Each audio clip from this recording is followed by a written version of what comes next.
Hey guys, oh my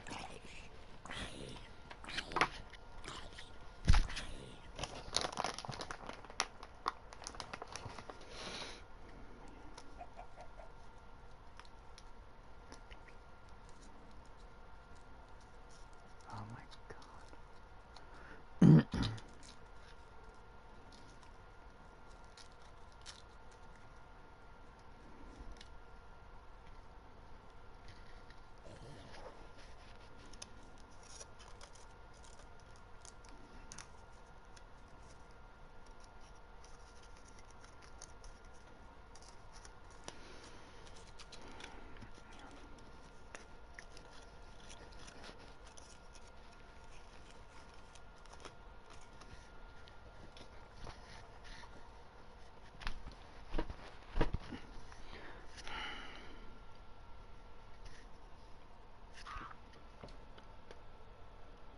Hold on.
$297, 78,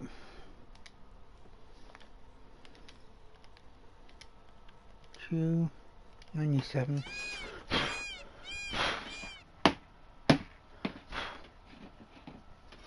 78, 110.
And where the hell did I lose this map? Again.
81.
What the fuck?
Bye, Nathan. Bye, Neaster.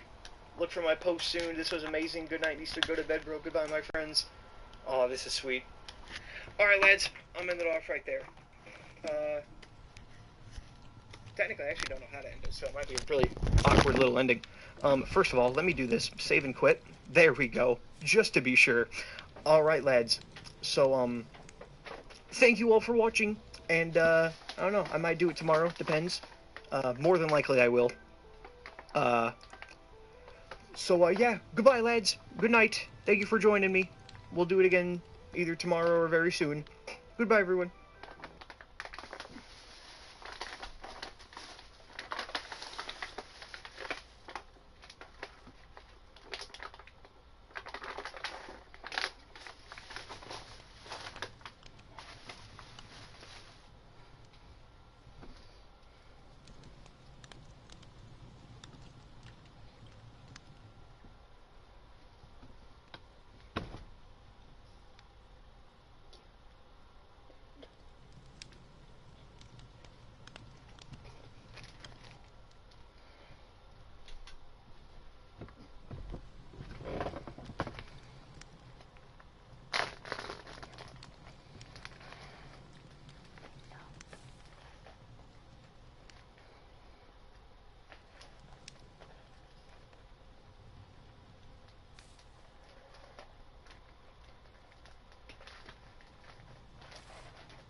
Hold on, you know what?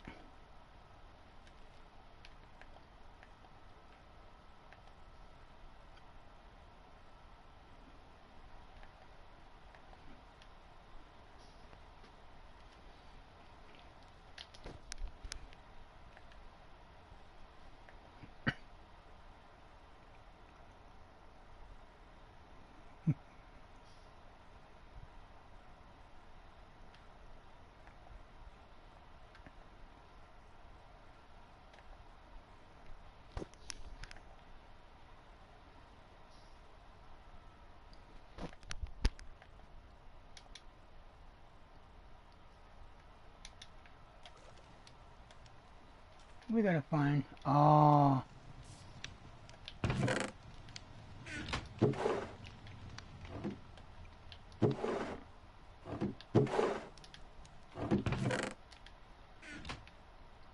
I know I didn't lose no fucking map.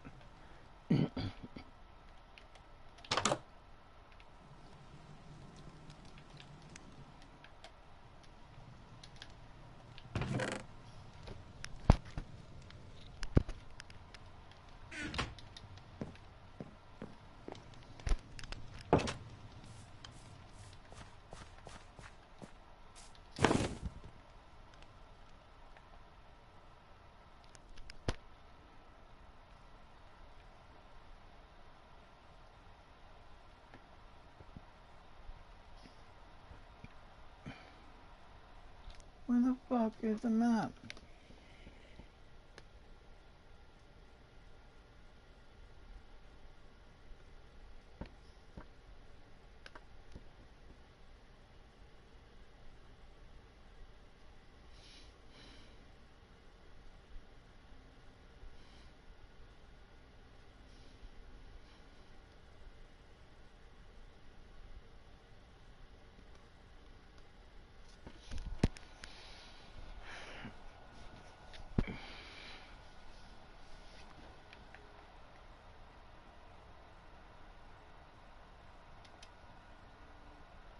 I don't think it was in here. What the hell?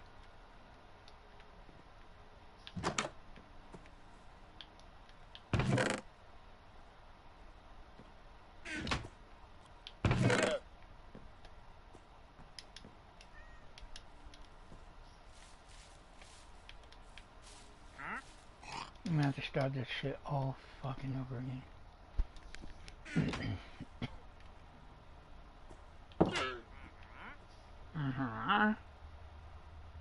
I like this map right here in this area because it reminds me of that one that I did where it was like the cherry blossoms, but it was a narrow road, narrow path, and it went up.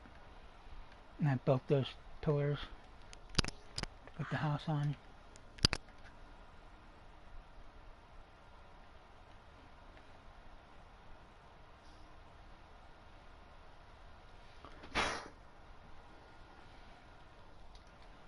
You know what? Hold on.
reminds me of that. Go over here, be all this.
I'm going to go back in here and see.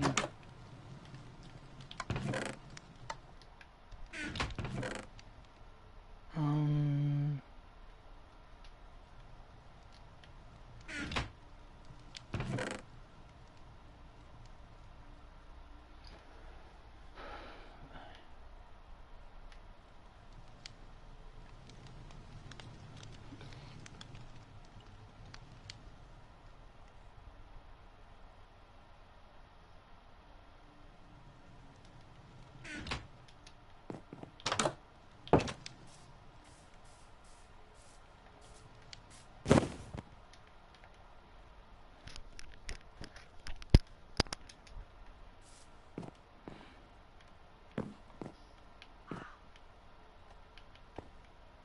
biome.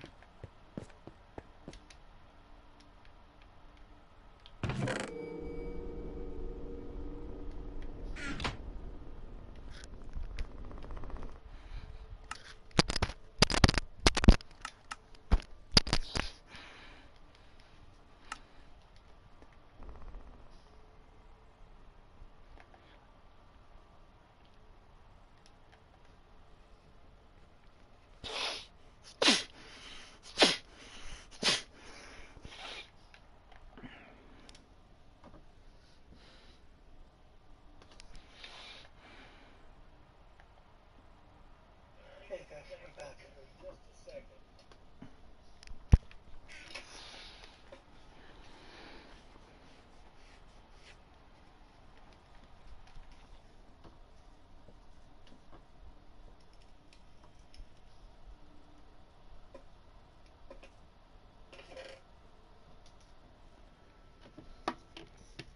Oh, okay, I got it in my hand.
Row 7.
30763.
How the fuck?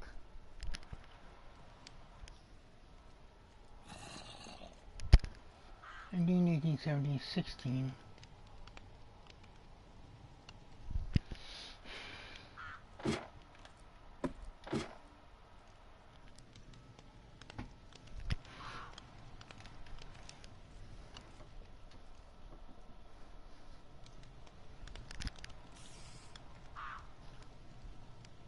I'm over here.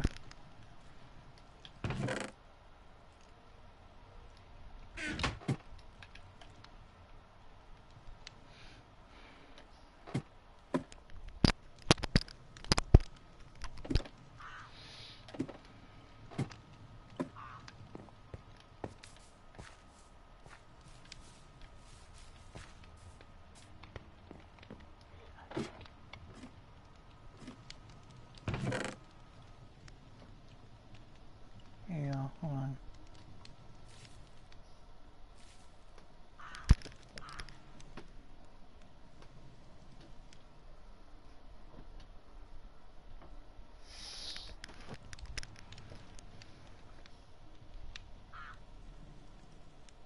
Thanks for liking the video. What's going on? Looking for a map.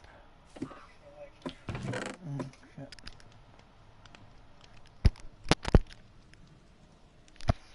Yeah, looking for a map.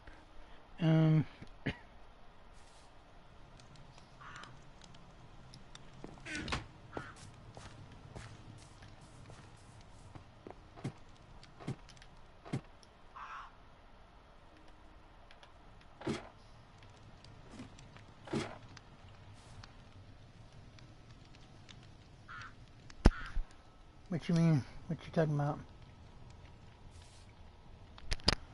307. Oh.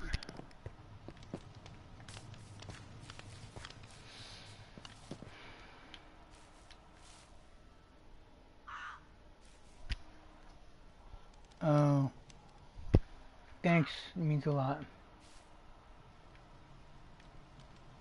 But you said leaked. Like, leaked what video? Thanks though. It means a lot.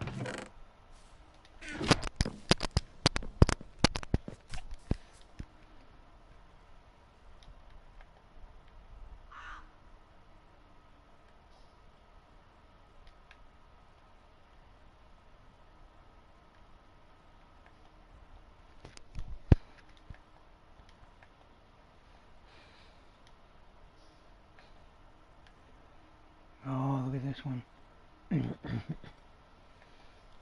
See, it shows me. Okay, have a good one. Thanks for joining.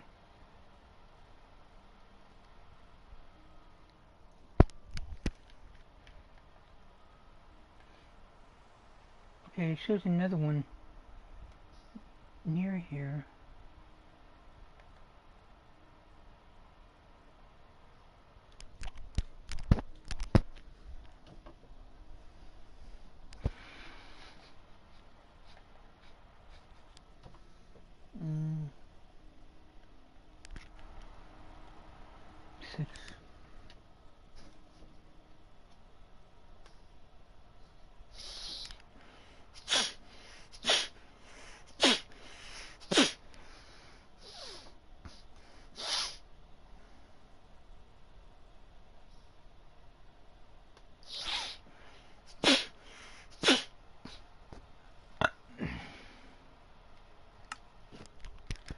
I'm gonna clear that fucking weather.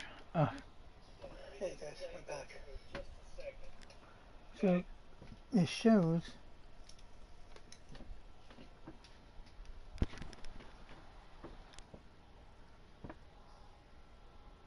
Oh, I'm somewhere else.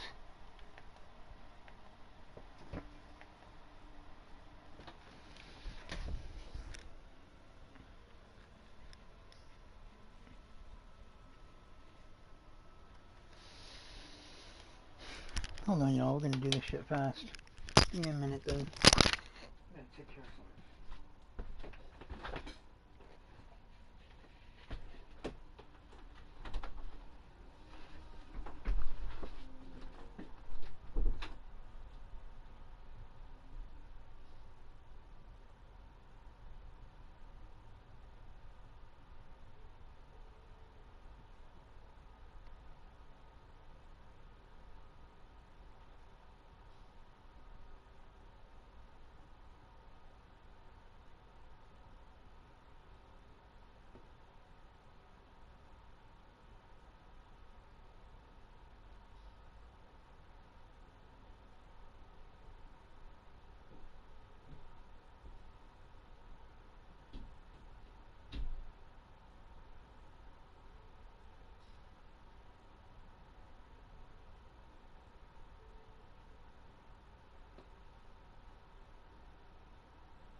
Okay. I just realized that was a different area, so I'm going to go to the resource packs. I'm going to get me a, get the fuck out of here. Get over there, gosh damn it. Okay, now we need to go and zoom past everything. We're not going to use the, we're not going to cheat.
Eating my M&Ms.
I'm not.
I don't get that shit.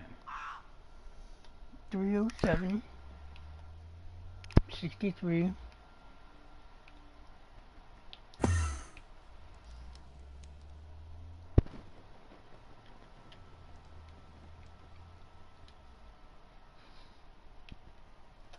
We're gonna have to make another map. Bada boom, bada bing. That's old school.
See this?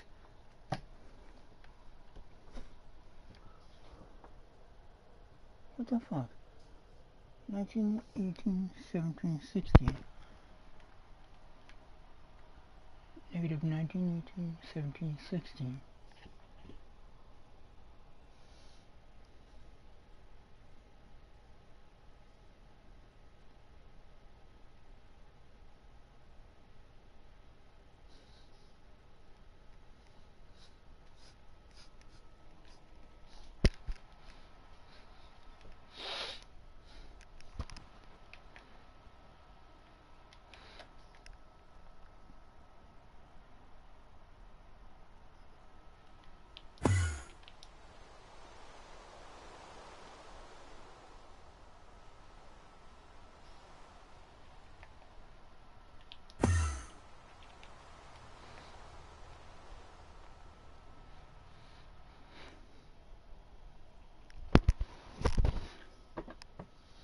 I just don't get that.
Oh, the size.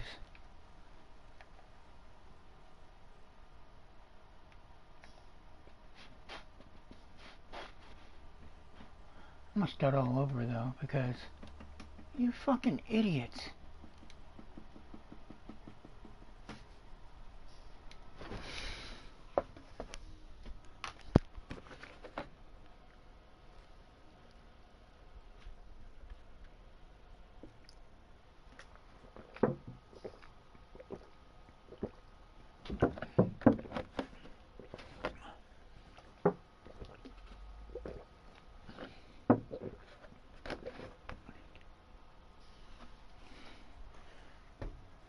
Uh,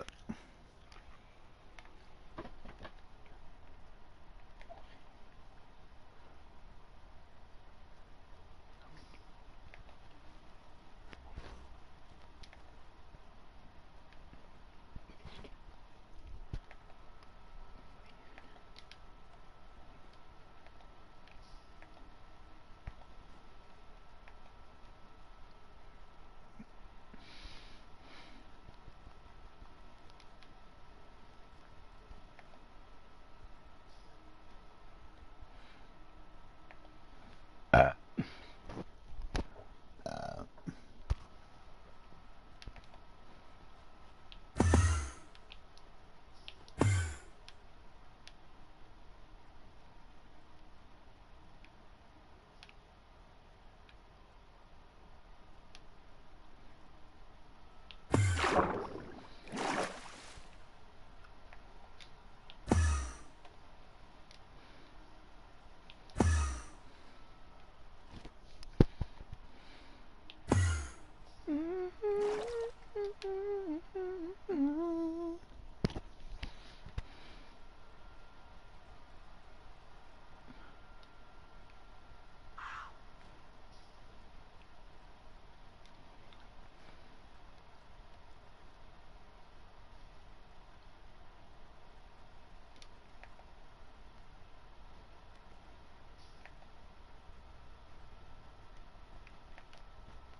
Why is this any use? I didn't want.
Ugh.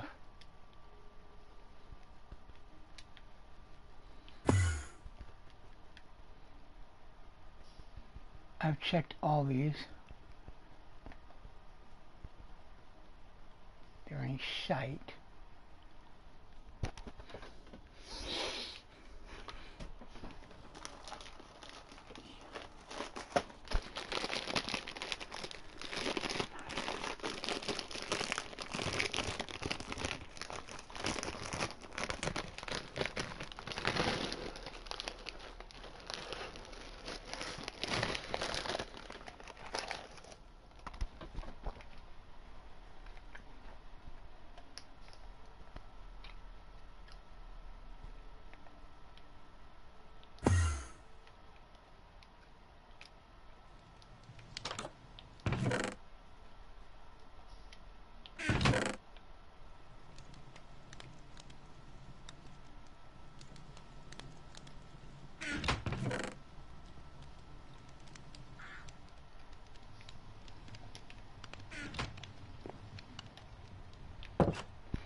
I had to have traveled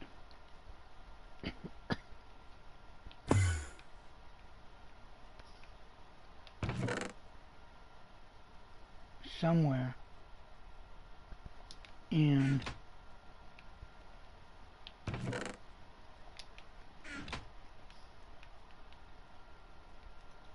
lost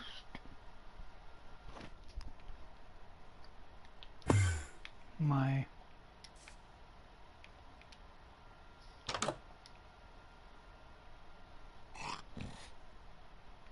I hate when they clear their throat like that. It's so ignorant.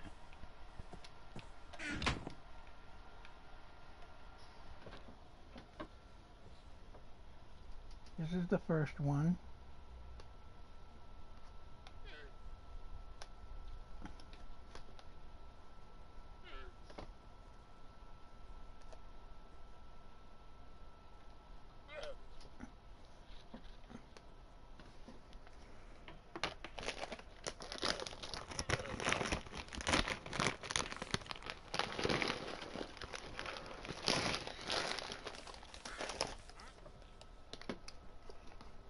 Alright guys, welcome back to our hardcore series, 4th episode of the series.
How the fuck?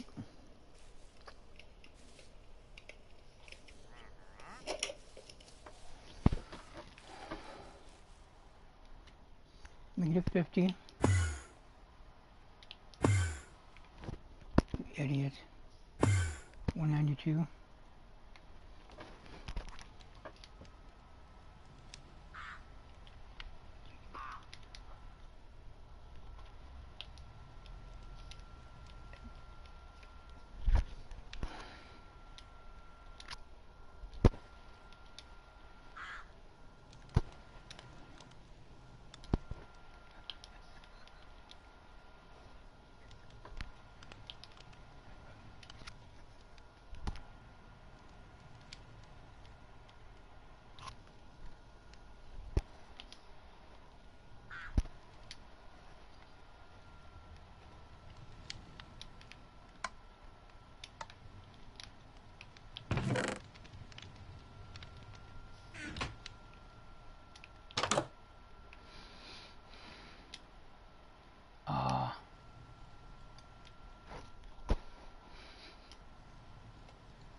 Holy shit.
I have to start all over on this one. Doggone it.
mother fuckers.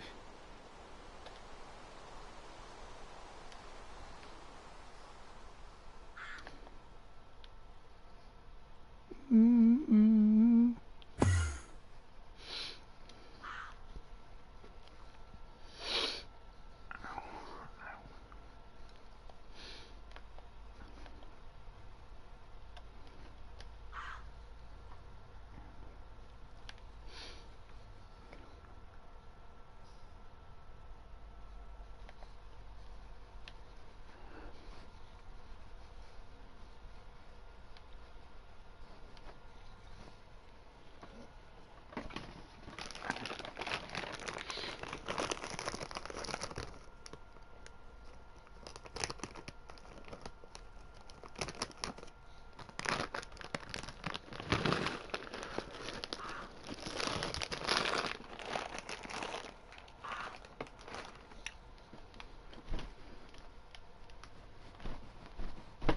Hold on, this is cool.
God damn you, depression.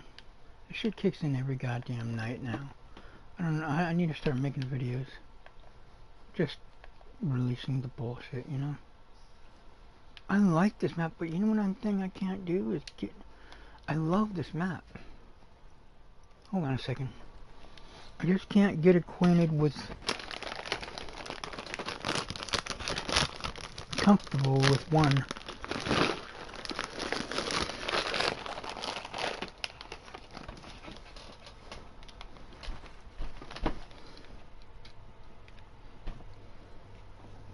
I'm getting rid of this one though.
Good morning.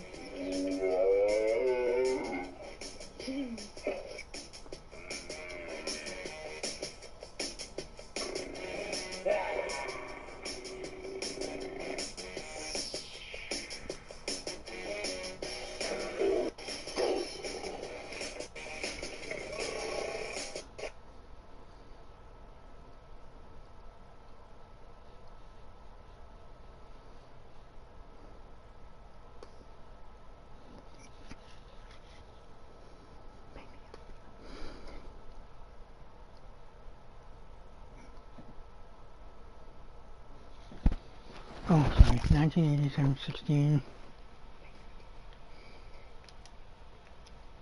I don't know. I like this fucking map though. But I don't like. One of my biggest pet peeves is when you lose something.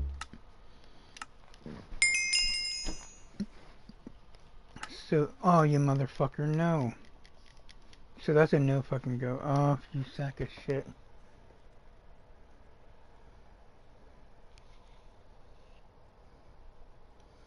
You idiots.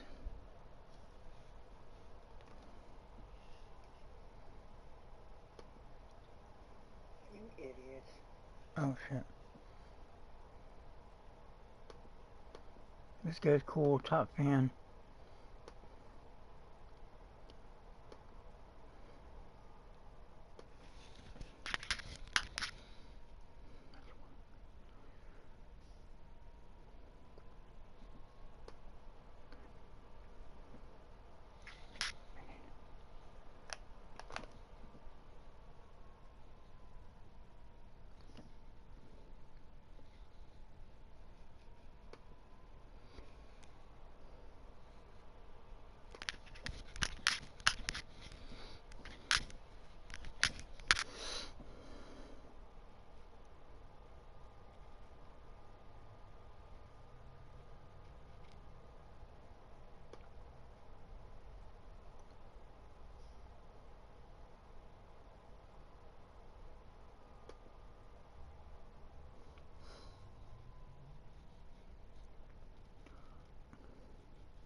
Oh, more information on the Welcome back to Oh, another GTA 6 is one of the reasons why I still stay alive. GTA 6 Fuck, I news can't end my life. video. I gotta Today play that we're goddamn talking game. all about the upcoming release of GTA 6 Trailer 3 and what's going to be included within it, including the first ever official gameplay of GTA 6.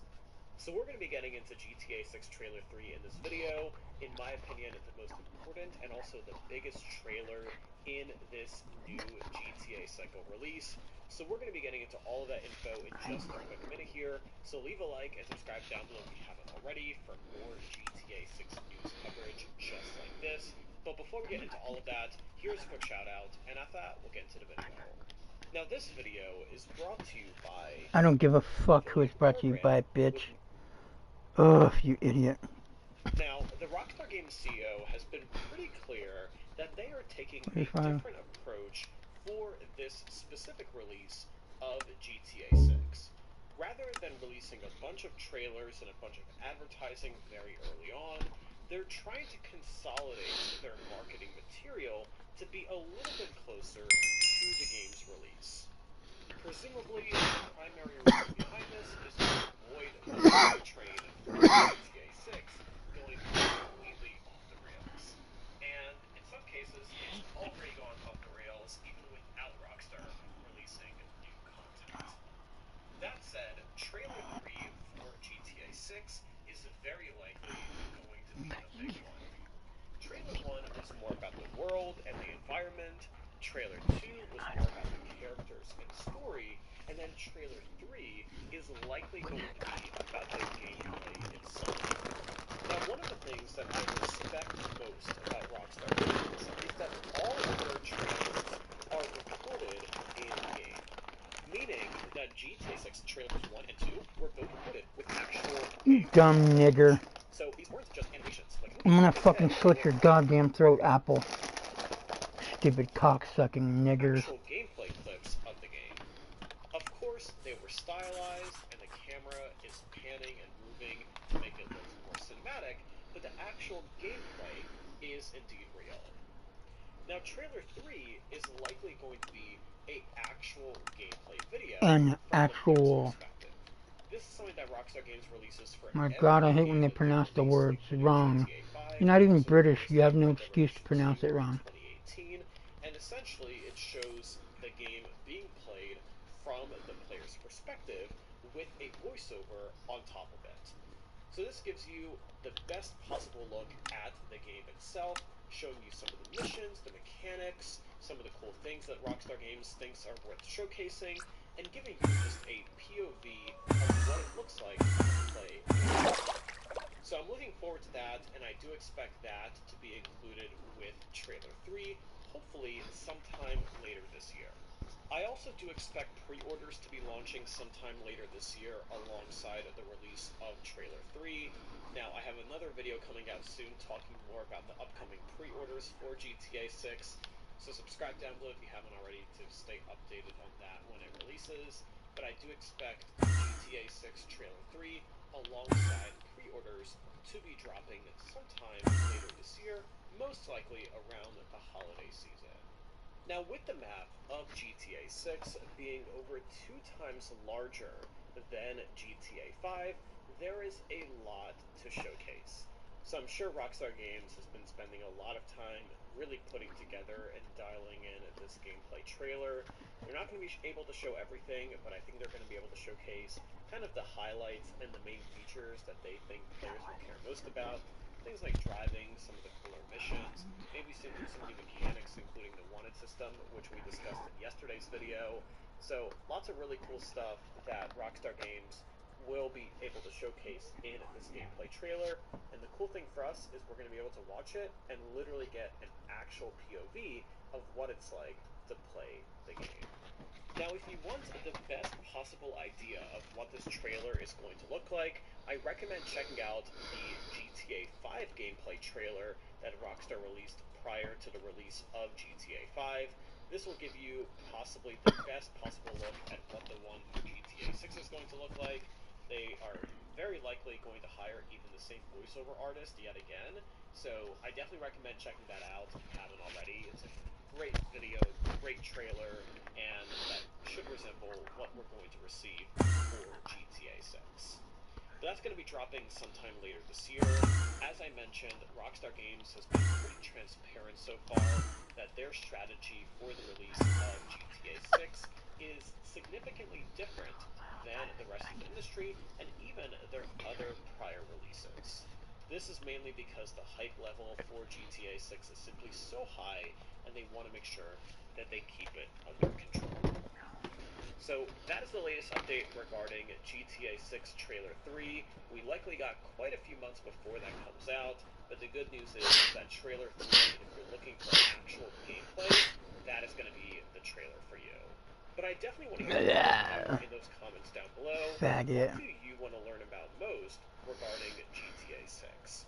Are there any particular missions, characters, storyline details, map details, anything in between that you want? Today, we have a very special bonus video for you guys. It's a collection of 5 horrifying stories that'll have you wondering what could be lurking in our forests. What? 5 horrifying stories that'll have you wondering what could be lurking in our forests. Now, these 5 fan favorite stories have all been completely re-edited for today's episode. Now, these 5 fan favorite stories have all been completely re-edited for today's episode.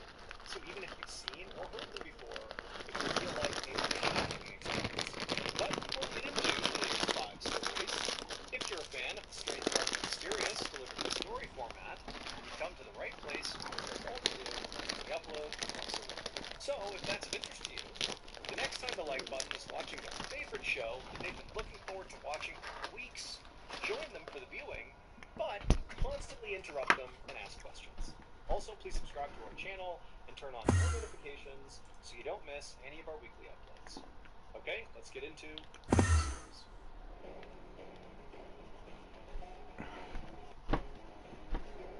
I'm gonna go back to the other one.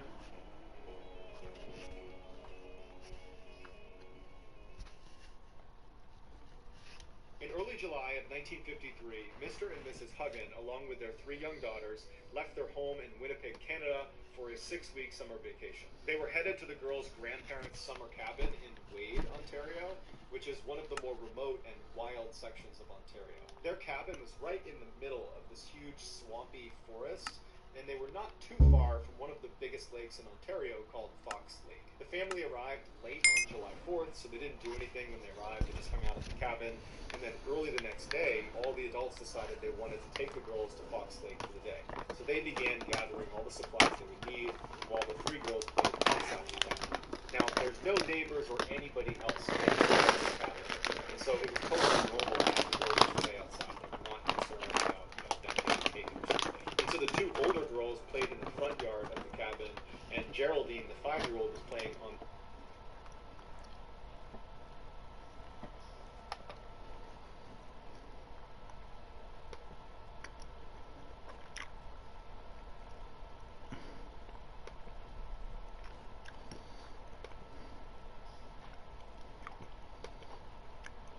Prison Architect 2 release date. Prison Architect 2 release date.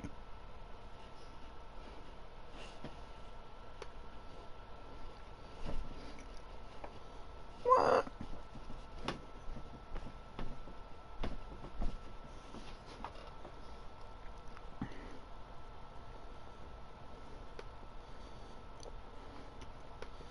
Indefinite definition.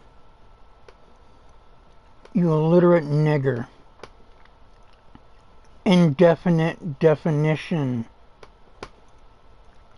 Indefinite definition. You fucking nigger, I'm gonna cut your throats in your goddamn offices, faggots.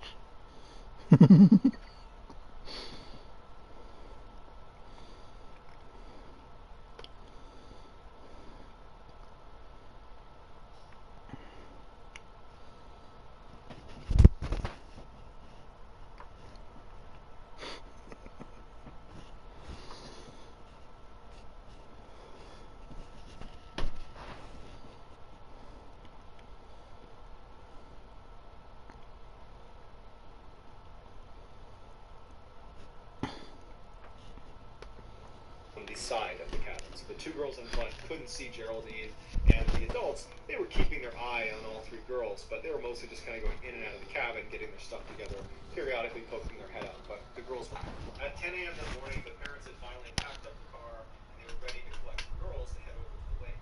And so they went outside, they got the 2 girls that were out front, and they went to the side of the house, and they couldn't find Geraldine. Now, they weren't worried, because where could she have gone? And so they walked around the house, they're yelling for Geraldine, and they asked the 2 girls, Geraldine, where'd she go? And they're like, oh, we don't know. She's just over on the side of the house a minute ago. And so you can't find her outside. So they go in the cabin thinking she must have died there because it's the only place she could be.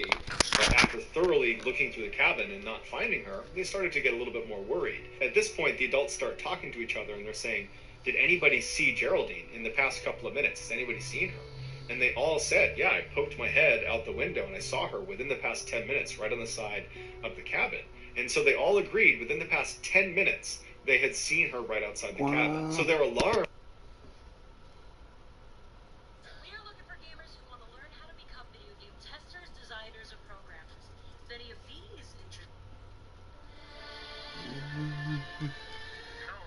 Oh, Sudden Strike 5. Alongside our allies, you will strike at the heart of tyranny. Better be good. Tear down the machinery of oppression and fear the Nazis have brought over Europe, and bring back security for the free world.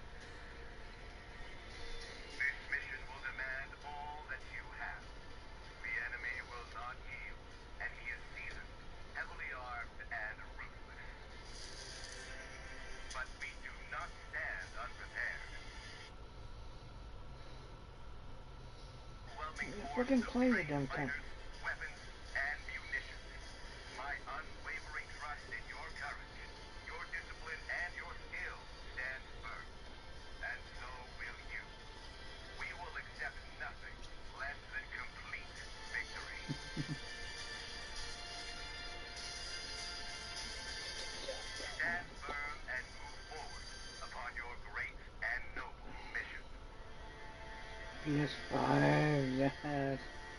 Yeah.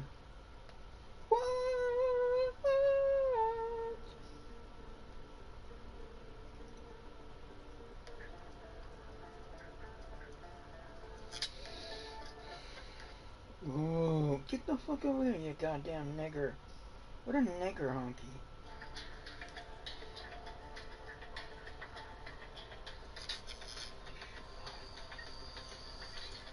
God.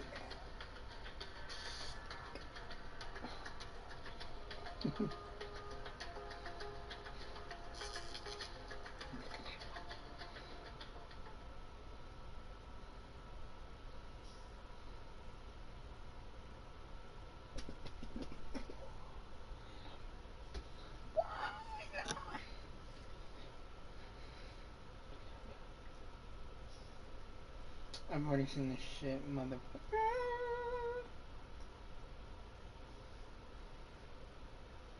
Ooh.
Damn you.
Rover 627.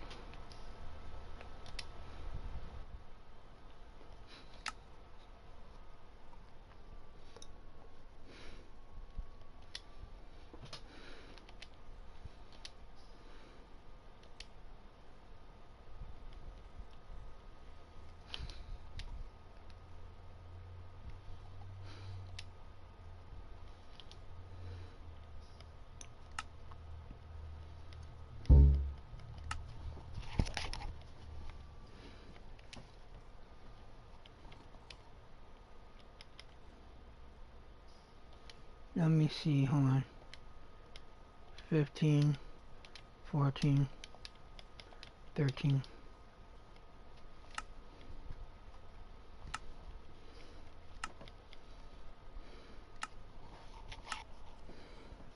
They can't find her, but they're thinking we're gonna find her. They go back outside and they're looking around and they're yelling for her. Now this is such a remote section of Ontario that there's really no noise pollution and sound travels really, really well. And so when they were yelling to me, it was booming through the woods. And even if Geraldine had, sprinted for 10 minutes away from the cabin, she still easily would have been within earshot. And all she had to do was just yell back and they would see her. But she didn't yell back, and there was no sign of her anywhere. And so at this point, the family is panicking, and so they call the police. The police show up, and they're looking around thinking, we're not going to be able to search this very effectively on our own. This is a huge, wild, remote section of Canada.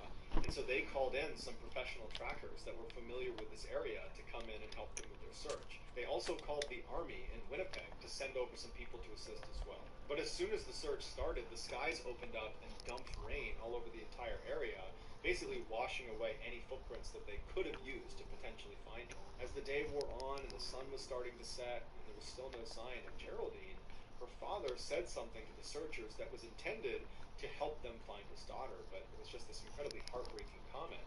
And what he told them was his daughter was afraid of the dark, and that once it got dark out in the woods here, she's just going to sit down and cry. And so that will stop her from moving farther away from us, hopefully, and we should be able to find her. But they didn't. And for 3 days, they looked everywhere for her, and there was no trace of her.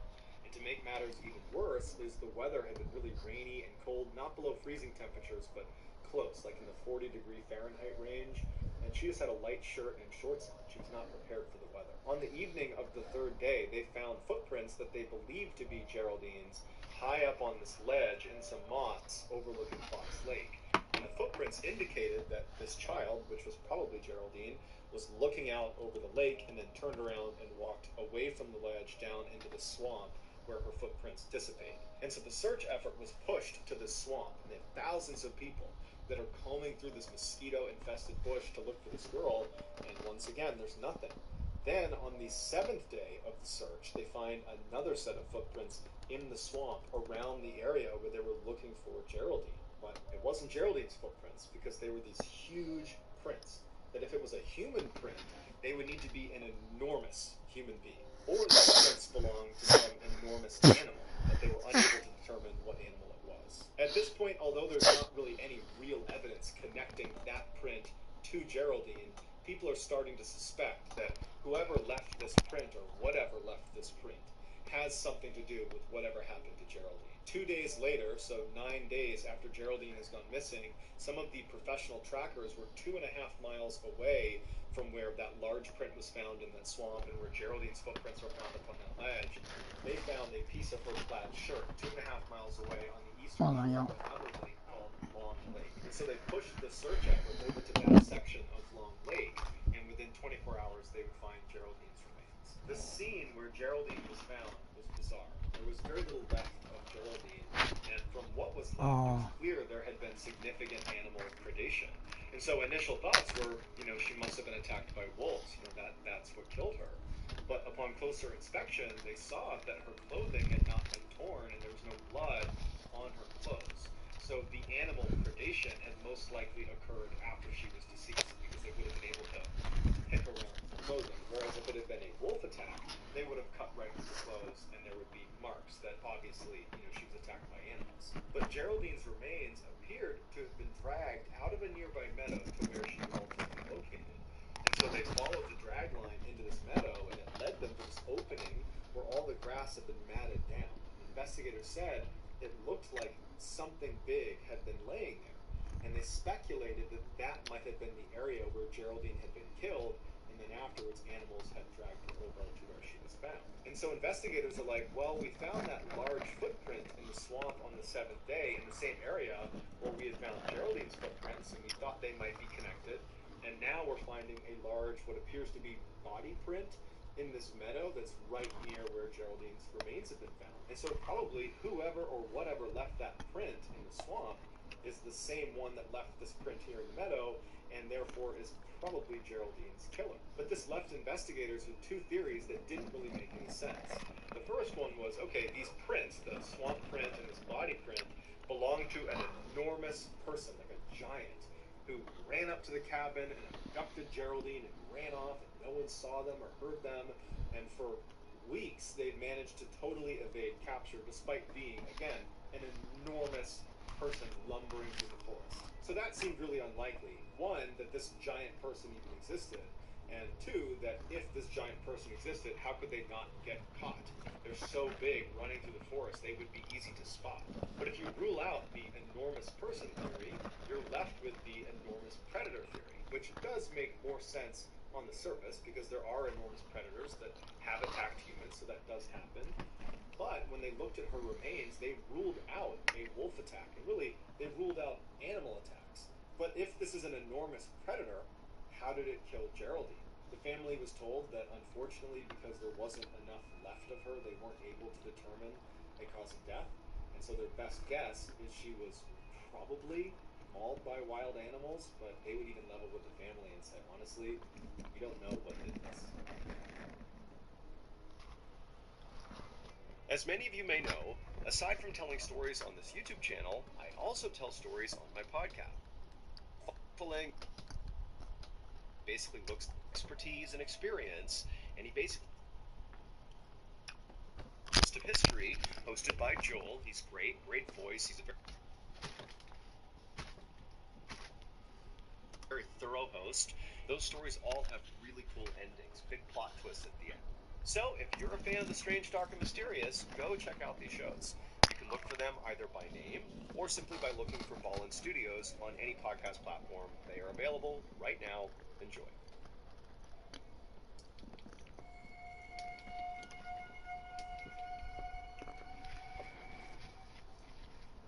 In 2010, Jan Maccabee was living with her husband Bruce in a town called Lima, Ohio, which is approximately 80 miles southwest of Lake Erie. While Jan had built a successful career as a booking agent for musicians, bands, and entertainers, her real passion was deer hunting. So, on September 29th of that year, right after deer hunting season had opened in Ohio, Jan decided to go out on a hunt. That morning had been cold and damp and gray, but by that afternoon, when Jan was getting ready to go, the temperatures had risen and the sun had come out. Jan's preferred method of hunting was to sit and watch from a tree stand, which is a ladder that you put in the woods that sits about 15 feet high. She would sit up there with her bow and arrow and wait to take a shot when a deer came by. Around 5 p.m. that day, she told Bruce she was leaving, and she made it to her tree stand by about 5:30.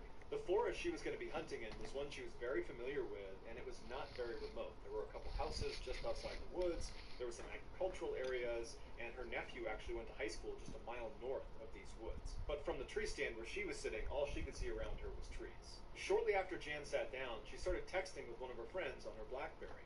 Periodically, she'd hold her head up and look for deer. There weren't any, and then she'd go back to texting. The whole time this is happening, Jan can hear birds and crickets and squirrels and all the sounds of the forest all around her. A little after 6 p.m., her texting conversation with her friend reached a natural conclusion, and so she went back to just kind of sitting in the tree stand looking around. By about 6:20 p.m., she still hadn't seen any deer, and she was starting to get bored, Oh, I so know. she decided she would take a selfie.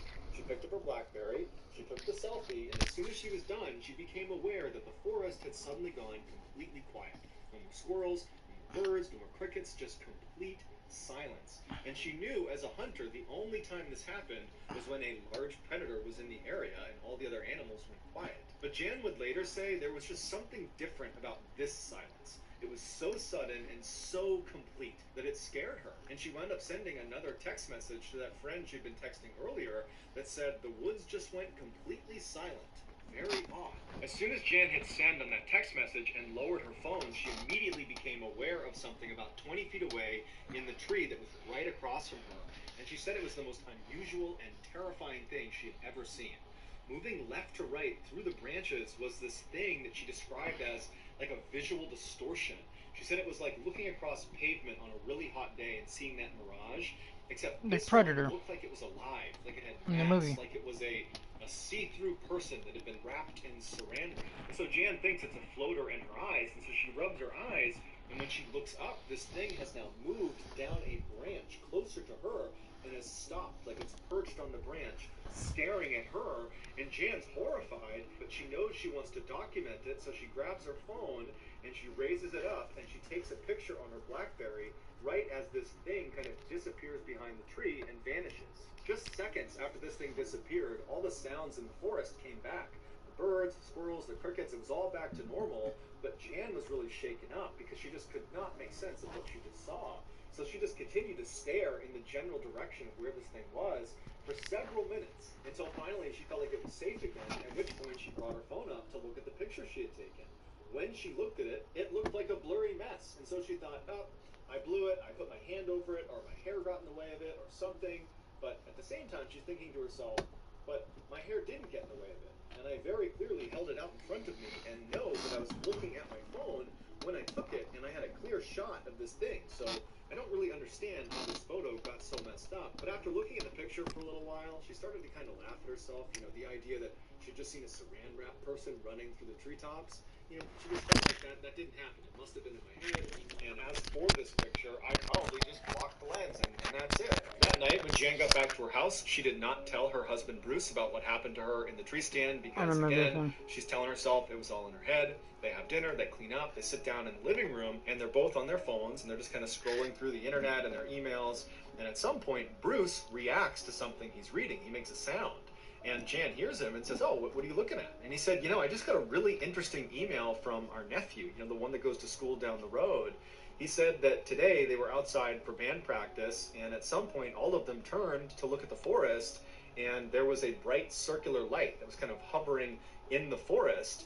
And I guess they all stared at it for about 5 or 10 seconds, and then at some point the light kind of went back into the forest, and they didn't know what to make of it. And I guess one of his classmates said that a year before, the exact same thing happened, and it apparently scared their instructor so badly that they canceled rehearsal and went inside because of it. As Jan is listening to her husband read this email, she's sitting up and her heart is racing, and as soon as he finishes, she says, what time did he say that happened? Bruce picked up how intensely she was asking him, and so he looked at the email, looked back at his wife, and was like, it was between 7:50 and 8. Why? At this point, Jan revealed everything that had happened to her while she was hunting, you know, seeing that visual distortion in the trees that looked like a figure of some kind, and she would tell him that the forest she was in was the same one their nephew was claiming to have seen this circular light floating inside of. She told him she tried to take a picture of the thing she saw, but the picture didn't come out. But her husband, who is an optical physicist and therefore an expert at analyzing a picture, said, "Here, let me take a look at it." As soon as he looked at the image, the first thing he asked her was, "Well, did your hair get in front of the lens?" And she said, "No, I was holding it about a foot away from my head, and my hair was in a ponytail and a ball cap, so that can't be my hair." And so he looked at it again, and he asked her, "Well, did you put your finger over the lens, maybe?" And she said, "Yeah, I might have. I don't think I did, but it's certainly possible." And so, not really thinking much of this picture, he decides before giving the phone back to just check the resolution of the image, because whenever he would examine a picture, that was something he would do, and he discovered an anomaly. It turns out Jan's BlackBerry was only capable of taking pictures in 3 distinct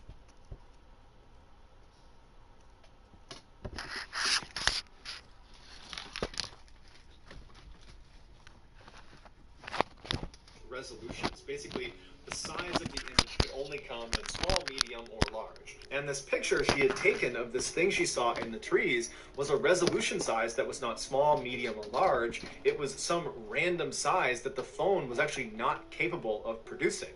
And so he asked his wife, like, "Did you manipulate your resolution settings?" And she said, "No, I don't even know how to do that." So Bruce looked at the other couple of pictures she had taken that day, and all of those fell into the small, medium, or large resolution size. It was just this one picture that was a total anomaly. And so Bruce was suddenly really intrigued by this image and by his wife's story, and so he continued to study the image, and he kept asking his wife questions about, how she was positioned in the tree stand, and where the sun was, and how far away this thing was, and everything about the whole layout. And eventually Bruce started conducting experiments to see if he could duplicate this image his wife had created, and he got pretty scientific about it, and he could not duplicate it. Ultimately, because Bruce trusts his wife did not alter the photo in any way, and he trusts his wife as being truthful about what she experienced in the tree stand, what she saw, and based on his years of being an optical physicist, Bruce believes whatever was in the trees distorted this image. That even if she had put her finger over the lens, which he doesn't think she did, and she doesn't think she did, the picture resolution was altered in such a way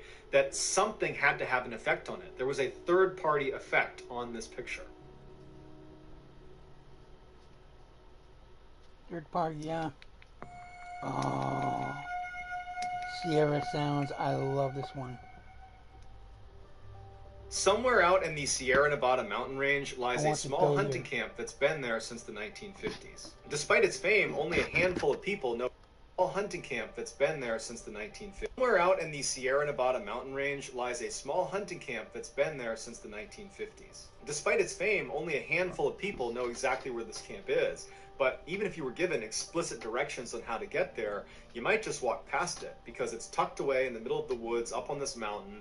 It's just a small fire pit, a couple of logs around it, another log set up for cutting wood, and there's some paths that have been beaten down over the years from its occupants, but it's pretty much unremarkable. According to camp members, the fastest way to get to the site is by horseback, and it's approximately 8 miles, and it's through very rugged terrain on this mountain, and it includes a 4,000-foot elevation gain. However, this 8-mile trail is not marked, and every year it changes slightly because trees will fall along the way, changing the topography. Ron Moorhead, who's one of the 4 original camp members, laments the fact that anybody knows anything about this campsite. He wishes they could have kept it a secret, but he knew that wasn't an option after what they discovered there in late 1971.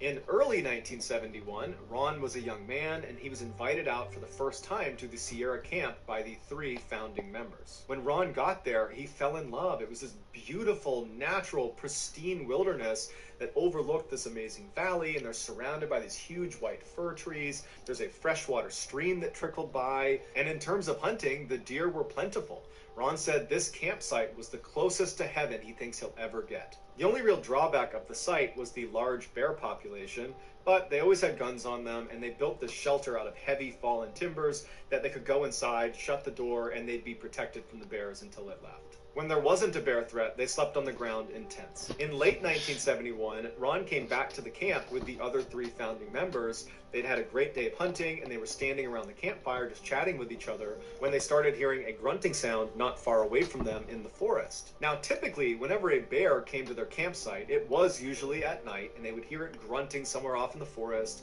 and as soon as they heard it, they would stop, and they would listen to kind of confirm it was a bear, and if it was, they would go inside of their shelter, and they would wait for it to leave. But this time, when they stopped to listen to confirm it was a bear, the sound they heard next was something they had never heard before, and it was so frightening they almost fell over each other running to get inside of the shelter. It was like a whooping sound you would expect from an ape, except instead of a series of whoops like you would expect from an ape, it was one loud whoop, and then silence, and then another creature somewhere else made a responding whoop that sounded different than the first. There was at least two creatures that were basically speaking to each other out in the forest out of view. Ron would say, as these creatures were howling and whooping at each other out in the forest, the men were huddled around inside of the shelter looking at each other like, what is that? Has anybody heard that sound before? And nobody knew what it was. And after a little while, they heard these creatures running towards the camp. They were pretty well off, but they heard these heavy footsteps approaching. And so Ron and the others, they put themselves up against these slats inside of the shelter where they could look out in the direction where these creatures were. And they're staring out just past the light of their campfire into the dark forest. And they hear these things running, and they stop. They don't come into the clearing. It's like they're just outside of where they could see. And then their tone completely changes. These creatures, which are now one on one side of the camp and one on the other, begin speaking to each other in a language that almost sounds human, but it was nonsensical. It sounded like an imitation of a human language, but not human. And so Ron and the others are terrified, and they're just staring through the slats, waiting to see this creature that's going to emerge at some point, but it never does. Instead, the creatures continue to stay outside of the light, and they move around behind their shelter out of view. And so Ron and the others move to the very middle of their shelter to get as far away from the walls as they can, because there are breaks in the walls, and they're worried one of these things is going to reach through and grab them. But finally, after hours of these creatures running around the perimeter of their camp, communicating in this totally otherworldly language, they started whooping again and ran off. And for the rest of the night, Ron and the other three stayed right in that shelter. The next day, when the sun came up, the men were out of that camp as fast as they could. These are hard, rugged men, and they were very shaken up by this experience. And they tried to talk about it, but there was just no way to describe what they were hearing and experiencing. And so they just decided they just wanted to get out of there as fast as possible, and they'll deal with this later. But as soon as they got out of the woods and back to their homes, they didn't talk about it anymore, except Ron became obsessed with whatever it was that was making that sound.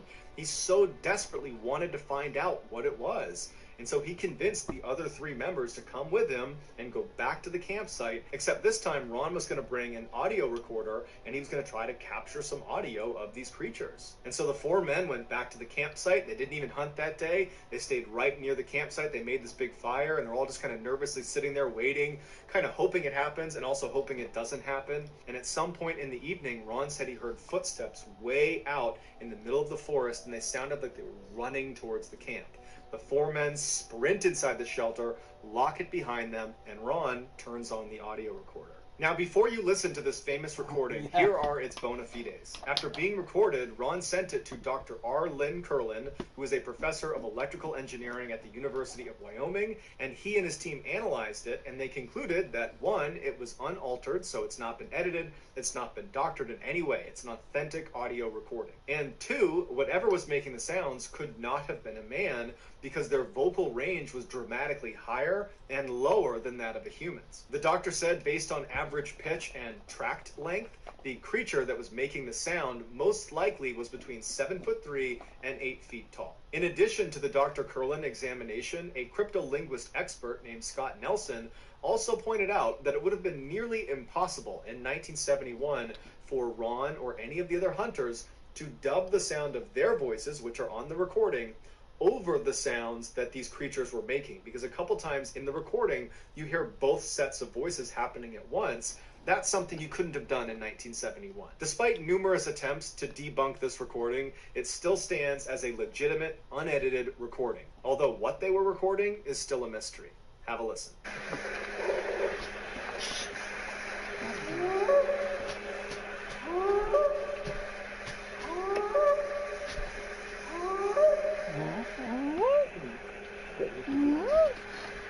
Solid.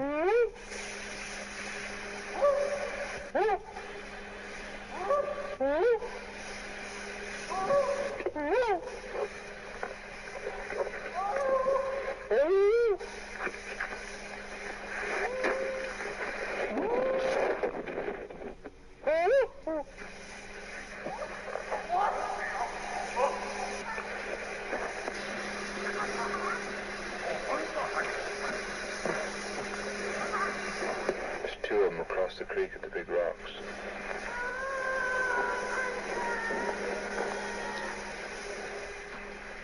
It's a hard act to follow. He's the outback he talks to others and they talk to each other. Yeah.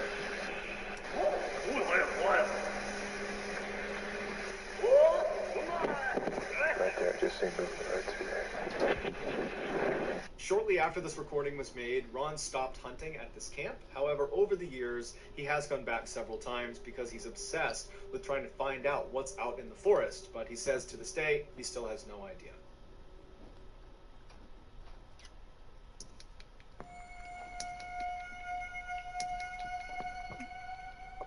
That's crazy. In 2005, Eric Martin was working at a paper mill in Maine, and he had been working at this paper mill for 20 years, and he was reaching up to get something on a shelf when he threw his back out. And in fact, he had slipped a number of discs, and it ultimately meant he was not able to work anymore. He was going to be disabled.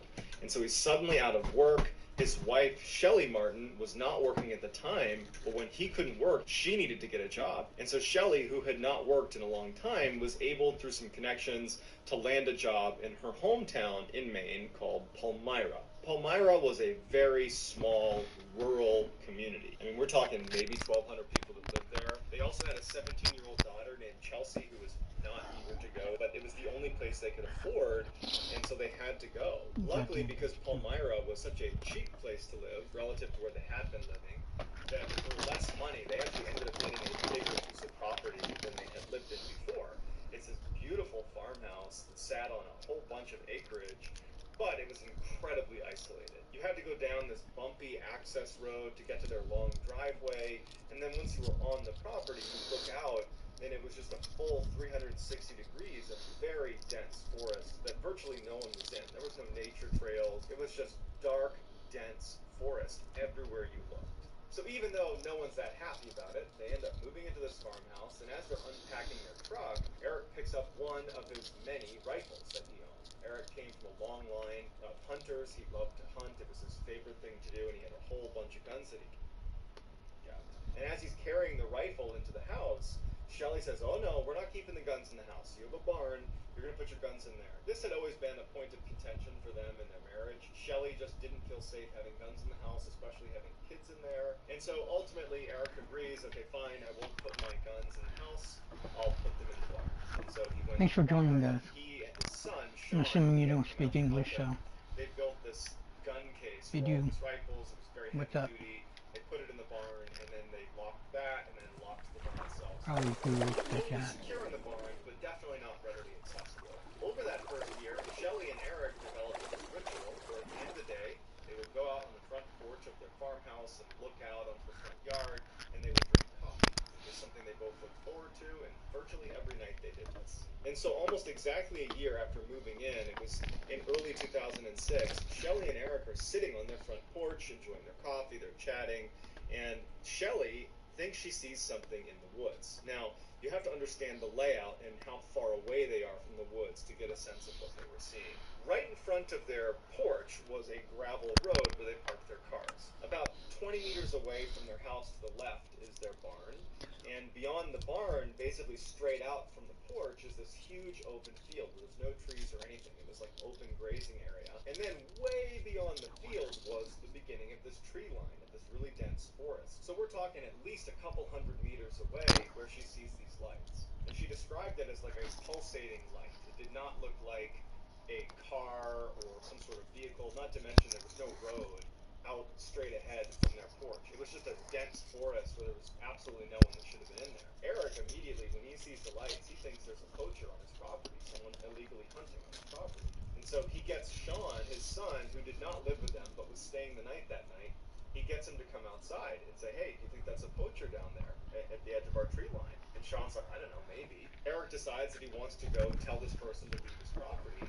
So he asked Sean to come with him. They figured they would just get to the edge of the property and yell out, "Hey, this is private property, you need to leave." As they're walking across the field and they're getting closer to the tree line, the lights, those pulsating lights, begin to fade and disappear back into the woods. And they get all the way up to the tree line and they can't see any lights at all. Even though at this point, standing on the edge of the forest, Eric and Sean are fairly confident that this poacher has left, they they decide, just to be sure, let's walk a little ways into the woods. Even though it's totally dark, we're not going to get lost. We'll walk a little ways into the woods and just continue to yell, this is private property, so they really do leave. And so they begin walking, and it's a very dense forest. Lots of low-hanging limbs. It's not somewhere that's easy to walk. There's no walking trails or anything like that. And they walk, 10, 15 meters into the woods, and then they hear what sounds like someone walking parallel to them, maybe 15 meters away from them on their left. And they both stop and they look. They didn't want to take any chance that they were being stalked by a predator. And so they thought, you know what? The lights are gone. I don't know what animal this is. Let's just get out of here. About a month goes by, and Nathan, who is Chelsea's boyfriend, was staying with the family at the farm. And it was the first nice spring day. I mean, it was a very dark and dreary winter. Maine winters tend to be that way. And so that weekend, Nathan and Chelsea decide, let's go walk around the woods. So they take the two family dogs, and they start walking across that big field in front of the house into the forest, the same area where Sean and Eric have been looking for those lights and then heard what sounded like an animal that was near them. And so at first, Chelsea has the dogs on leashes, but they get to the forest and she lets them off their leash to let them go run around and go crazy because they've been cooped up because of the wintertime as well. The two dogs instantly take off around and go crazy because they've been cooped up because of the wintertime as well. The two dogs leash to let them Dumb go run around and motherfuckers. go crazy because they've been What a fucking heard what idiot. sounded like. They get to the Goddamn forest and she lets them cocksuckers. off their leash to let them go take off running for about 100 meters, and then they come to a dead stop. Trying to read right the, outside this big it said reenactment it scene, looks like a but I dirt couldn't even mound. see They that got because close the to it, and they fucking can tell that pop-up it's actually shit. more like a den. There are these huge pieces of wood that have been leaned into like a lean-to type structure with moss and dirt and grass put all over the outside. And it looks like a very intentionally made mound. And there's a circular hole that's been created right in the front of it. And the dogs have stopped I'm gonna right show it to outside these this open motherfuckers' and smelling goddamn this throats. hole. And Nathan and Chelsea are looking at this thinking, who did I'm this? gonna kill you, Is this like a hunter's fucking thing? Is nigger. this something a hunter might make? Would an animal make this? This seems really big for some animal to make this, but it definitely was So made this on right here purpose, looks whatever it is. pretty So good. Nathan, he just kind of looks down into this den, but it's totally dark, and he thinks he hears growling coming from inside of the den. And so without any hesitation, he goes, we gotta go. I don't know what's living in there, but we gotta go. So they take the dogs, they put them back on leashes, and the two of them get out of the forest as quickly as they can. When Nathan and Chelsea came back to the house, they told Eric, Shelley, and actually Sean was there too, and they said, hey, we found this den of some kind out in the middle of the woods, basically straight out from your front porch. And that's when Eric and Sean said, well, about a month ago, we were out in that same area, and we could have sworn we heard some animal stalking us. A couple of months go by, and Eric and Shelley Goddamn are sitting better. on their front porch having their coffee ritual, and there was just this low mist that kind of hung over the entire field. And as they're sitting there, they're commenting on how creepy it was. And what started as just kind of a friendly discussion about the general creepiness took a turn when they realized that they couldn't hear any wildlife. No You couldn't crickets, hear no shit. animals, no anything. And normally at night, because they were out here all the time, it was humming with light. And so Shelley had this high-powered flashlight that she always had out with her. And she starts scanning the perimeter. Not that nobody's looking for, but it just seemed really odd that they couldn't hear any wildlife. But after she scans across the whole field, she doesn't see anything, and so she puts her flashlight down and starts talking to Eric about whatever they normally talked about over coffee at night. Eric would say in numerous interviews that for whatever reason, when she put that flashlight down, he suddenly felt like they were in danger. He's looking around, he doesn't see anything, and then all of a sudden he says, you know what? We gotta go inside. I don't know what it is, but we gotta go inside. And Shelley's like, come on, let's stay out here for a little bit longer. We'll go on in a few minutes. And Eric stands up and he's like, no, go inside. And he tries to grab her to kind of push her into the house. And she's kind of fighting against him. And then all of a sudden Shelley stops. She goes, did you hear that? And Eric immediately knew that whatever it was, it's the reason he had that sudden feeling that he was in danger. Eric turns around and he can't see anything because it's too dark. Shelley grabs her flashlight and begins scanning the tree line. She gets to the field and gets about halfway across the field, right in front of them, and she stops. Because right in the middle of the field are three creatures that look like wolves. These huge creatures that are looking right at them. Two others join them. So there's 5 wolf-like creatures that are staring at them right in the middle of their field. She says to Eric, what are those? And Eric, who's an experienced hunter, he has no idea. He goes, I think they're bears. It could be wolves. We gotta go inside. And so Shelley's just holding the light and they start charging directly at her so fast that she wasn't able to keep the light on them. They were already halfway across the field. They go inside, they shut the door, and they lock it. And without saying a word, the two of them make their rounds across the entire bottom floor, walk every window close to the line, make sure everything is locked. There was something different about just felt like they were targeting Eric and Shelley. So even after the house had been secured, they didn't feel safe. So they're standing in the middle of the night, and Eric's saying, "My guns are in the barn. We have no protection." And Shelley is like, "Whatever you do, do not go out there. We don't know what these are. Could be a bear, could be a wolf. We don't know. Don't go out there." Shelley goes upstairs. She shuts off all the lights. She makes sure all the windows are shut. And then she goes to Chelsea's room, her daughter, and she wakes her up. And she's like, "Come here, you gotta look at this." And they go to the window and they kind of like poke their head into the window because they don't want to like totally open it up and stare out because they don't want the creatures to see them. But they're kind of poking their head out the window, and she's like, "What?" And standing on the gravel are these 5 creatures that are just standing in a row looking directly at the house. It was like they were waiting for them to come out the front door. They were just patiently standing there looking at the house. It did not look like normal animal behavior at all. And as she's looking, one of the animals looks up at Shelley in the window, and the creature stands on its 2 legs. It gets on its hind legs, looks at her, and Shelley gasps and falls over because the creature's like 8 feet tall. And so Shelley's on the ground looking at Chelsea, and she can't believe what she just saw. It's like her brain can't process that this creature, one, had even seen her. They barely had their head up in the window. But that it stood on its hind legs, that it was so big. What are they doing? Sitting in a row right on the outside of the house waiting for us? What's going on here? And so Shelley tells Chelsea, "Get in your bed, don't go near windows, don't leave this room." And that's when Shelley also remembers that she hasn't heard her 2 dogs. She's worried they might be outside. And so she starts quietly walking all along the top floor looking for her dogs. She's calling to her 2 dogs, and they don't come out. Goes into the master bedroom, finds her 2 dogs hiding in the corner of the room next to each other. Like they're startled by whatever it is outside. Meanwhile, Eric was pacing downstairs thinking he's all over the barn to protect the family. But he knew that between his own disability, he can barely walk very fast, and he'd have to unlock the barn, and then he'd have to pull down the gun case, unlock that. All the while, he's exposed to these animals that are out there. And so the next best thing in his mind is maybe he could run outside, get in his truck, and back the truck up to the front door, and then he could get his wife and his daughter to come out, jump in the car, and they could drive away. So he just goes to the window and he pulls the blinds aside to look outside, and those 5 creatures are now gone. They're not sitting on the gravel path right in front of the house. He doesn't know where they are, but they're not in front of the house. And so he closes the blinds, and he's like, "Well, I don't know where they are. It's too dangerous to go out there." He starts pacing some more, and he goes back to look, and he sees them back in the field where they first saw them, all 5. You can see all 5. They're facing the house still, but he can see them because the moon has now popped through. He's got illumination on the field. You can see all 5. And he's like, "Okay, maybe if I just keep my eye on them, I can open the door, run out, get the car, back it up without them seeing me." And so without telling Shelley, he opens the door and goes onto the front porch. I like this one though. In the field. He's got a good line of sight on them. Quiet as he can, he walks down the steps and makes his way over to his truck. He's about 10 meters away. And as he's getting closer and closer to his truck, he's got his eye on the creatures that are in the field. They haven't moved. They apparently haven't seen him. He gets to the driver's side of his truck. He's got his keys out. He's kind of fumbling to hit the unlock button, and then his motion sensor light kicks on. And he's so on edge being out there, when the light kicks on, he drops his keys because he's so startled.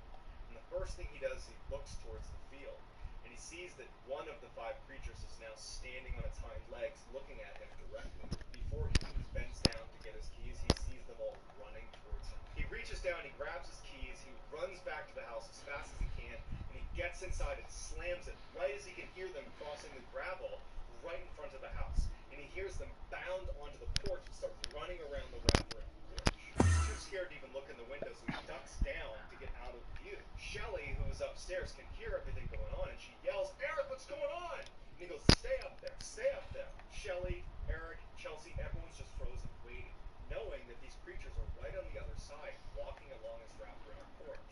And after a while, he hears the footsteps of these creatures leave the porch and go back onto the gravel area. And at some point, he pokes his head up and he looks, and all 5 are sitting there, just facing the house, waiting for them to come out of the house.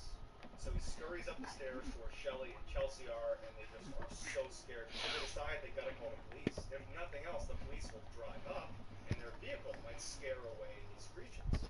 But on the phone, Shelley lets on that what they're really scared about is some thing on their property. In fact, it's 5 creatures, things running around outside their property. And immediately the police officer he's like, "All right, well, are you sure it's not a moose? Are you sure it's not a bear?" And finally she's like, "No, can you please just come over here?" And he's like, "Listen, ma'am, just keep your door shut, keep your windows shut, and I'm sure it'll be fine. And ultimately, people will fall everywhere on their own. Family felt helpless, and Eric especially felt really frustrated because he can't protect his family. He doesn't have a weapon, he can't get to his vehicle, they're just trapped. And so they decide the only thing we can do is barricade ourselves inside of the house. And so for the next 30 minutes, they put heavy furniture in front of all the doors and the windows. They blocked everything as best as they could. They got kitchen knives, and they got an axe that they had inside to chop some wood. They go upstairs, they lock themselves in the master bedroom with their weapons and their dogs. They get on the bed, and they just decide all we can do is wait until the sun comes up. During the time they were barricading their house, they would look out from time to time, and they would see the 5 creatures just sitting on that gravel area right in front of their house, just waiting for them. When they finally went upstairs and barricaded themselves in that room, they immediately heard the creatures move off of the gravel. And they heard a couple of the police walk onto the porch and start pacing around the porch. And it's totally silent besides the sounds of these creatures. And they were clearly communicating with each other. They were bumping into walls, and then they were howling at each other. There was clear communication happening where they were trying to coordinate some sort of attack on the family. Now, the way the house was set up is there was a second floor roof, and then the first floor was a little bit wider. And the second floor, it had its own kind of separate roof. And after a while, the creatures stopped walking on the porch. They left the porch, and it's just silence. And they could hear them jump onto that first roof. The scary thing about this is that if you walked around the roof, you could actually look into the second floor windows. And so they're laying there, and periodically they'd be looking out their window. There was windows on either side of the room they were in, but there was a thin curtain between them and the window. And so from time to time, these creatures would walk past their windows, and they would stop and put their paws up onto the window, and they would look inside. But there was a very thin sheet between them and the glass, so they couldn't see the creature, and the creature couldn't see them. All night, they're listening to these creatures running around. And sometimes they'd hear really loud scratching, like they'd figured something out and they were trying to burrow their way into the house. But after a whole night of this, they never actually broke the glass, they never got inside the house. As the sun started to come up... Hold on.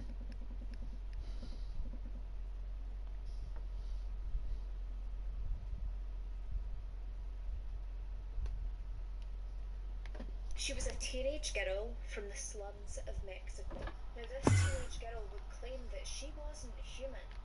She was, in fact, an immortal goddess. And her followers, they believed her, without question. And what came next is absolutely bone-chilling. Blood rituals, human sacrifice, a cult so disturbing that it was buried from the public memory for decades. This is the disturbing, bone-chilling story of Magdalena Solis, the High Priestess of Blood. Hi everyone, welcome back to my channel, or welcome to... There was no schools, there was no electricity. People here were very much illiterate and also isolated, which to the Hernandez brothers made them the perfect victims. Because when they stood back and looked at this community as a whole, they didn't see something that they wanted to try and build up and fix and help. They simply seen it as an opportunity. So these brothers, they would arrive and they claimed to be prophets of the Inca god who was sent there to rebuild the sacred temple and also choose their divine followers. So trying to make the people of this town, this small rural region, feel important and feel seen for the first time and like they serve more of a purpose in life. They just made up this half-baked mythology. They were claiming to the villagers that the gods were returning and they were just sent as the messengers. They just swarmed up one day and they're like, yeah, God told me I'm hot, I'm in charge, and handle your livestock. And these people believed them. And you're probably wondering why. Wondering why, laddie. Hell, laddie. Hell, laddie. Was because they were promised eternal riches and salvation if the villagers followed them faithfully, paid tribute, and obeyed. These guys just walked up one day and they're like, hey, you ever heard of a pyramid scheme with a twist? The twist being murder. And let's be real, when people are so isolated and so desperate, someone walking up and saying that they basically have magical powers that they can send from God sounds a lot more plausible than someone saying, don't worry, help is coming. Like, it is a bad day in society when it sounds more likely that people have powers. And Hernandez brothers, as soon as they had these villagers on board, they were just abusing them. Using and abusing them. Fake Using and religion to abusing. them. They were conducting Using and sexual abusing. exploitation. What's up, y'all? 1876, 50, 40, 13. Hey, what's going on, man? Oh, number 2, hell yeah. About damn time I get some company. I've been struggling. Thanks for those kind words. It means a lot. Hey, you know anybody that likes to travel, dude? I've been asking. I ask anytime someone comes up and they, I want to find someone who wants to travel.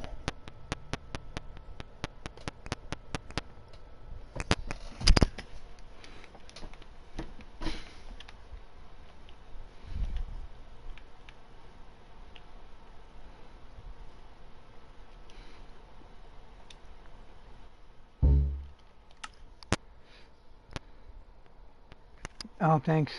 I want to, dude. I don't know anybody with a van. I don't know anybody who wants to travel, dude.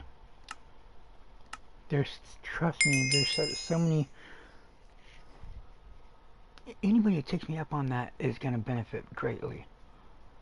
I'm talking about making lots of money. You're a legend too, dude. Larry Nintendo, that's a cool name.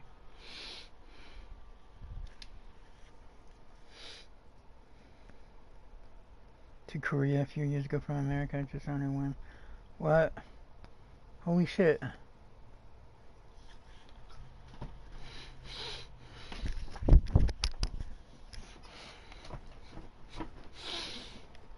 You ever coming back to America?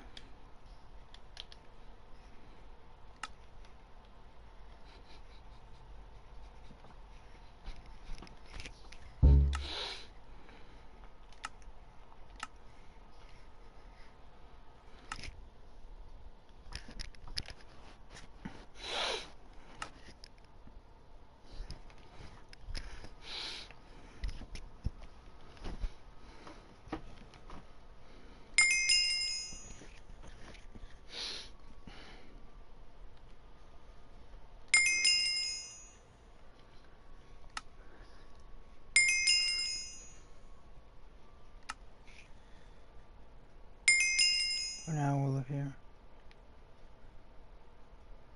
Oh, that's cool. You know anybody in California?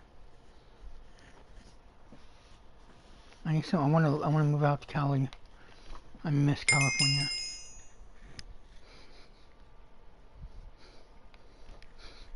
Yeah.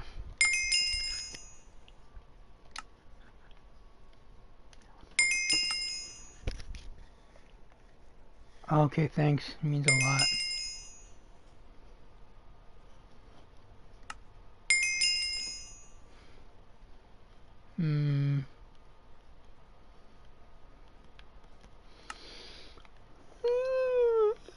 Once I go big in music, trust me, I'm gonna go big. You on Facebook at all?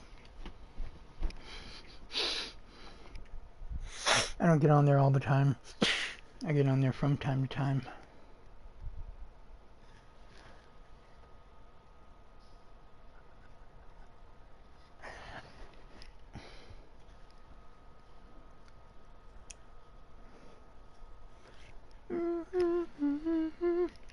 Dude, I'm talking, if someone can take me wherever I want to go for a year, I'll give them 100 grand. I don't care how crazy that sounds. Oh shit.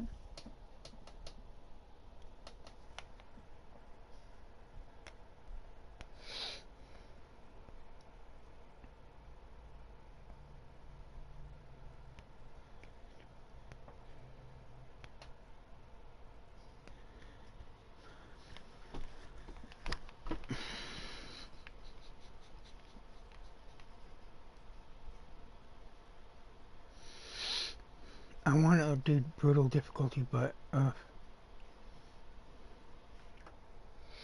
okay, man, you got a Bandcamp account? Yeah. I don't have people said I got banned because they thought I was a bot. I got Bandcamp, but it's been a long time. Dude, ugh, I wish you were here in the United States, man.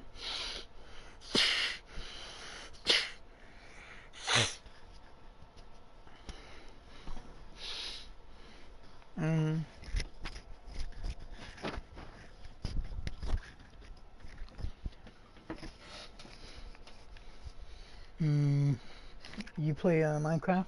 You have a PS5 or 4?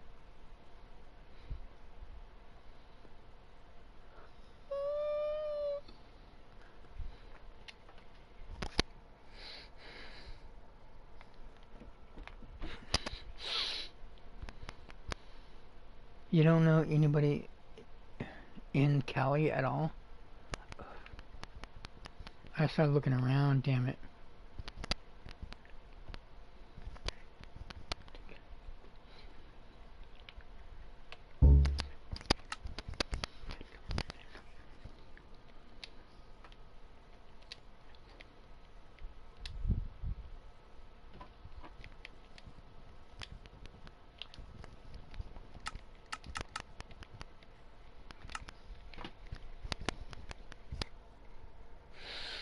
You should play Minecraft. I got a 5, but it doesn't like my internet right now.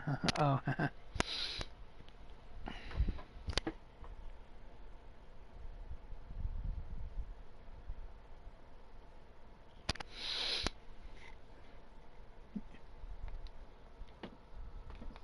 that would be cool. I need to find single women though. That's what I need. So serious. Prefer to find a single woman that travels like van life.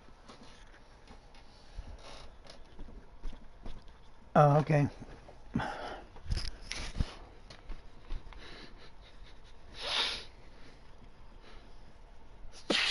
I could pay for the gas and the food.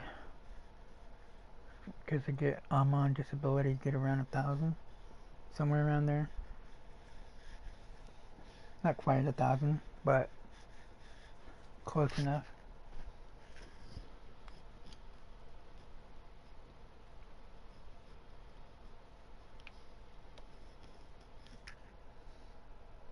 Yeah. Oh, trust me, I plan on having a lot of nice ladies. I don't want one. Fuck that one shit.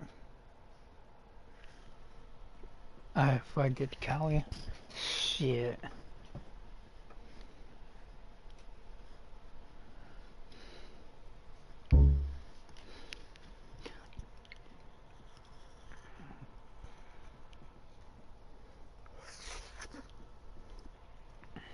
I just need, because I've been suffering from severe depression, dude. I need the fuck out of here.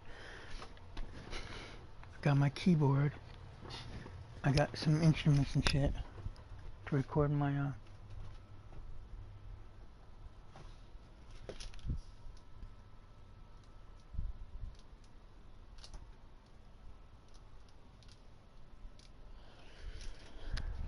I want to record my songs in Cali.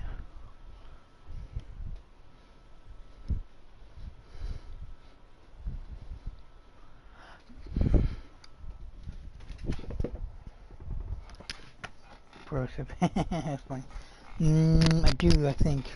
But it's been a long time. I don't get on there. I don't like getting on anything but YouTube and Facebook. Facebook's a bit iffy. Fire spreads.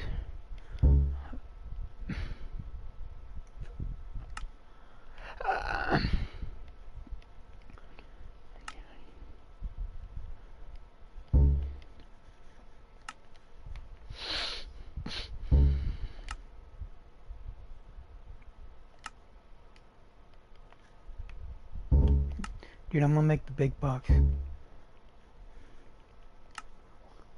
I want to work with famous people, a few famous people. You don't know any famous people, do you?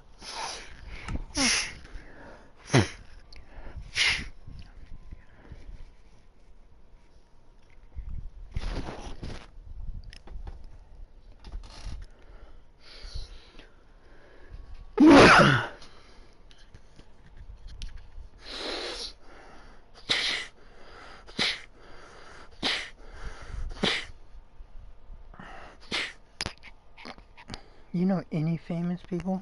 That'd be fucking cool.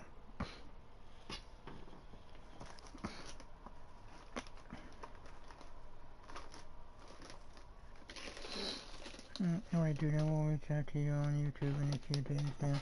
Gotta run, I'm exhausted, and I gotta work at 4 a.m. here tomorrow. No finish 375. Oh, I see. Oh, shit. 4 a.m. What time is it where you're at now?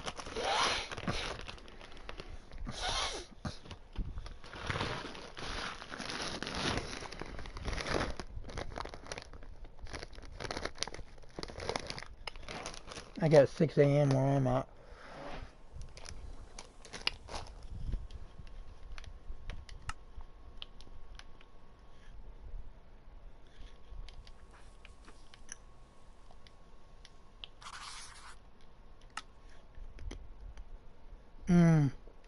Oh. Oh, okay. 8 o'clock? Damn, 9, 10, 11, 12, 1, 2, 3, 4, 5, 6. You're 10 hours behind me. I'm at 6:01 a.m. Dude, anytime you can stop by, just stop by, man. I could always use good company. Thanks for the words of encouragement, man. God bless. I mean that. I meant what I said about Cali, too.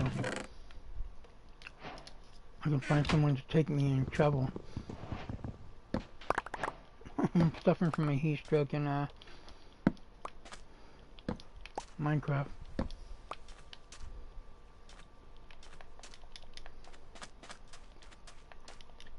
I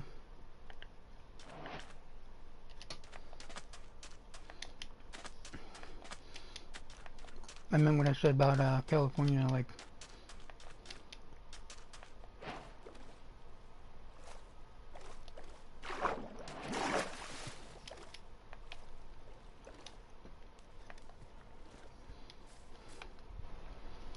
Oh, 13, 25, I like that.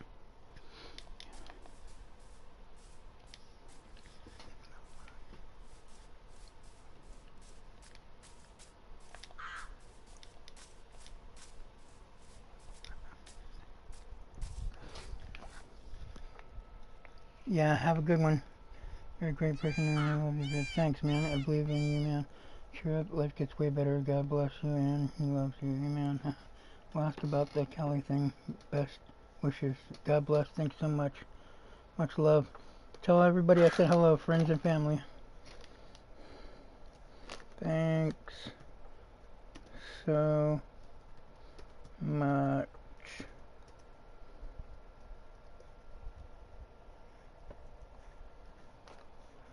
God bless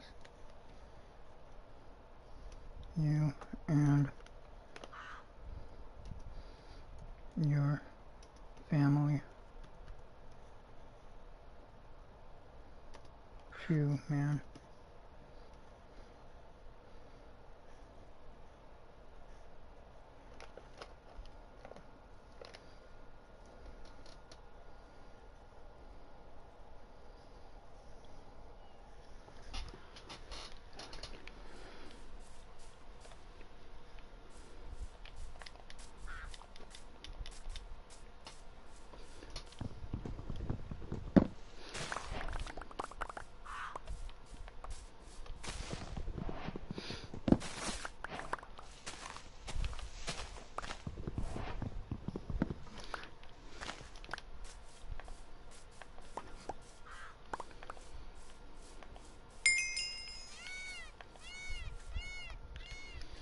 Okay.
got the copper golem shit going, so we're gonna take this one seriously. I like the other one though, but we'll use that one. Mm.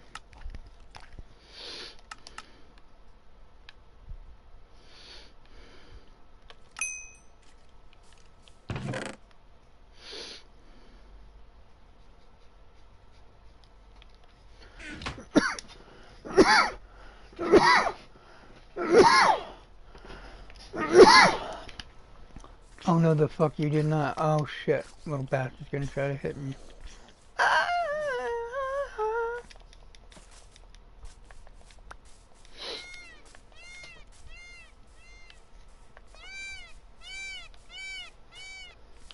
And when she left, I could not speak.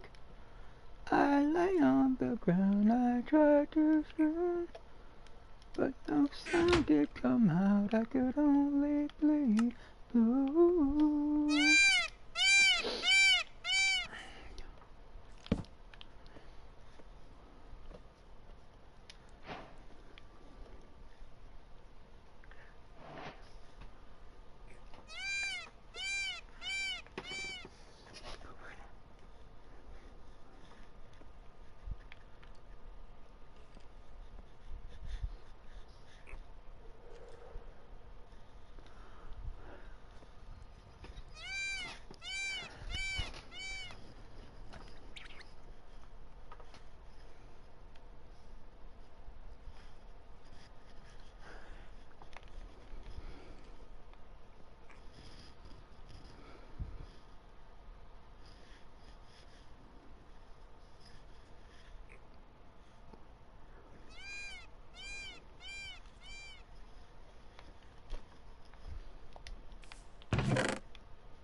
We're gonna keep our inventory.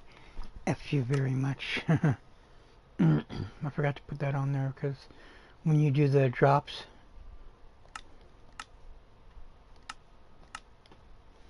then they tend to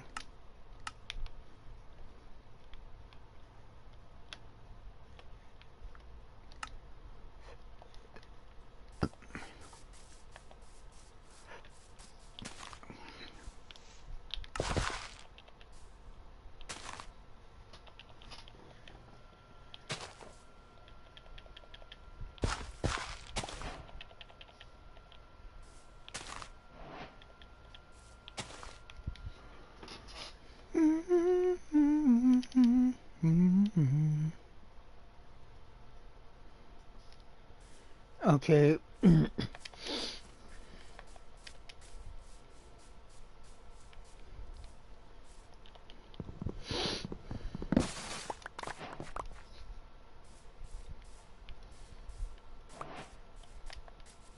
I'm gonna use the old when it comes to like diamonds and stuff.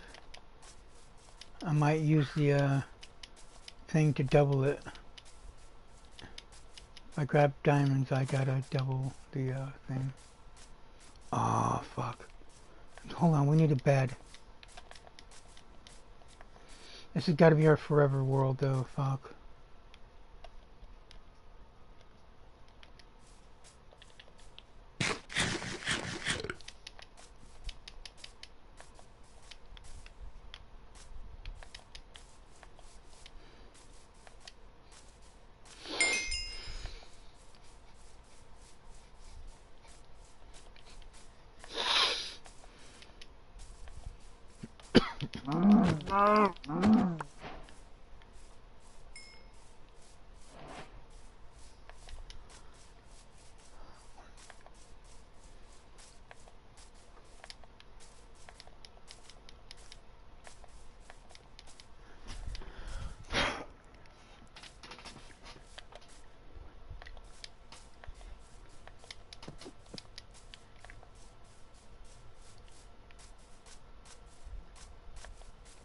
Oh shit. We'll go and kick it on that bed. There's a bed over here.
Motherfucker. Oh no you don't. You stupid niggers. I'm gonna slit your goddamn fucking throat. Stupid cocksuckers. Gonna kill these niggers. Honky faggot.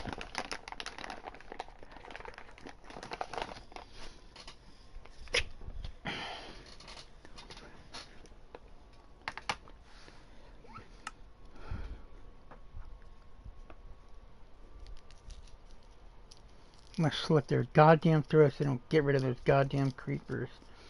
You fucking faggots. You know what? We gotta do that shit. Hold on.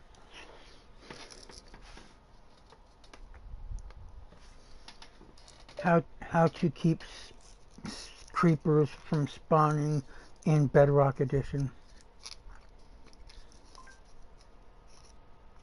I'm gonna start that cunt all goddamn over again.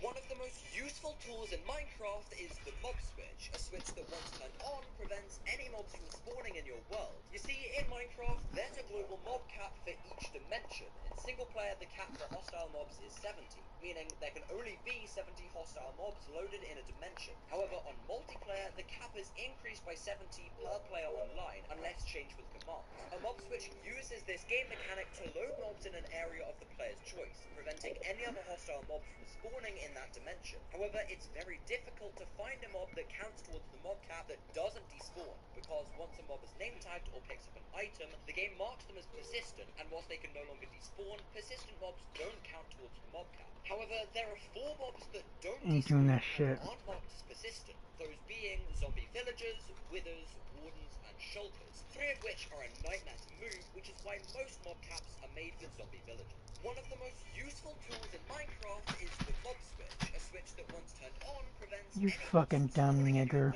You see, in Minecraft, there's a global mob cap for each Fucking dimension. idiots. Single player, the cap for Hold hostile on, these mobs is 70, cocksuckers. meaning there can I'm gonna kill them.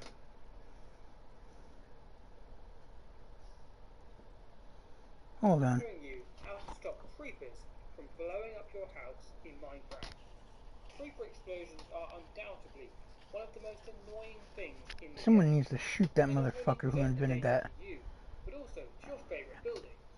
There's nothing worse than respawning after being killed by a creeper, only to find that your house took as much damage as you did, if not more so. This is especially true if any of your chests have exploded, which could mean losing a lot of valuable items. Yeah. Thankfully, there are a few things you can do that can reduce the chance of creeper explosions in the future, and one thing you can do that will stop them from ever damaging your buildings again. One of the easiest ways to stop creeper explosions in survival mode is to get a pet cat. Creepers are naturally afraid of cats and will avoid them as much as possible. So if you want to keep your house safe, all you need to do is station a few cats outside your home to keep watch for creepers. Cats can be found outside of villages and can be tamed by feeding them raw corn or salmon. You can then sit them outside your house or keep them by your side if you want their protection wherever you go. Another worthwhile piece of protection Hold on. is a shield. While a shield won't protect your buildings, it will protect you yourself. You can raise your shield by right-clicking on You it. fucking When enabled, this idiot. command will stop creepers from being able to damage any blind. Cheating a little is the /mob briefing command. When enabled, this command will stop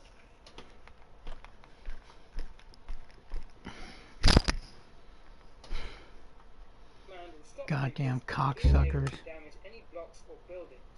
This is ideal if you're really sick of them blowing up your survival house, but could also be incredibly useful if you're building an adventure map and don't want mobs to damage your build.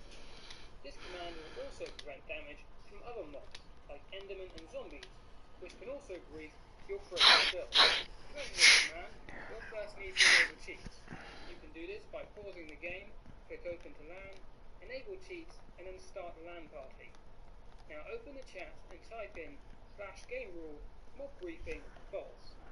Note that it must be spelled correctly, and it is case sensitive. So if your game says invalid command, rewind the tutorial and try again.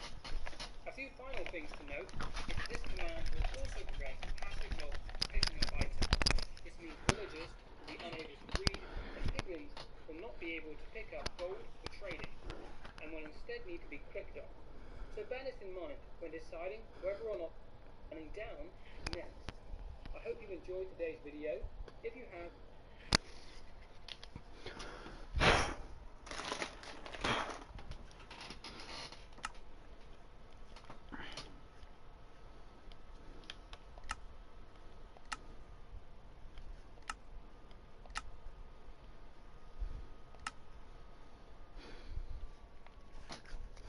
I gotta find, hold on, I gotta go back to, I gotta get in my history.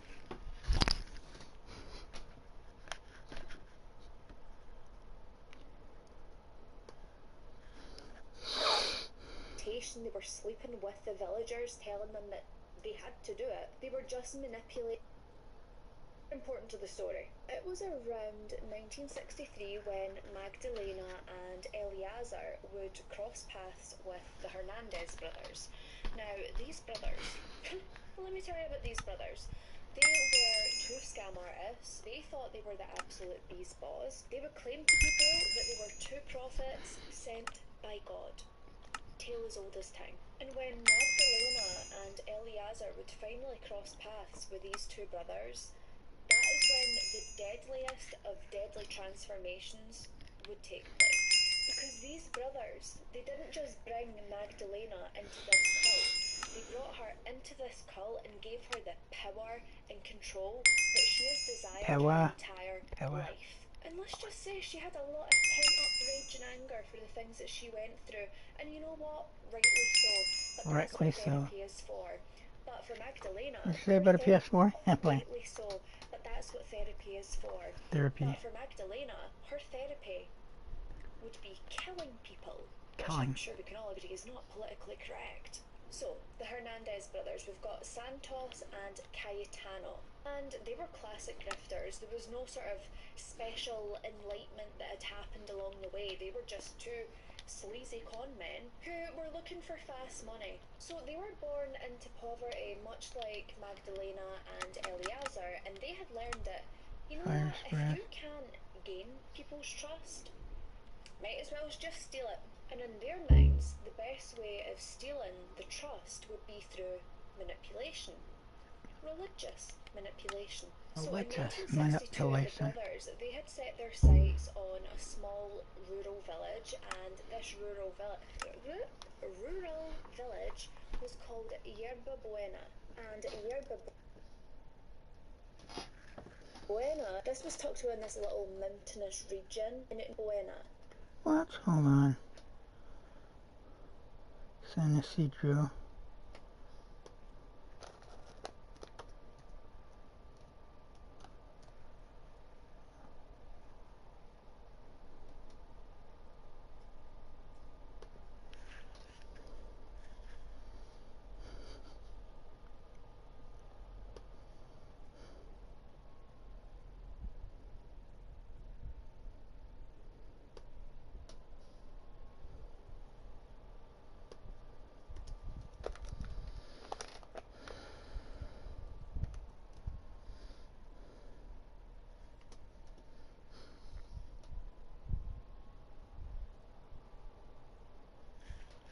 I'm trying to find this. Hold on a second.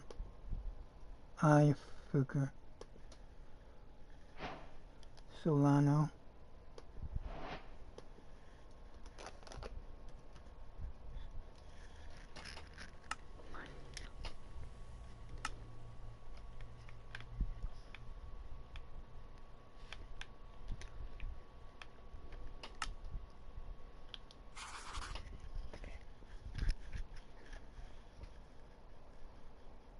Solano.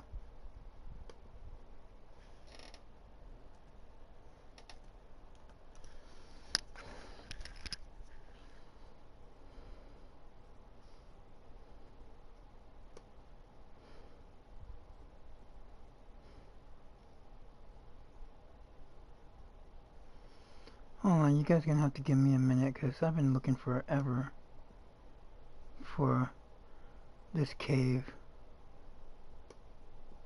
And if I could come close to finding it, that would be fucking cool.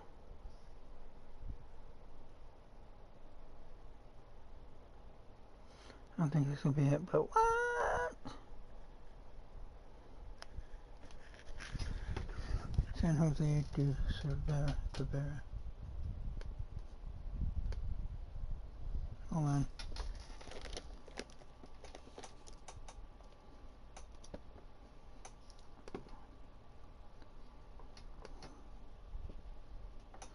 De Cervera.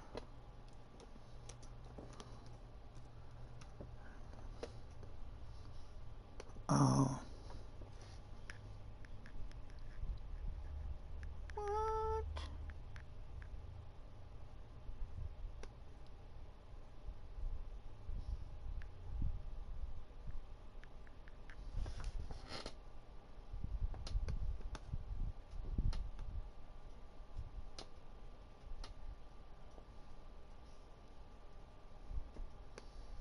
Would not be surprised if that was actually.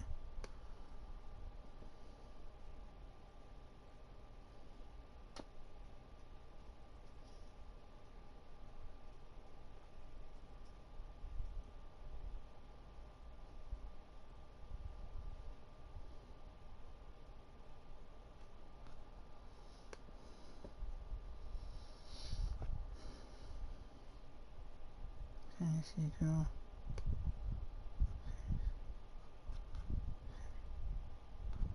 San Isidro.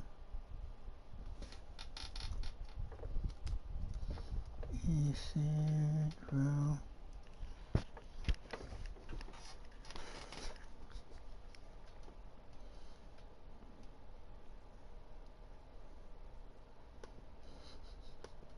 And a year Give me a minute, before guys. this was tucked away in this little mountainous region in Nueva Leon. Now, in this tiny rural village, there was no schools, there was no electricity. People here were very much illiterate and also isolated, which to the Hernandez brothers made them the perfect victims. Because when they stood back and looked at this community as a whole, they didn't see something that they wanted to try and build up and fix and help. They simply seen it as an opportunity. So these brothers, they would arrive and they had claimed to be prophets of the Inca god who was sent there to rebuild a sacred temple Hold on, guys. and also choose their divine followers.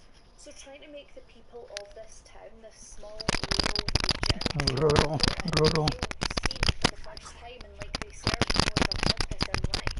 They just Rural. had this half-baked mythology. They were claiming to the villagers that the gods were returning and they were just sent as the messengers. They just swarmed up one charge and hand over your livestock. And these people believed them. And you're probably wondering why. The reason that these people had bought into the Hernandez's brothers' mythology was because they were promised eternal riches and salvation if the villagers followed them faithfully, paid tribute, and obeyed. These guys just walked up one day and they're like, hey, you ever heard of a pyramid scheme with a twist? Pyramid scheme with a twist? With a twat? People are so isolated and so desperate. Can I bend the twat? Basically have magical powers that they've been sent from God. Sounds a lot more plausible than someone saying, don't worry, help is coming. Don't worry. It's a bad day in society when it seems more likely people have powers. And the Hernandez brothers, as soon as they had these You guys are gonna have to give me a minute because they were just using and abusing them. They were spouting this fake religion to them. They were conducting sexual exploitation. They were sleeping with the villagers, telling them that they had to do it. They were just manipulating this power and collecting offerings that were in the form of labour, food, and money. Now, thankfully, it wouldn't be too long before this scam started to fall apart, and the villagers, they started questioning the Hernandez's brothers' divinity. And when the Hernandez brothers hear that they're chicken, so we should be safe. But that would utilised by this ritualistic cult. And when he stumbles across this cult, they're conducting one of their rituals. He sees and hears them chanting around a fire. There's this woman who is Magdalena, and she's standing over a bound man. Not only this, but this 14-year-old little boy, he would witness this man's blood being poured into a cup and drank. I mean, could you imagine being a 14-year-old? I'd be rubbing my eyes like, is this a mirage of some sort? Because what the hell? This young boy was so terrified and completely freaked out that he just bolted away from this ritual. He ran to the nearest police station in Villa Gran. He told police exactly what was going on and where it was happening. What's going on? I love your accent, laddie. He just bolted away from this ritual. He ran to the nearest police station in Villa Gran. He told police exactly what was going on and where it was happening, but the police wouldn't go out until the next day. When they went out the next day, there was no sign of Sebastian Guerrero, because this cult, they had found out that this young boy had spoke, and they would dispose of him. This young boy, Magdalena had ordered that he be captured, and not only that he be tortured and sacrificed. And this would be done in a ritual that was even more brutal than the others. This young boy's heart would be cut out, and his blood would be publicly drank and enjoyed by Magdalena and Eleazar. When Sebastian Guerrero had never returned, the police did quickly notice. After what this young boy described, there is no way that they could just brush this under the carpet and think that he's just went into hiding. Several officers from Monterrey and Nuevo Leon, they had launched a formal investigation. And I'm not gonna lie, some of them were very skeptical at first. Some of them didn't believe what the young boy had said, what he said he had seen, and they believed that maybe he had just ran away. But there was a few police officers that were absolutely convinced that what this terrified young boy said he seen, he absolutely did. And they wanted to get to the bottom of it and find out where he had went. And when they started their investigation in Yerba Buena, what they would find is silence, fear, and missing people. So police officers, they start questioning the residents and followers of this cult, and it's at this point where the cult's in full panic mode. Like, Magdalena, this is not what you promised us. I thought we were getting like eternal salvation and riches, and here I am. Riches. In this religious scheme that she had always craved. How could she turn it down? After all, this Santos guy who's just walked up one day, the rural village was called Yerba Buena. Fraccionamiento. Hold on.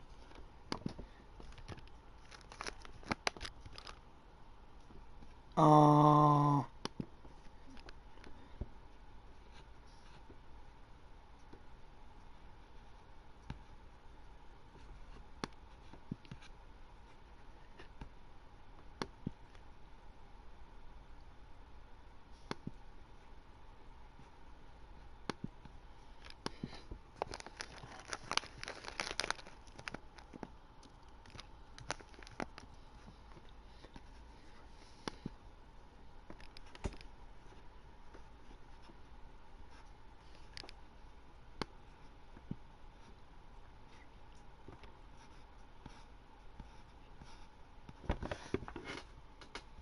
Hold on, y'all.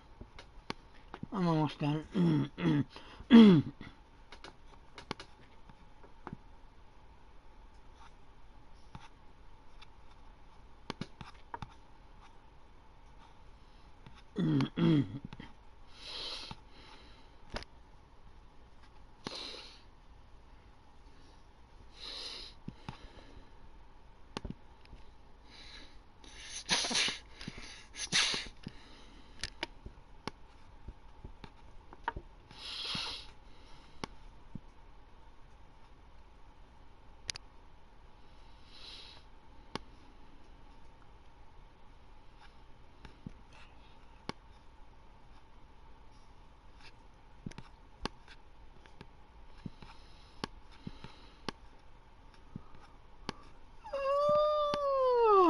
Fuck.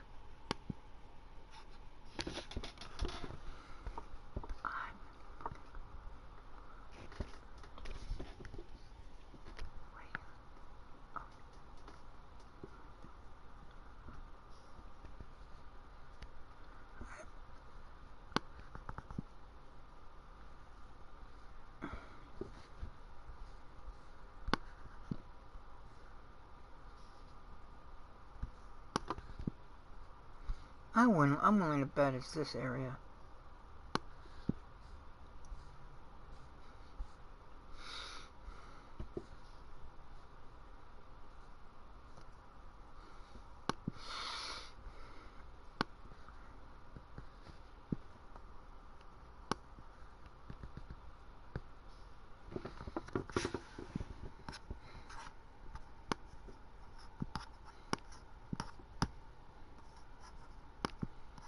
So once I go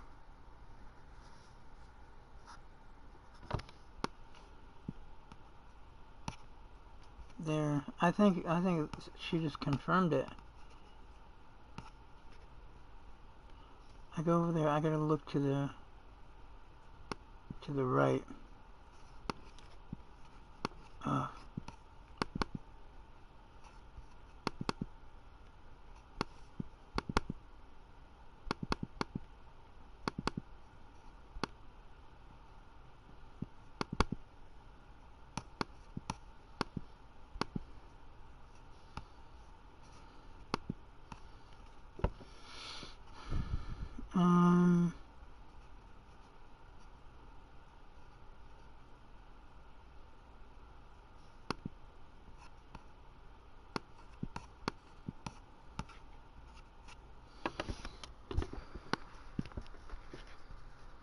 I've been looking for the longest time for this cave.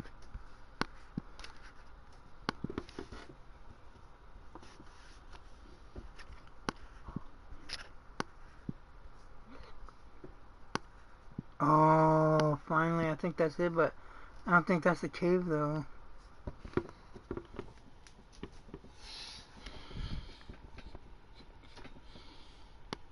I think that's just the rocks.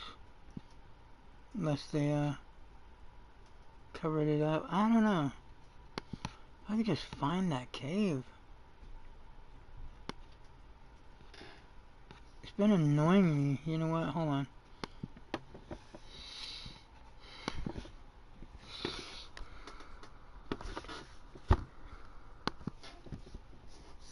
Where's the cave that Magdalena Solis killed Sebastian Guerrero at?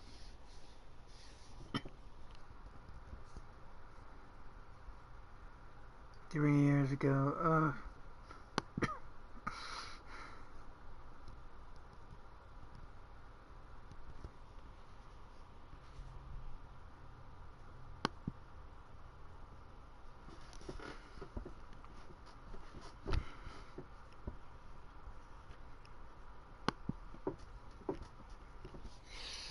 Oh, I know.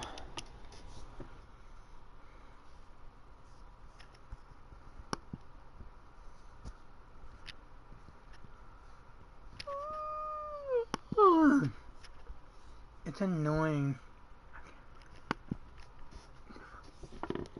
Ugh.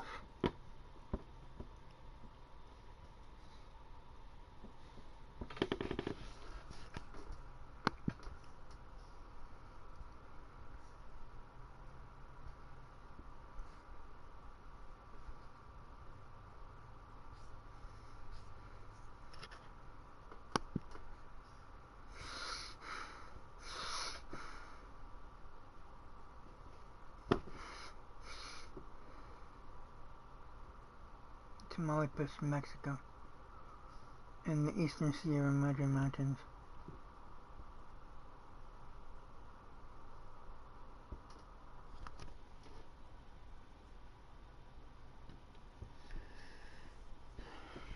"25 kilometers away to report where you were." Oh, that poor kid, though.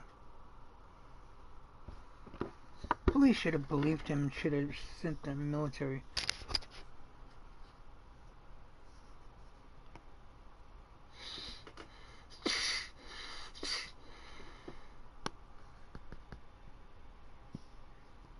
I don't know, I think it's either, well, it can't be that, because it just basically, I just seen the picture. It keep taking me to this area, and I think it's on the other side of this mountain.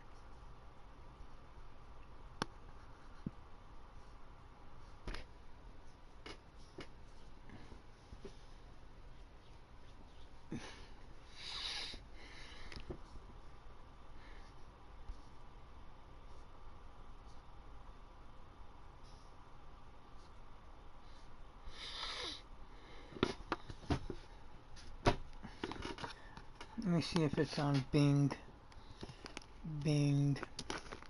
Maps.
If someone could just, I've been trying for so fucking long to find this gosh darn cave.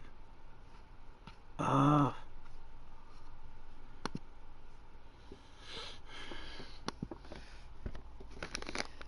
Do you know exact coords?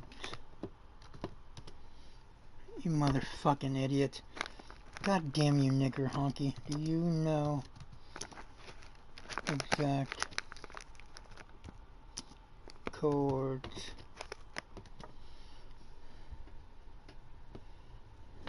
It's unlikely you'll find the exact coordinates of the specific cave where the Magdalene soul.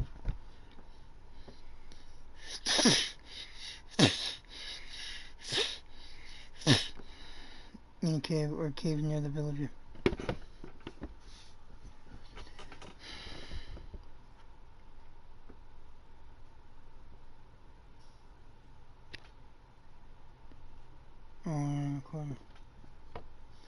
For public access.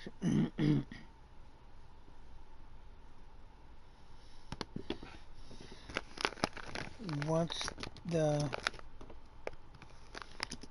coords for the village?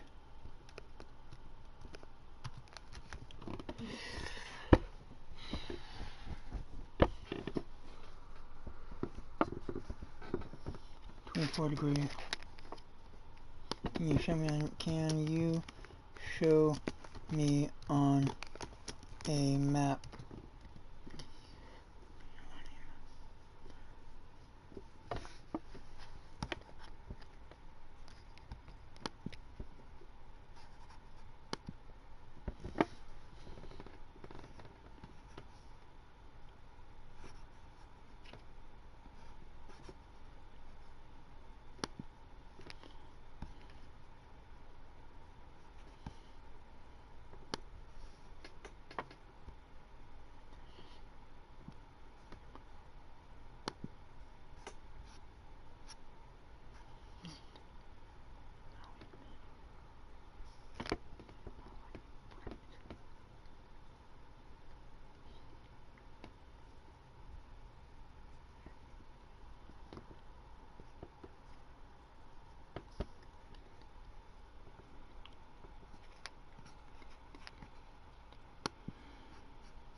It's gotta be scary as fuck.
You know, I know where this one is, so I can go on to Google Earth.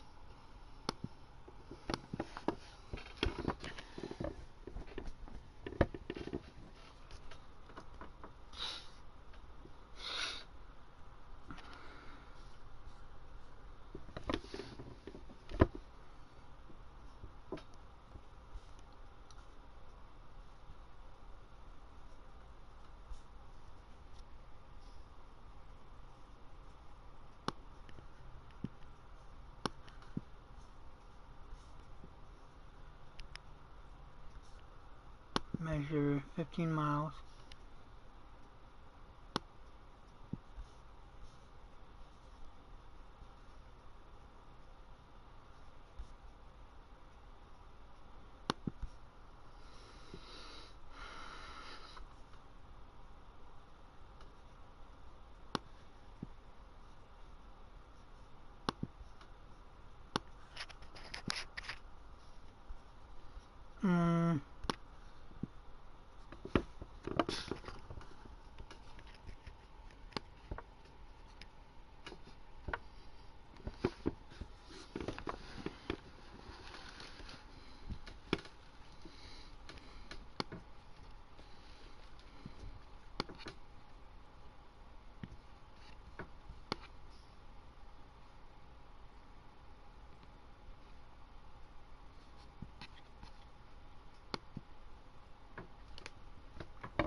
Get the fuck over there.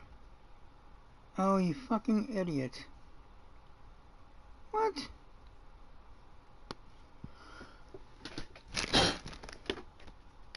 Hold on a second. You motherfuckers. Is that a Yerba Buena? A Yerba Buena over there? What?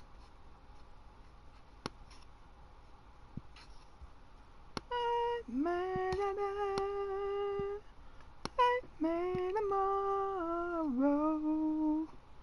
I made so you can finally see what's good for you. Oh, I made it. I love that song. Oh, if it's annoying me though.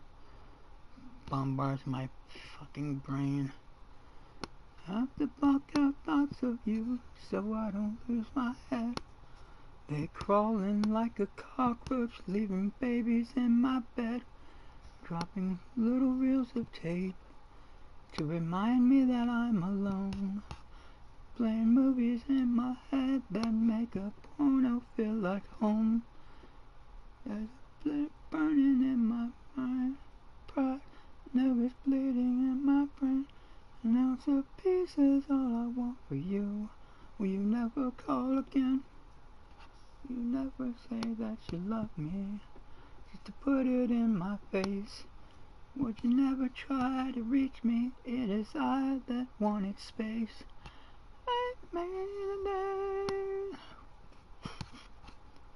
Those tones on that song are so fucking perfect. Like David Gray's Please Forgive Me, it's fucking perfect. The tones are just perfectly placed.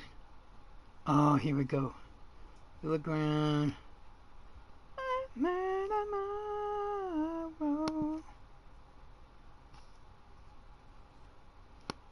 So Villagrán's right there.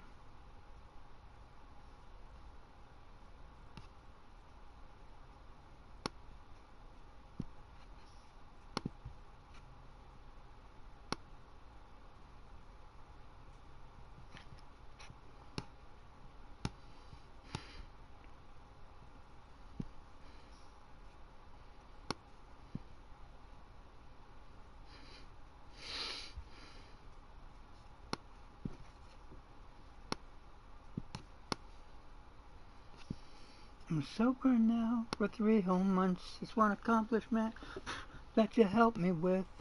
The one thing that always tore us apart is the one thing I won't touch again. In a sick way, I want to thank you for holding my head up late at night.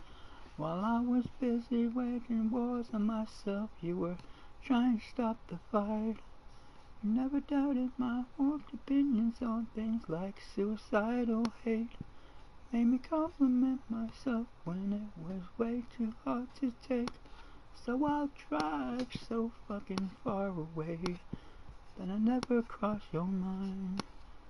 Do whatever it takes in your heart to leave me behind.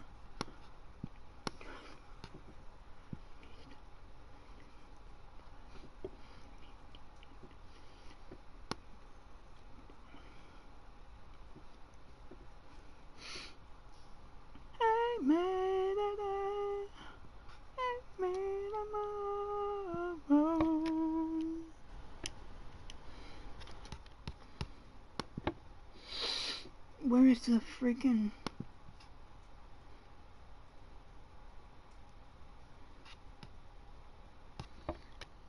I'm gonna ask this chick.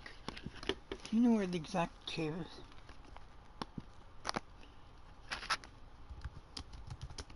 No. Where the exact cave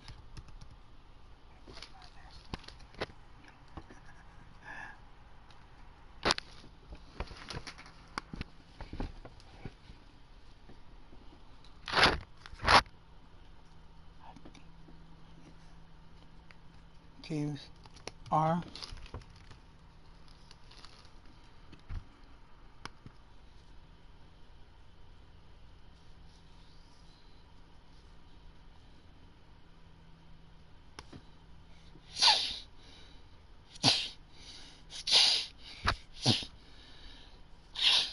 Hello everyone and welcome back to my channel.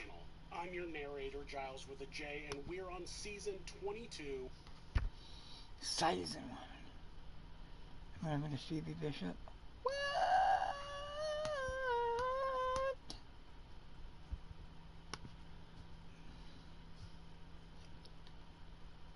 Hello everyone and welcome back to my channel. I'm your... They were sleeping with the villagers, telling them that they had to do it. They were What just... happened to Phoebe? We begin tonight with the hunt for a killer, and this is really a disturbing...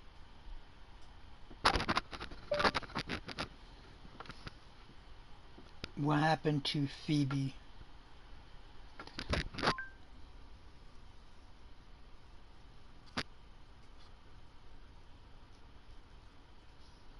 Oh. Maybe she's out there hiding. About...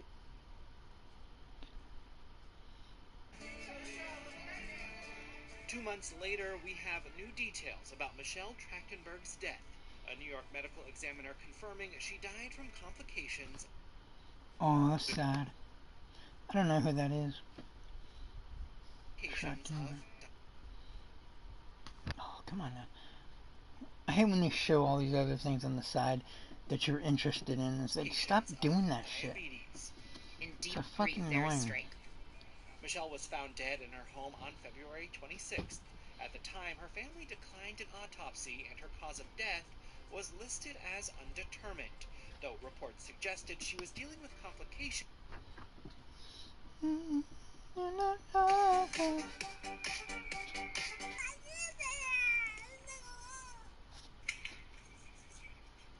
Oh.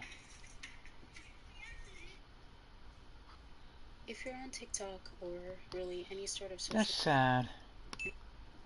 family began posting videos to Douyin, which is the Chinese version of TikTok, where Zhao Zhao is seen on stage with a cross-dressing singer that goes simply by Sing Sing, as well as another disabled person who often makes appearances in these videos. But here, you can clearly see that Sing Sing continues She to looks keep like an crashing alien. after I bet out she's of no crazy, legs. crazy looking. What's genuinely hard to wrap my head around, though, is how any of this was ever considered funny. Sure, you could argue that her sudden outbursts or exaggerated reactions might come off somewhat humorous on the surface, but there's also this video continuing to rack views completely unchecked. Entire accounts and video compilations Okay, I'm existed not for watching the that sole shit. Oh.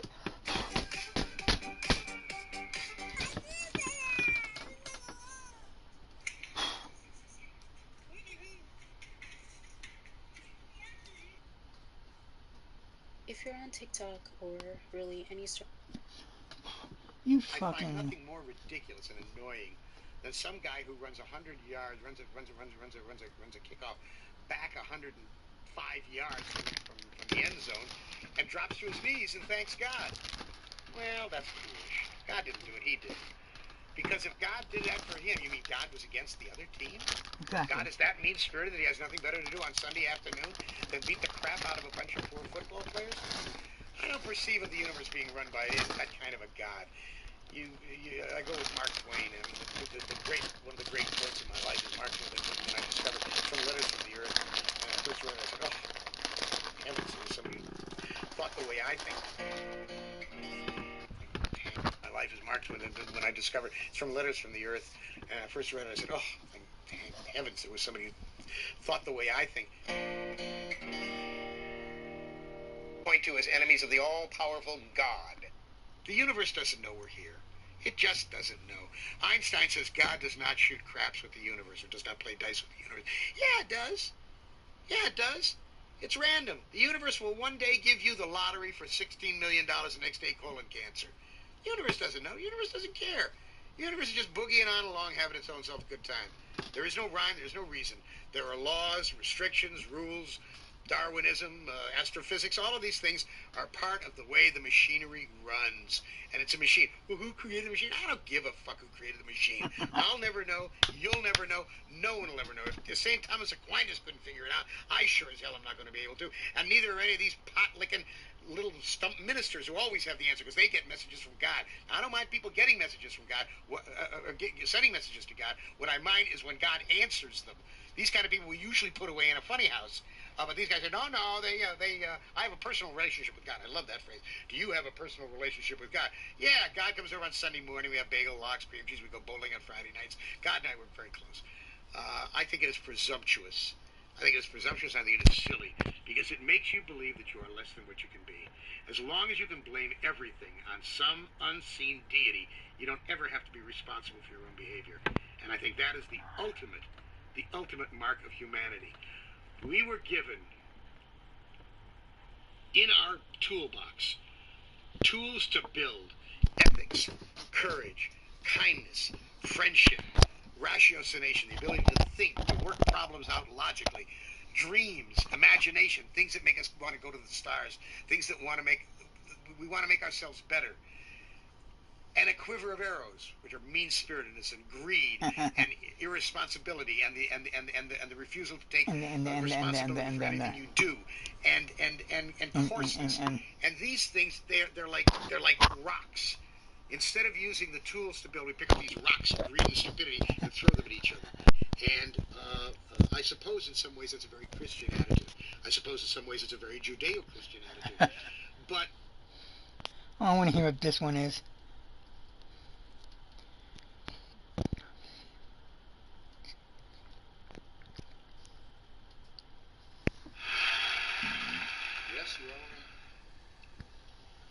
going to die.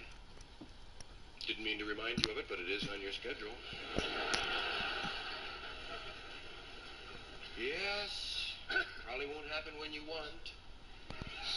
Usually comes along when you're not expecting. Generally, you have your stamp collection out, you know. Now? No. Just want a little time to put away your hinges, you know.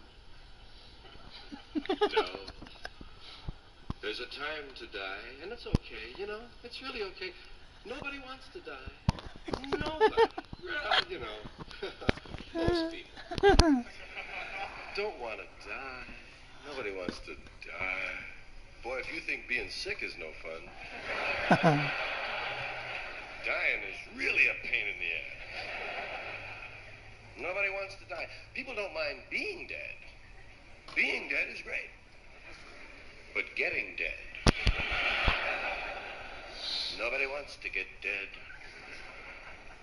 So I hope I don't die. I wonder how often we think that, you know? It's just under the surface, isn't it? You go out for the day, going out of your house. I hope I don't die. It would really spoil the circus if I were to die. Geez, I hope I don't die. Comedians don't want to die. It's only a metaphor, but it's so true of all of us. We don't want to die out there. The comic's gonna die. I don't want to die. Geez, I was dying out there. I was dying. It was death out there. And it was like a morgue. I don't want to die. Of course, if the comedian doesn't die, you know, if he succeeds, if he makes you laugh, then he can say, I killed him. I killed him.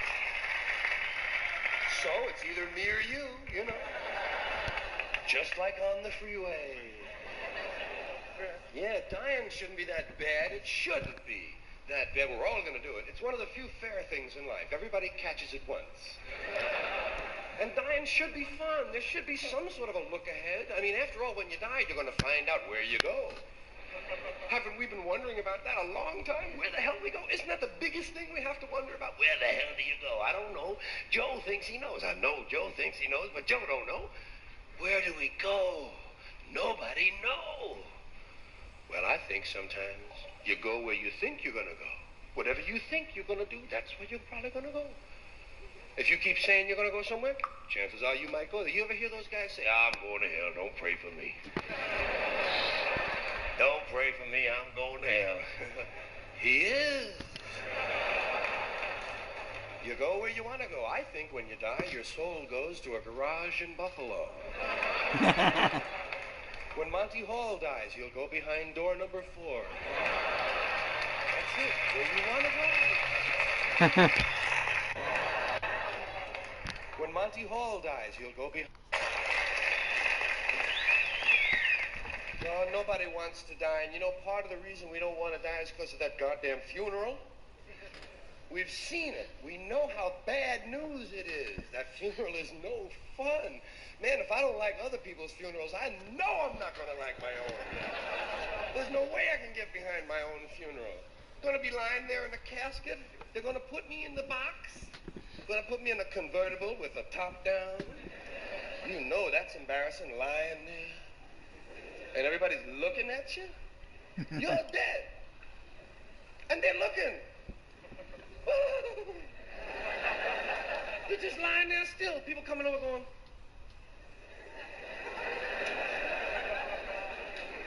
They don't know that you're lying there with short pants on and no back in your jacket. Embarrassed. And sometimes they'll come over, you know, some people, it depends on your...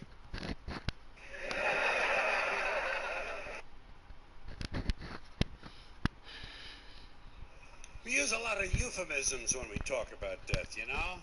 People say things like, you know, I lost my father.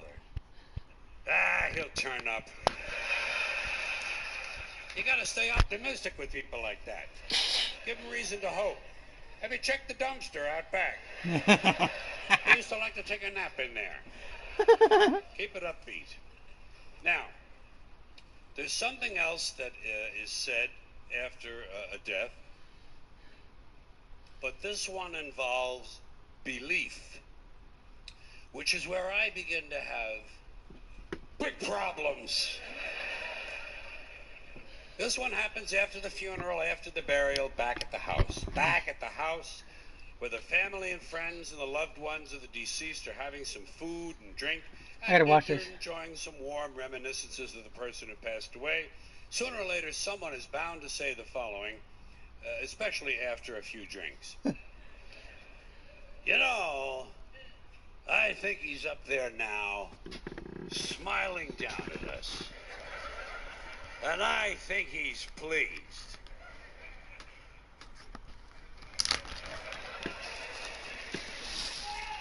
Now, first of all, there is no up there.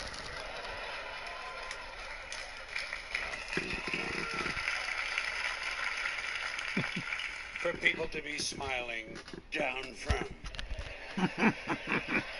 I know.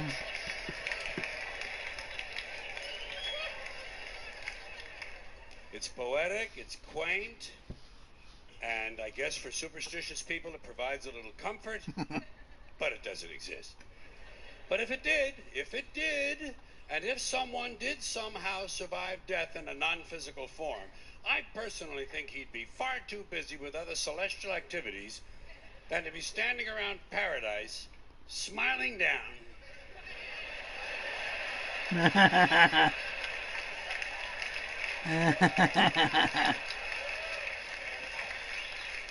On live, people. What kind of a fucking eternity is that? And why is it no one ever says, I think he's down there now, smiling up at us? Apparently it never occurs to people that their loved ones might be in hell. Your parents could be in hell right now. Your parents and your father for sure. It's fucked up. Oh shit, hell is full of dads. Full of dads. Even the ones who took you to the ball game. Just for beating the shit out of you once too often. And it's full of dads. Full of dads. Even the ones who took you to the ball game. Just for beating the shit out of you once too often. And fucking the neighbor lady. And fucking the neighbor dog. And who knows, maybe even fucking the UPS man. We'll never know what mischief Dad was up to. Parents in hell. Kind of gives you a nice feeling, doesn't it? It does me. Grandparents in hell. Picture that. Picture your grandmother in hell. Baking pies. Without an oven. And if someone were in hell, I doubt very seriously he'd be smiling. I think he's down there now, screaming up at us. And I think he's in severe pain. People like to be realistic. They don't like to be realistic. People would rather stroke themselves. You know, oh, they like to stroke themselves. Don't they stroke themselves? They stroke each other. They get stroked. They stroke the boss strokes them. Everybody strokes everybody. It's nothing but a big stroke job in this country. The government strokes you every day of your life. Religion never stops stroking you. Big business gives you a good stroke, and it's one big transcontinental, cross-country, red, white, and blue stroke job. Do you know?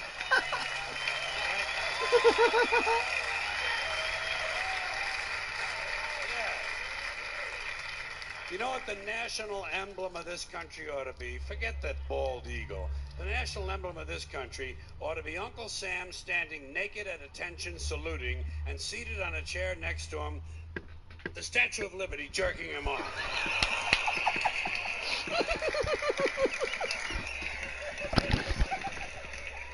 That would be a good symbol for the United Strokes of America. It's all bullshit, folks. It's all bullshit and it's bad for you. Now, speaking of dead people in heaven, there are some people who not only believe that their dead parents in heaven can see them. Okay? Okay. They honestly believe that their dead parents in heaven can help them. You've heard these people, I'm sure. They honestly somehow believe that their dead parents in heaven can intercede with God on their behalf to gain favors for the living. I come from a Catholic home. I heard this shit. They sit there in the chair with the fucking rosary and they look at you like this, you know, and they say, oh, my dad was looking out for me. He was looking out. I don't know how he got me out of that jam, but he got me out. Oh, my mom was in surgery with me. She was in, I could feel her presence in the, yeah. Fine. Like the people who die have nothing better to do than to run the heavenly branch of the Make-A-Wish Foundation. Now, if people want to believe this kind of stuff, it's fine with me. Let them believe it. I don't want to disabuse anyone of their beliefs. But I have a question about this. A question that involves logic. Let's suppose it's true. Let's allow the proposition that somehow dead parents in heaven can help their living children. Fine. So, you got a family living on earth, father and mother and 4 kids. Family of 6. Good family, nice family, doing all the right things, having a good time, making all the right moves. And the parents go away on a weekend trip and get killed in an accident. And the children, of course, survive. So now, according to this theory, these 2 people go to heaven and they start helping their 4 living children. Helping them with everything they need. Helping them with their science projects, with their SAT scores. Helping them get a good school and get a nice job and get a promotion and a raise and someone to marry, and they all grow up. These 4 kids now grow up and have children of their own. And let's say that all 4 of these now grown children also die at the same time. Just for the sake of argument. Let's say there's an explosion at Thanksgiving dinner. And these 4 die, but their children survive because they were seated at the children's table.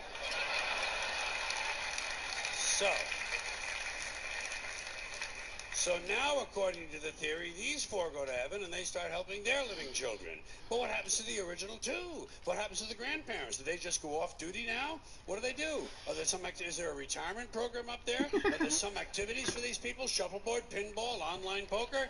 There must be something they can do. Or do they have to remain on duty indefinitely? Do they have to keep on helping their living descendants forever and ever and ever? Is that what heaven's all about, helping the living? When do you get to just lie back on a cloud and take a fucking harp lesson? You know what I mean? Harp lesson. Because people have been dying for a long, long time. There's been a lot of dead motherfuckers. Did you know that? Yes, you knew there's a lot of dead motherfuckers. We've had 100 billion people live on this earth. That's what the experts say. 100 billion people have lived here. So let's say half of them died and went to heaven. That's 50 billion people up there. That's a pretty crowded place. It must get pretty busy and pretty hectic up there. And God must get pretty pissed off with all these favors. Yeah, I know. Spelling test Tuesday. Get the fuck out of here. Get the fuck out of here.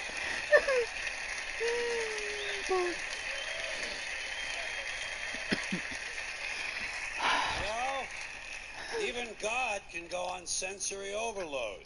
That's why he wanted 1 day off a week. Christians gave him Sunday, Jews gave him Saturday, Muslims gave him Friday. God has a 3-day weekend, which is probably just what he needs. Now, just a couple other questions about this whole theory. Suppose you die without having any children. Who do you help? Strangers? It would be nice. Suppose you're an adopted child. Who helps you? Your biological mother? She doesn't even know where the fuck you live.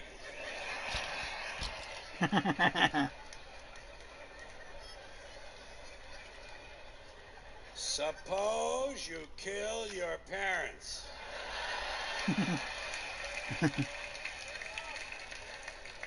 Would they help you? I'll guarantee you Mr. and Mrs. Menendez are not helping those 2 boys.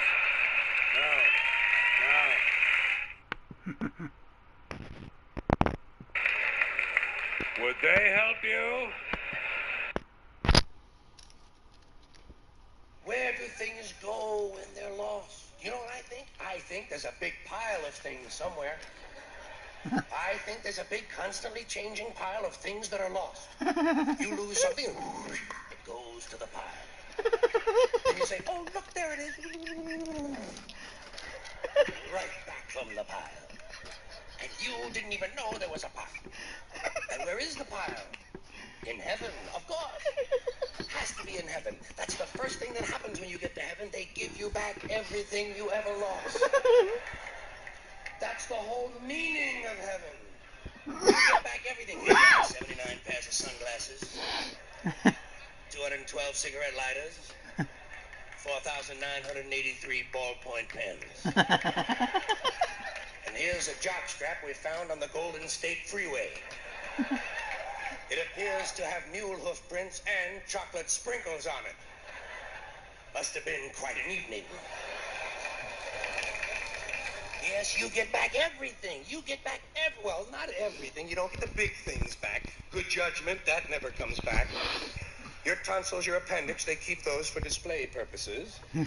Virginity, you don't get that back because you were in such a big hurry to get rid of it in the first place. But you do get all your wallets. You get back every wallet you ever lost. No cash. It's just like Earth. Oh, that's it.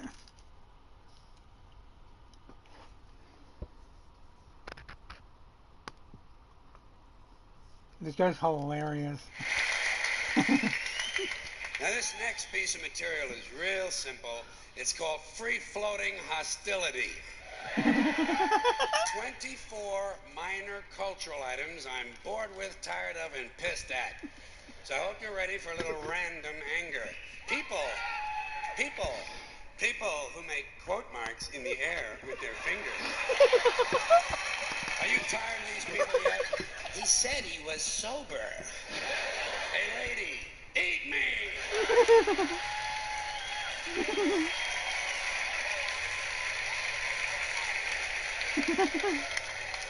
Bada boom, bada bing. Next guy says to me, bada boom, bada bing, is getting kicked right in the fucking nuts. Bada boom, motherfucker! You want to try bada bing? Bad hair day. Where did this shit come from?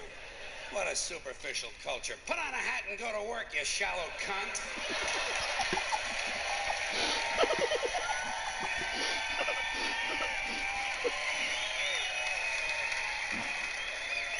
It's a good thing Lewis and Clark never had a bad hair day. Or Daniel Boone, huh? Custer? He had a really bad hair day. But he had it coming, that blonde, blue-eyed criminal fuck. Well, what about these guys who tell you, I heard that? I heard that. Oh, you did you? Well, isn't this exciting? What is this, a fucking hearing test? Did I wander into a Belltone commercial here? Of course you heard it, you fucking Nimrod. I'm standing right next to you. I'm gonna move down here. I'm gonna move a little farther away. Blow me! By any chance, did you hear that? Now, what about these people who tell you their needs aren't being met? You run into this stuff, this is support group shit, 12-steppers. My needs aren't being met. Know what I tell them? Drop some of your needs. Life is a zero-sum game. What else is troubling me? Mickey Mouse's birthday being announced on the television news as if it's an actual event. I don't give a shit. If I cared about Mickey Mouse's birthday, I'd have memorized it years ago. And I'd send him a card. Dear Mickey, happy birthday. Love, George. I don't do that. Why? Don't give a shit. Fuck Mickey Mouse. Fuck him in the asshole with a big rubber dick.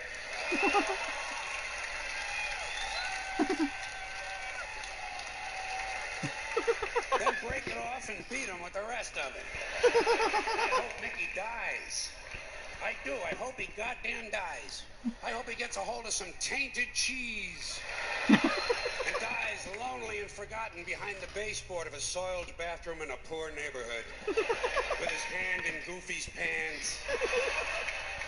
Mickey Mouse. No wonder no one in the world takes our country seriously. We waste valuable television time informing our citizens of the age of an imaginary rodent. Now let me ask you this. The two pandas in the zoo, do you care if they fuck? I don't. Why don't they stop telling me on the news the pandas didn't fuck again this year? I'm not concerned. I have no emotional stake in panda fucking, all right? If they want to, they will. If not, they'll watch The Price is Right.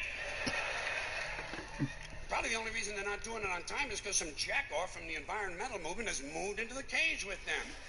Could you get a hard on if some guy in a green t-shirt with a stopwatch was taking your girlfriend's rectal temperature? Leave these creatures alone. And, all right, let me get a sip of water here. Hold on. All right. And as long as we're talking about the news, I don't want to hear anything more about sperm, egg donors, surrogate in vitro test tube, biological adoptive foster parents who want their baby back. Baby Jane, baby Ruth, baby this, baby that, baby it's cold outside. I don't give a shit. Leave me alone and keep it off my TV. Sick American shit. I'm also tired of hearing about innocent victims. This is an outmoded idea. There are no innocent victims. If you live on this planet, you're guilty, period. Fuck you, end of report. Next case. Next fucking case. Next case.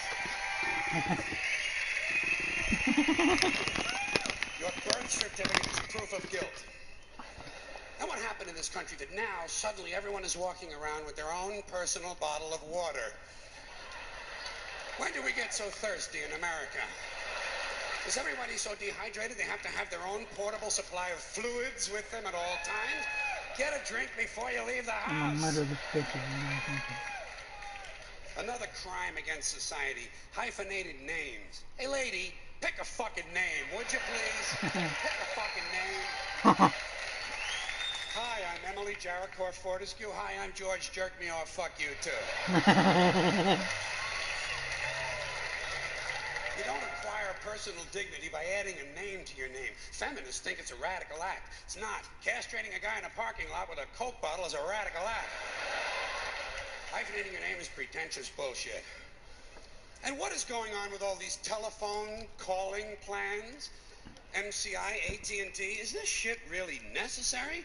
When did the phone bill become life's most critical document?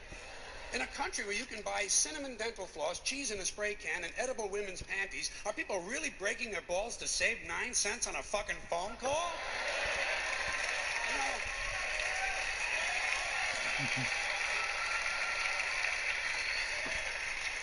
Talking to your mother once a year might not be the most pleasant thing in the world, but it should not be seen as a critical spending decision. Something else I don't understand, motivation tapes, motivation books. What happened here? Suddenly everybody needs to be motivated? It's a fairly simple thing. Either you want to do something or you don't. What's the big mystery? Besides, if you're motivated enough to go to the store to buy a motivation book, aren't you motivated enough to do that? So you don't need the book. Put it back. Tell the clerk, fuck you, I'm motivated, I'm going home. I'm going home.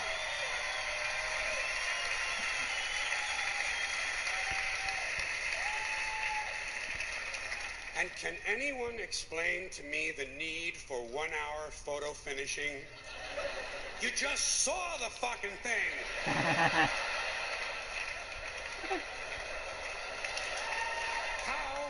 How can you possibly be nostalgic about a concept like a little while ago? That's hilarious. Another complaint, too many vehicles.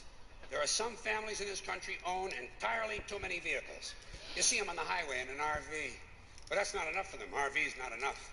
Behind them, they're towing a motorboat, go-kart, dune buggy, dirt bike, jet ski, snowmobile, parasail, hang glider, windsurfing equipment, a hot air balloon, and a small two-man deep-sea diving bell. Doesn't anyone just take a fucking walk anymore?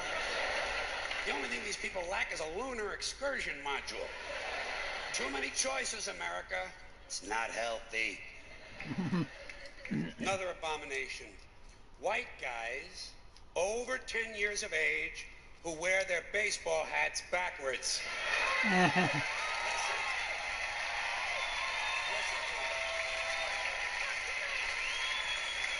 White guys, let me tell you something. You're never going to be as cool as black guys.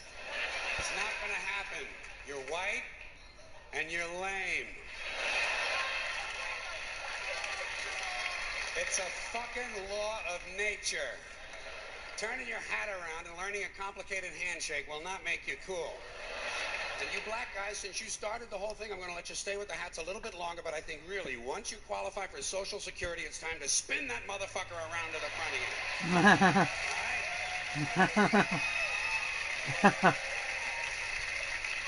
Another tip for the men. The earrings, the thing with the earrings, it's over. It's been over for a long time. Doesn't mean anything anymore. It was supposed to piss off the squares. The squares are wearing them now. Doesn't mean anything. It's just fucking jewelry. Unless you have an earring with a live baby hanging from it, it's just jewelry. And I want you to know I'm in favor of self-mutilation and personal disfigurement. I've always said there's nothing like puncturing and perforating your skin in a dozen or so places in order to demonstrate your high self-esteem. When I see a young man decorating his scalp with a soldering iron, I say, there's a happy guy. Thinks highly of himself. And haven't we gone a little overboard with these colored ribbons for different causes? Every cause has its own colored ribbon now. Red for AIDS, blue for child abuse, pink for breast cancer, green for the rainforest, purple for urban violence. I got a brown one. You know what it means? Eat shit, motherfucker! Eat shit, motherfucker!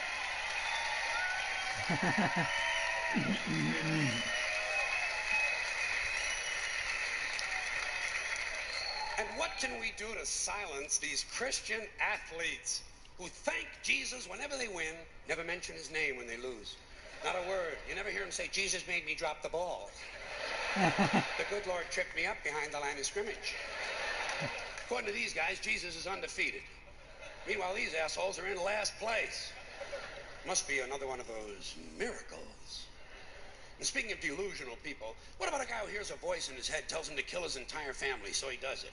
Is this the only thing a voice in the head ever tells these people to do is to kill others? Doesn't a voice ever tell a guy, go take a shit on the salad bar at Wendy's?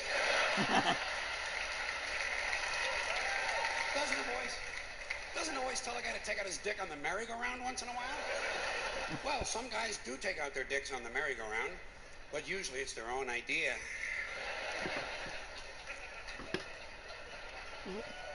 Something else I can do without, aftershave and cologne. And this disgusting shit that men put on their bodies. Just what I need in the elevator. Some guy standing next to me smells like a fucking pine tree. I said, go home and wash, you smelly prick. You smell like the urinal in a Portuguese cat house. Goddamn, guys are stupid. Guys are really fucking dumb. They think they're going to get laid with this stuff, you know. Oh, yeah, they put it on at home. Oh, boy, I'll get laid tonight. I'll get laid tonight. You don't get laid with green shit that comes out of a bottle, okay? And the only smell that's going to help you get laid might be your own natural scent. You have pheromones. It's a secondary sex characteristic. People in America, oh, nervous about sex. They want to cover that up and disguise it. Guys in Europe, they know how to live. Guy gets in the elevator over there, he smells like a pile of dog shit. Those people are sophisticated.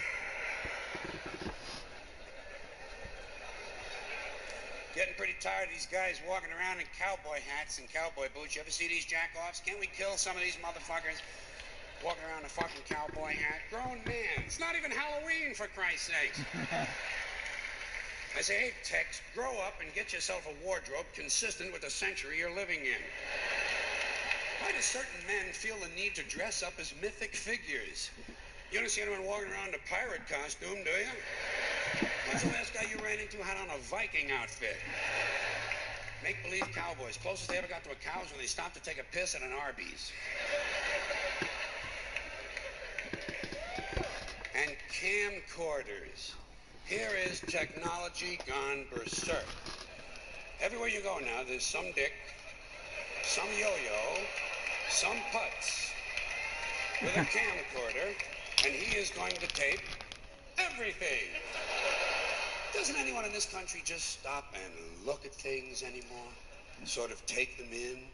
Maybe even remember them? Is that just a strange notion? Does experience have to be documented and brought home and saved on a shelf? And do people really watch this shit? Are people's lives so bankrupt they sit at home looking at things they already did? These guys are so intense, you know. It's always guys. They won't let women touch the cameras. It's a highly technical skill. Look through a hole, push on a button, big skill, and they're... These guys are so intense, you know. It's always guys. They won't let women touch the cameras. It's a highly technical skill. Look through a hole, push on a button, big skill, and they all think they're Federico Fellini. Ever seen him? Low angles, zooms, and pans, and it's the same ugly three children in every goddamn shot. All the George Lucas magic in Hollywood is not going to change the unfortunate genetic configuration on the faces of these children. Keep these unfortunate youngsters out of public view. Bop. Now, Thank you all for your patience. a lot of these, hold on a sec. A lot of these cultural crimes I've been complaining about can be blamed on the baby boomers. Something else I'm a little tired of hearing about. The baby boomers. Whiny, narcissistic, self-indulgent people with a simple philosophy. Give me it, it's mine! Give me that, it's mine! These people were given everything. Everything was handed to them. And they took it all. Took it all. Sex, drugs, and rock and roll. They stayed loaded for 20 years and had a free ride. But now they're staring down the barrel of middle-aged burnout. And they don't like it. They don't like it, so they turn self-righteous. And they want to make things hard on younger people. They tell them abstain from sex. Say no to drugs. As for the rock and roll, they sold that for television commercials a long time ago. So they could buy pasta machines and Stairmasters and soybean futures. Soybean futures. You know something? They're cold, bloodless people. It's in their slogans, it's in their rhetoric. No pain, no gain. Just do it. Life is short, play hard. Shit happens, deal with it. Get a life. These people went from do your own thing to just say no. They went from love is all you need to whoever winds up with the most toys wins. And they went from cocaine to Rogaine.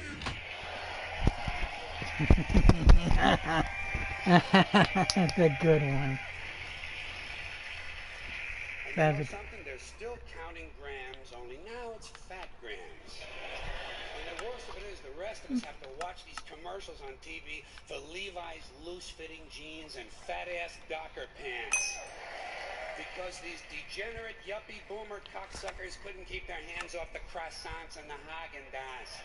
And their big fat asses have spread all over and they have to wear fat-ass Docker pants. Fuck these boomers, fuck these yuppies, and fuck everybody now that I think of it.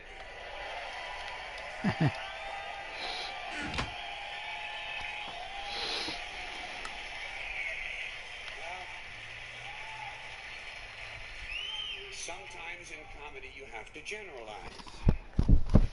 Now there's one thing you might have noticed I don't complain about. Politicians. Everybody complains about politicians. Everybody says they suck. Well, where do people think these politicians come from? They don't fall out of the sky. They don't pass through a membrane from another reality.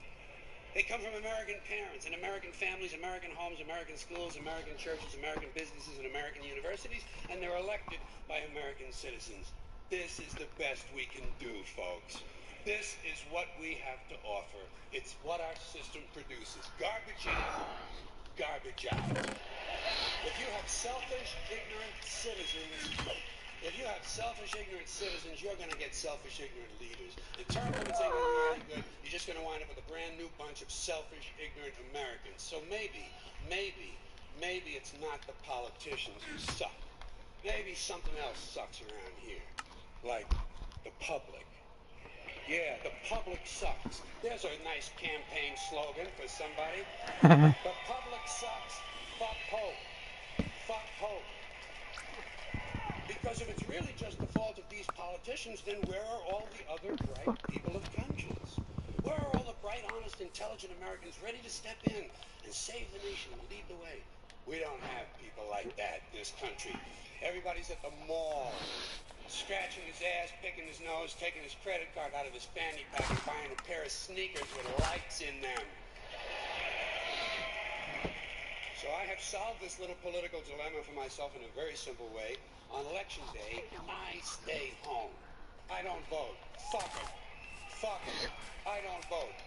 Two reasons I don't vote. First of all, it's meaningless. This country was bought and sold and paid for a long time ago. The shit they shuffle around every 4 years. It wasn't. It was stolen. Doesn't mean a fucking thing. And secondly, I don't vote because I believe if you vote, you have no right to complain. People like to twist that around, I know. They say, well, if you don't vote, you have no right to complain. But where's the logic in that? If you vote and you elect dishonest, incompetent people, and they get into office and screw everything up, well, you are responsible for what they have done. You caused the problem. You voted them in. You have no right to complain. I, on the other hand, who did not vote, who, in fact, did not even leave the house on election day, am in no way responsible for what these people have done and have every right to complain as loud as I want about the mess you created that I had nothing to do with. So I know that a little later on this year you're going to have another one of those really swell presidential elections that you like so much. You'll enjoy yourselves and have a lot of fun. I'm sure as soon as the election's over, your country will improve immediately. As for me, I'll be home on that day doing essentially the same thing as you. The only difference is, when I get finished masturbating, I'm going to have a little something to show for it, folks. Thank you very much. Okay, it's hilarious. Okay. That is freaking hilarious.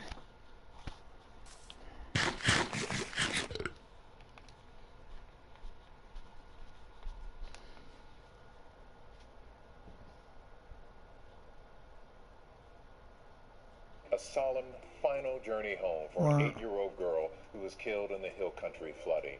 Tonight, police lined the streets of Belleville as the body of Virginia Hollis was escorted by law enforcement, loved ones, and her beloved horse.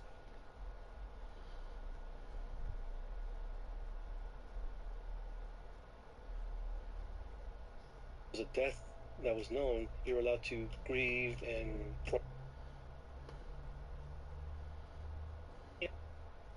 I've seen so many times somebody didn't have a driver's license. I've seen so...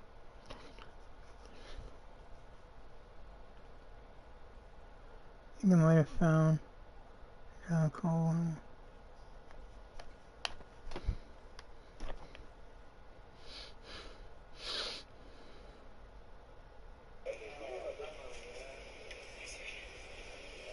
Thank you all. Just had an opportunity to talk to your pastor here at County Memorial Community Church. They're not.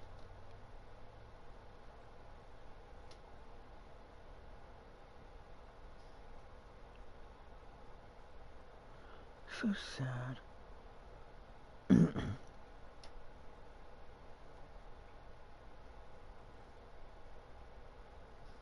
recently realized something that I was not aware of, and it is that I have completely given up. Whatever you... Ober's hilarious. Whatever you're into, but I don't know. I'm not into that religious stuff where, this is why. I actually walked away from my religion. I had to be honest with myself. One, I didn't like going to church every week, you know. I just didn't. Part of it was I'm lazy.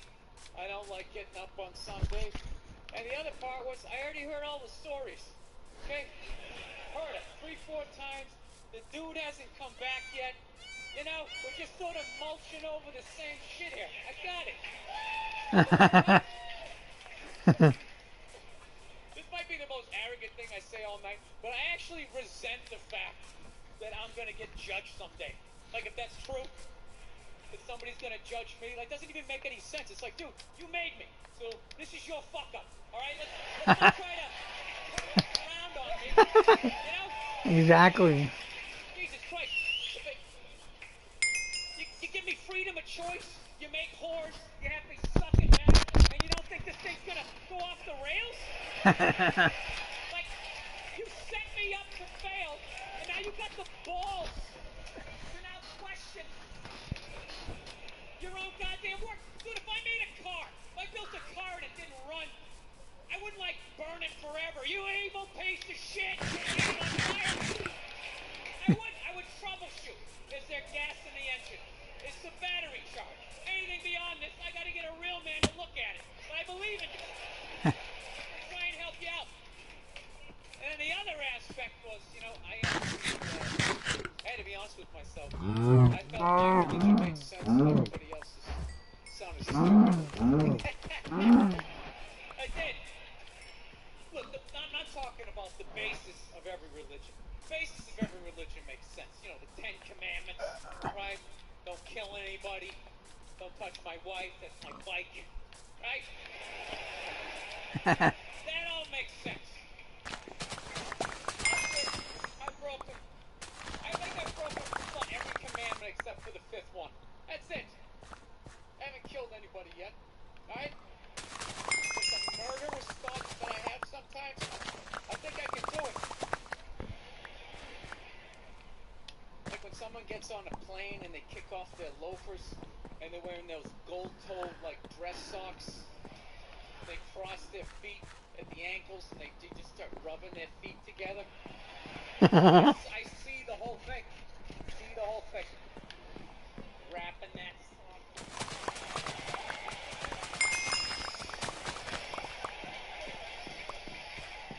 My girl's actually really like religious. She goes to church every week and she never goes and it freaks her out. She's like, why don't you go to church? You don't believe in God and heaven and hell and all that stuff? Well, why don't you go? And it's not because I don't believe in a higher power. I definitely do. My thing is when I go to church, I can't get past the fact that I'm just listening to some fucking guy. You ever think of that shit when you go in there? That's just some dude. But people are like, no, that's a special guy. No, it isn't. It isn't. Exactly. Nah, he didn't levitate down from the ceiling like, oh, white light around him. Why would you listen to another human being tell you where you're gonna go when you die? It's just like, dude, have you ever been dead? No. Great. So wouldn't it be safe to assume that you wouldn't have the slightest fucking idea what you're talking about? Yeah, you're making it up. You're making this shit up. You're not fooling me with the robes and the candles. Speaking in old English. He said it under you. Shut the fuck up. You don't talk like that. Just some guy. Your name's Jerry. You played soccer. You got your ass kicked in gym class. And now you're doing this.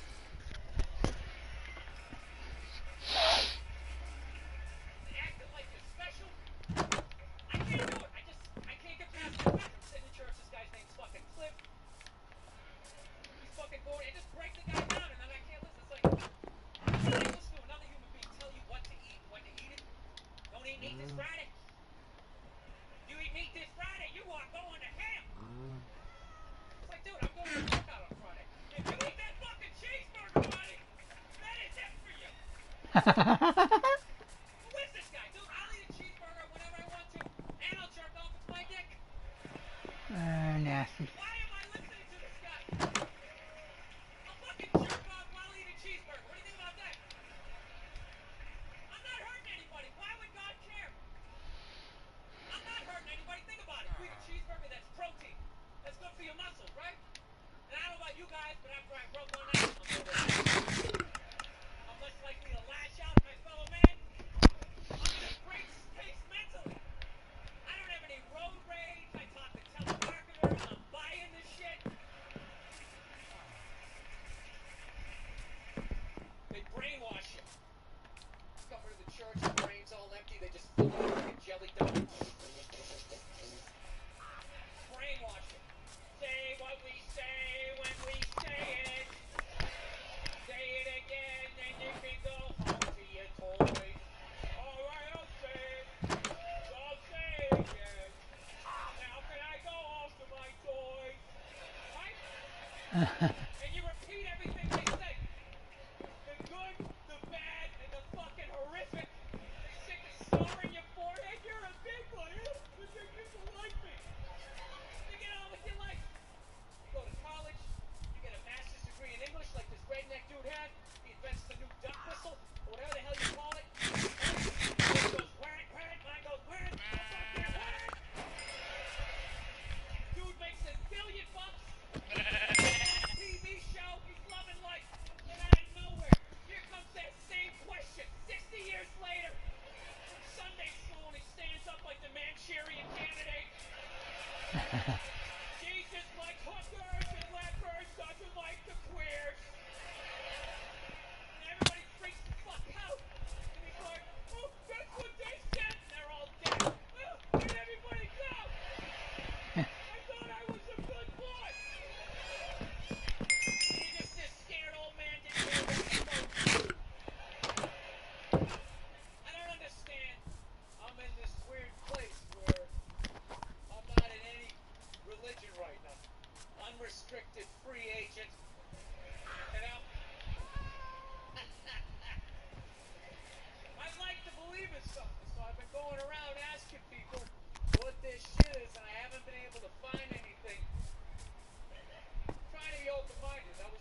hitching, just playing it over. Move my head like this, you don't, like my religion was, you die and then you go up Oh, to you the motherfucker. judge, right? God pops in the DVD, you're like, well, I don't know about this right here. Mind explaining yourself? Explaining yourself? Everybody else's religion sounds stupid, you know? Like I live out in Los Angeles, there's a bunch of Scientologists out there. And the first time I heard the story of Scientology, I was like, that is the dumbest shit I have ever heard in my life. Like, your guy's name is Ron. Ron. And he wasn't alive thousands of years ago, so you can hide a lot of it in the mystery. This guy was alive like 45, 50 years ago. He had a driver's license, social security number. There's like footage of him stubbing his toe. Motherfucker, right? I know what happened. He was working at Denny's. He got sick of it. He's like, no, I'll start a religion. Hey, everybody, there's a spaceship coming back. Everybody's getting sneakers. This is Tom Cruise. We're going to try to make you clear. Right? Now, look, I'm paraphrasing. To be fair to Scientology, I am paraphrasing. That's essentially what they believe in. And I said that is the dumbest shit I ever heard, while simultaneously still kind of believing that a woman who got fucked and a baby that walked on water died and came back 3 days later. So, that made total sense to me. So it just hit me one day. I was just like, well, why does that make sense and that shit doesn't? You know? They got a spaceship in theirs, you know? We had the space shuttle, you know, there's sneakers, there's a lot of shit I can relate to in this.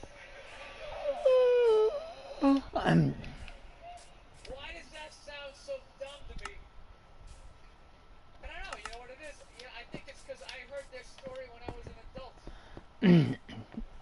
I heard my story when I was like 4 years old, right? When I heard my story, there was still some fat fuck coming down the chimney, giving me Christmas toys. If I lost a tooth, there was a fairy. There was an Easter bunny. Why wouldn't there be some bearded baby moonwalking across the lake? Throwing out bottomless buckets of shrimp or whatever he did. Of course that made sense. What happened was, as I got older, all of that stuff started to fall, right? Like, son, there's no fat fuck, it's your mother and I. Mom's the tooth fairy, rabbits don't have eggs, her tits are fake, the NBA's fixed, bankers that cut, most of your dreams won't come true, right? And I was just like, wow, this is how the world is. And meanwhile, this shit was just floating, this 800-pound gorilla of this fucking story, and I just had to make a decision. What am I gonna do? What am I gonna do? Am I gonna cling to it, be that person, you know? It's very offensive to me and other Christians. Hit me, motherfucker. Right? I mean,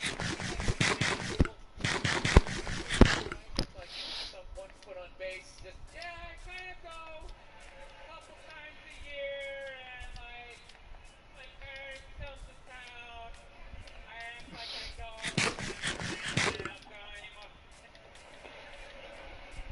Well, my last just let go of the shit, you know? Just let go.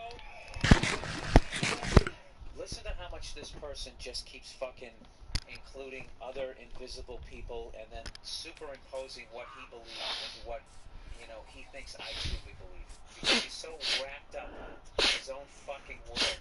that he can't possibly even fathom that somebody has a difference of opinion on this subject. So he goes, you should, and I believe deep down inside you are, be ashamed of yourself, dude. Are your mom and dad still alive? What exactly does that have to do with anything? Your shtick with respect to God is hurtful, offensive, and despicable.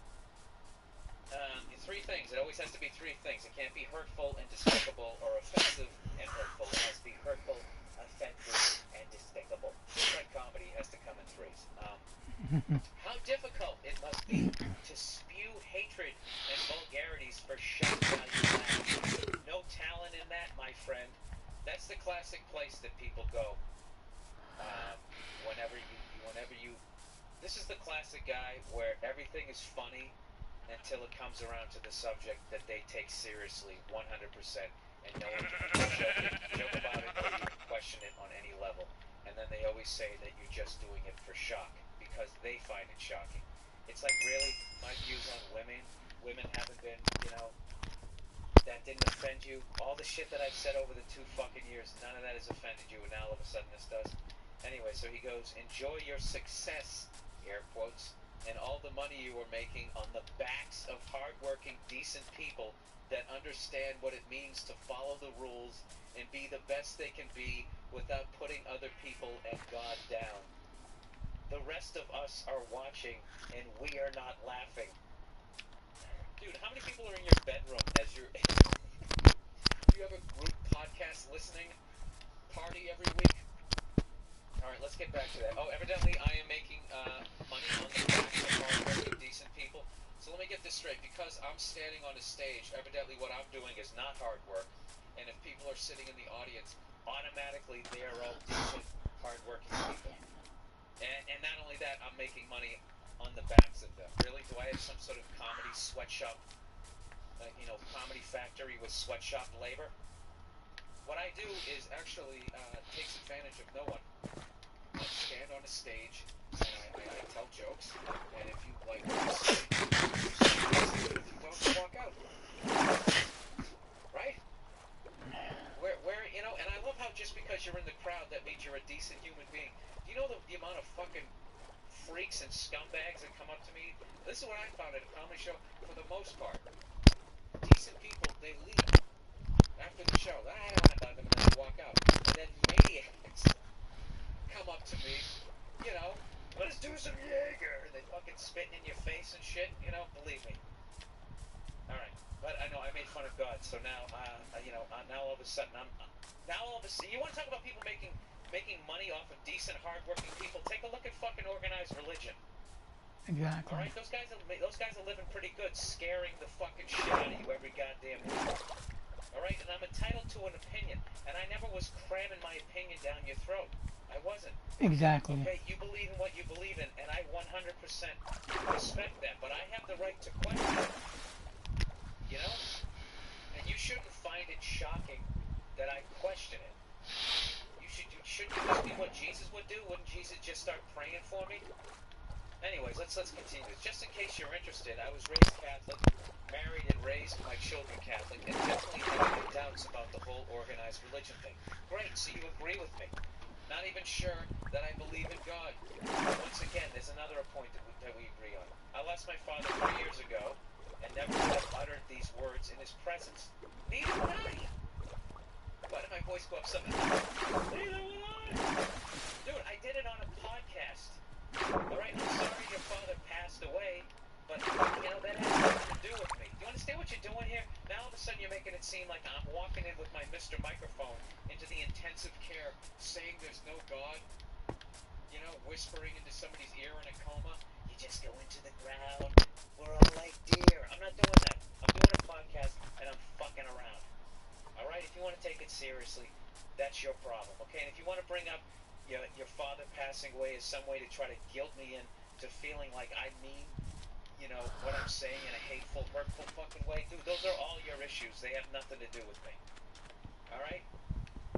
Then he goes on to say that his dad believed that there is something out there responsible for all the beauty in the world, in our world, and for our lives as human beings. I don't even disagree with that. I just know human beings have no idea what it is until they fucking die. So I'm not going to sit there and listen to another human being who tries to scare the shit out of me, who's living in a fucking palace, telling me that if I become rich, I'm not going to heaven. I'm not out of my mind to think that that reeks of a fucking scam the same way late at night when they have those fucking gold coins that evidently are worth $50 and they're selling them for $19.99. That doesn't reek of a scam. Somebody actually sent me an email. Of course, I didn't save it. Evidently, it's sprayed with like $1, and late at night when they have those fucking gold coins that evidently are worth $50 and they're selling them for $19.99. That doesn't reek of a scam. Somebody actually sent me an email. Of course, I didn't save it. Evidently, it's sprayed with like $1 something worth of gold. Okay, so they're making, what is that, a 2,000% profit? Alright? Believe it or not, just because you're walking around talking about religion and the afterlife and doing unto others, and you're talking this great game, it doesn't mean that you can't be full of shit. Alright? Okay? And I'm not saying that I'm right about what I feel, but this is just, it reeks of a scam. I really believe that there is some sort of thing out there, and I wouldn't be surprised if there is something after this. I wouldn't be surprised if you get drowned and you decay and you give life to the next fucking thing. I wouldn't be surprised if Earth is punishment for something that I did in a different solar system. That's another thing about religion. Forget about the dinosaurs, is it doesn't even bring up space. Okay, let's say there is this all-powerful being, okay? Okay, and I'm just trying to question this right now, so I'm not trying to be shocking, or I'm just questioning this. Let's say there is this all-powerful being that created everything that there is. Okay? The entire solar system. Why would you do all of that and just put people on this one planet? That's like you created this house that has an infinity, basically, amount of rooms, bedrooms, and you just put everybody, you're only using one room in the house. It doesn't make any fucking sense whatsoever. And that's one thing about Scientology. For as much shit as people give Scientology, at least it has the brains to incorporate outer space. You know? I don't know if that's a really good point or if that's really fucking stupid, but, you know, I don't fucking know. So anyways, yeah, dude, I wasn't trying to offend you or anything that you fucking, I was just trying to be funny, and I'm just fucking around. And if you want to take this shit seriously, that is totally your fucking choice. That's it, alright? I'm fucking done with that. Alright, let's move on to the next person trashing me. Oh my god.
Hold on now.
Oh, you guys are patient.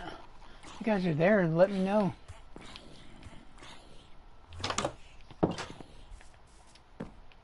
Write something in the comment section. We're gonna get some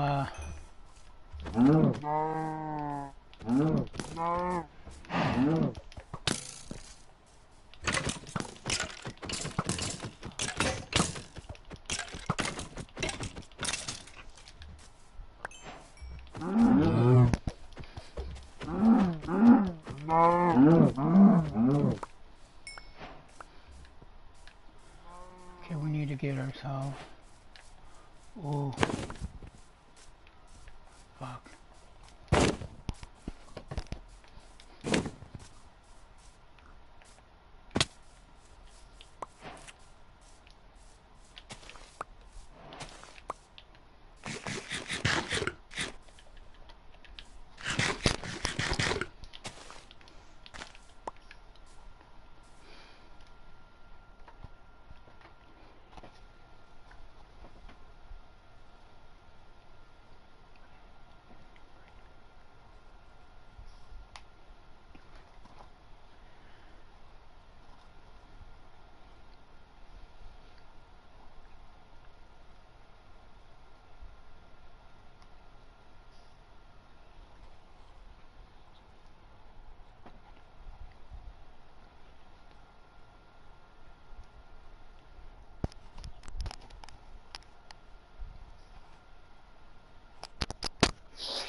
here we go.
Ah, screw it, I was gonna need it anyways.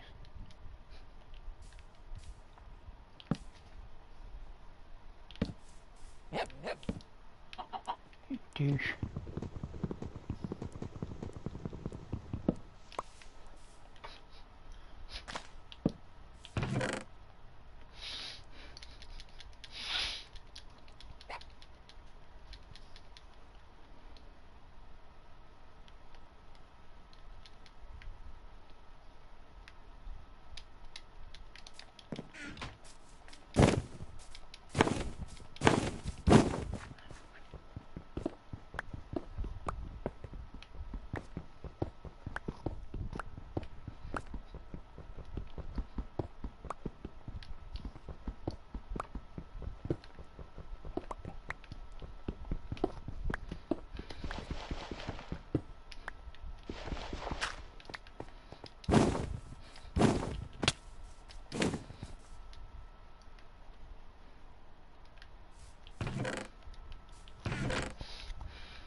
That you help me with. The one thing I always do is the fun. It's the one thing I won't touch again. In a sick way I want to thank you for holding my head up late at night. When I was busy waging war for myself, you were trying to stop the fight. I'm sick of that song though.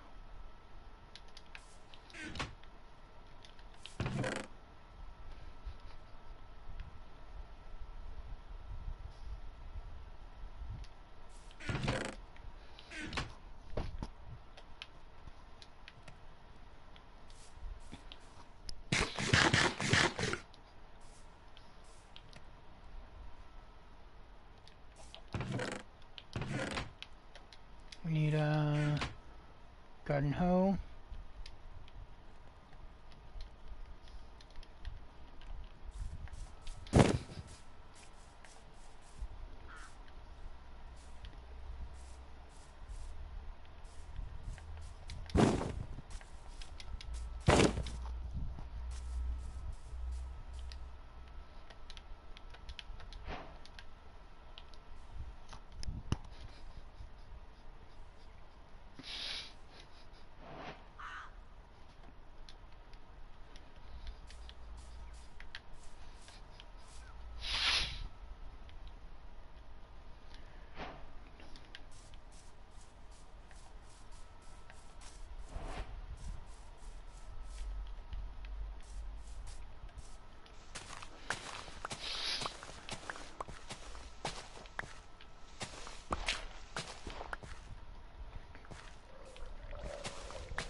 This is gonna be one of my official forever worlds. But we gotta stick with this.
Made it out.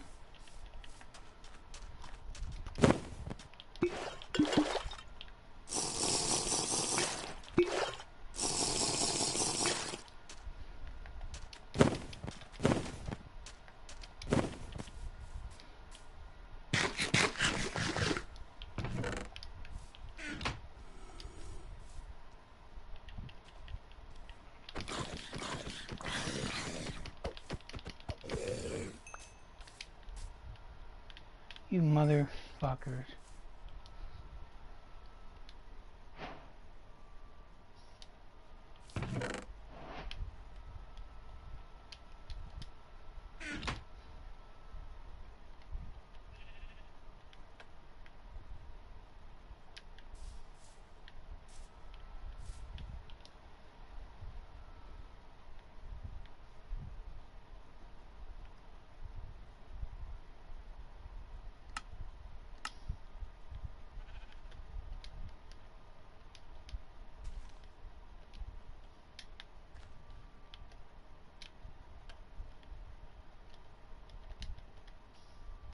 Fucking idiots.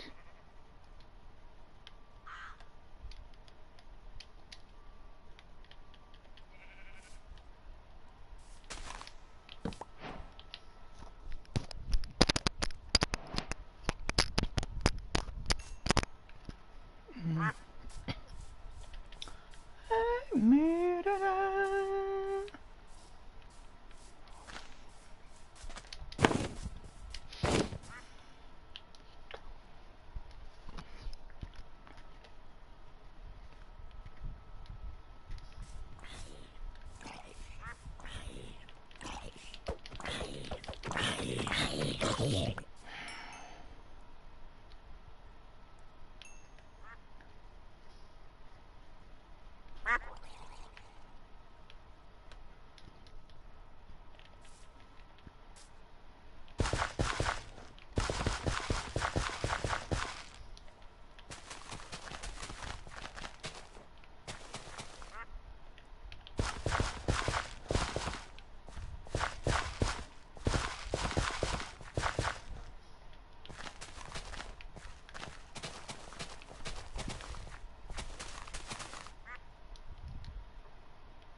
We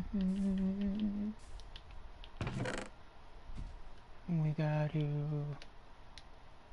put those there. I'm gonna put these in the ground too.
I want to listen to some music, you guys. I'll talk to you guys in a bit.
No,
no.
No, no. No.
What's up, gal?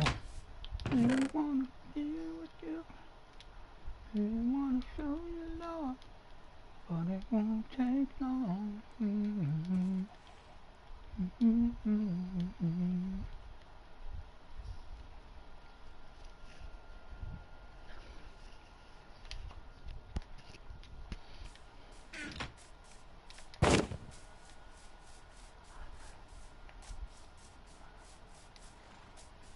Oh, we gotta have a lead around here. Cause I'm keeping that horse. Where's the freaking lead?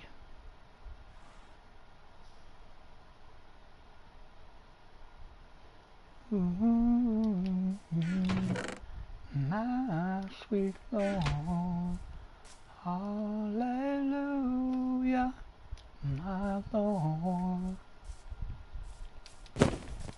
We wanna be with you.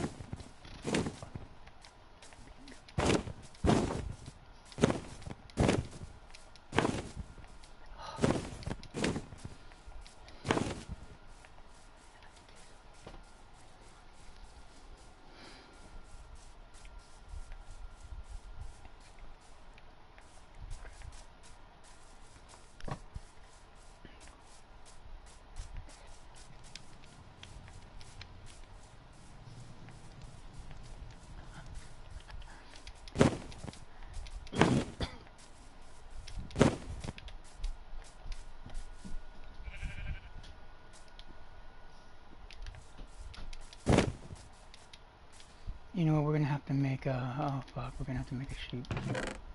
We're gonna, where's the bones, where's the bones?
Yeah, cause I wanna be able to breed.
A little birdie, that's cute.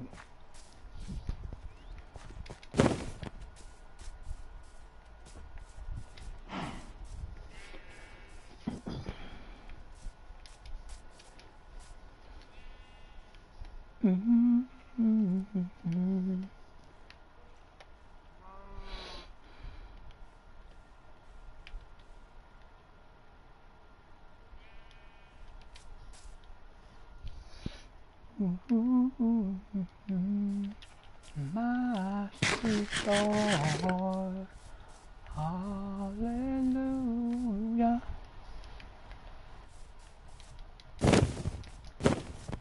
Hallelujah.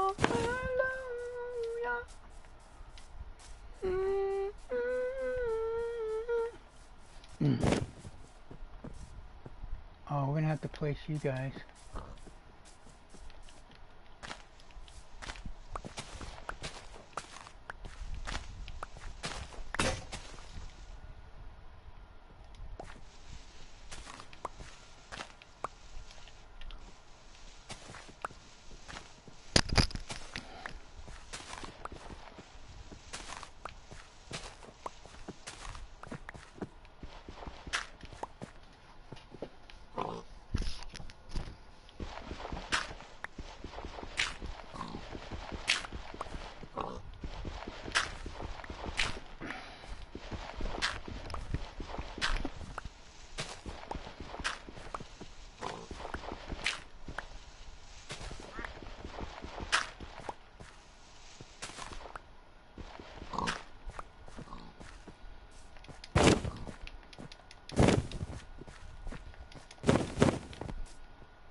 You stupid nigger. I'm gonna slit your fucking throat, Mojang.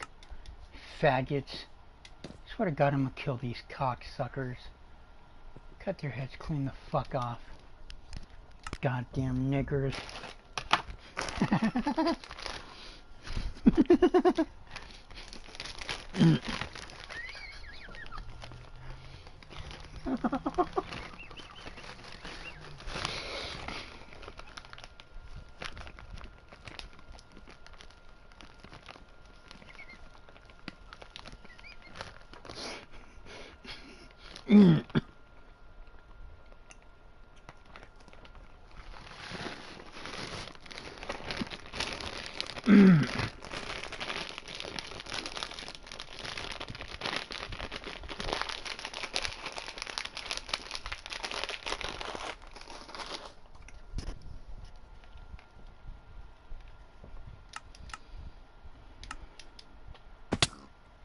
You dumb nigger.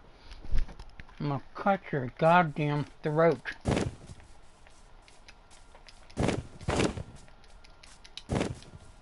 Goddamn you cocksucker.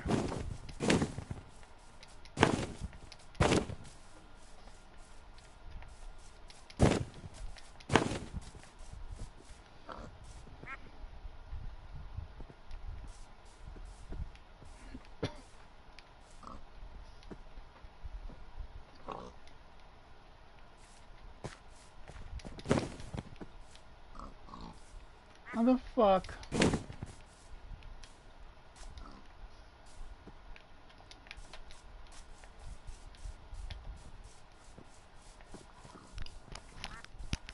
Goddamn gaps in the motherfucker. That's worse than the gap between Beyonce's teeth. I could drive a semi through that. I'm playing.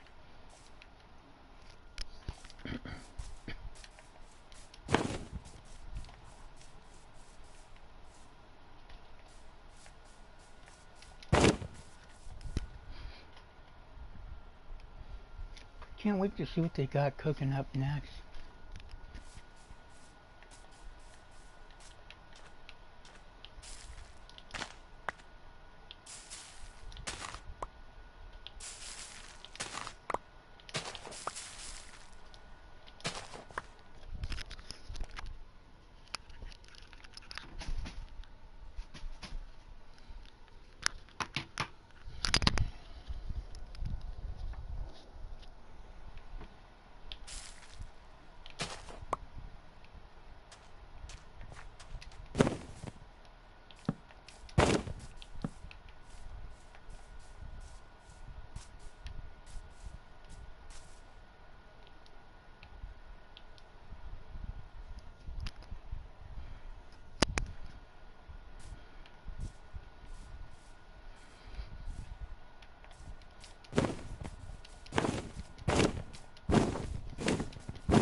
we got those to knock out.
Allies. Allies are actually very important.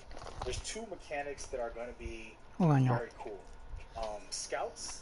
Thanks for staying this long, y'all. Information, can tell you locations. Wish you guys spoke English. Can find things for you. Basically, those are just a quick generic thing where you just recruit a scout, and then you're able to use them in the open world to find targets and things like that. We already seen that information, but those are going to be critical, which I'm gonna get into later with the hideout system. The hideout is basically another skill tree, by the way. But I wanted to stick to the ally part of it because this is such a cool thing, and they talked about it a lot. Ubisoft, like, hey, you know, we got an ally system, and we're gonna supposedly, right? Most of us are skeptical. Oh, this ally system is gonna be in depth. You could actually, you know, meet these characters throughout the story and in side missions, and then they'll develop your relationship with them if you choose or not. Okay, so it's actually very incredible. I have a separate video that I can't upload, of course, because of the content, but that video, I'm telling you, I feel like I drank 10 cups of coffee just talking about it, because that video is going to be so exciting, and it's about an ally. But the point is, you can choose to work with them or not even bother with them, and whether you use them in action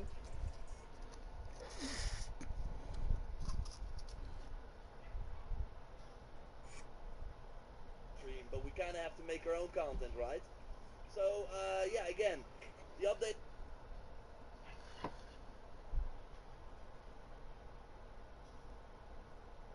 very incredible. I have a separate video that I can't.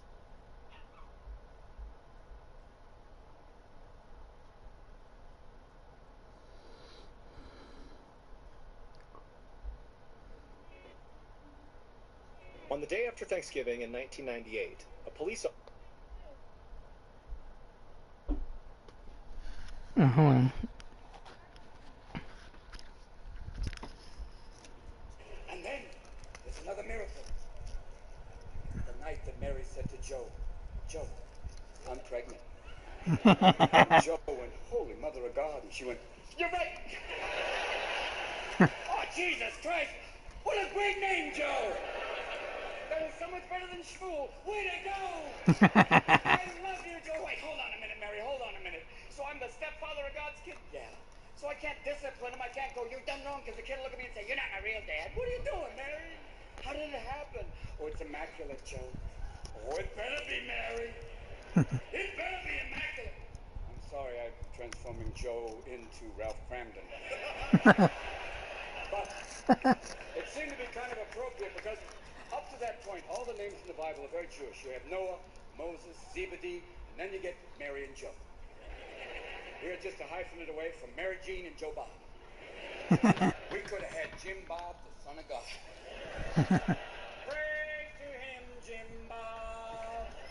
He who finds us stuff and gives me a job. Jim Bob. Okay, here's the other drill.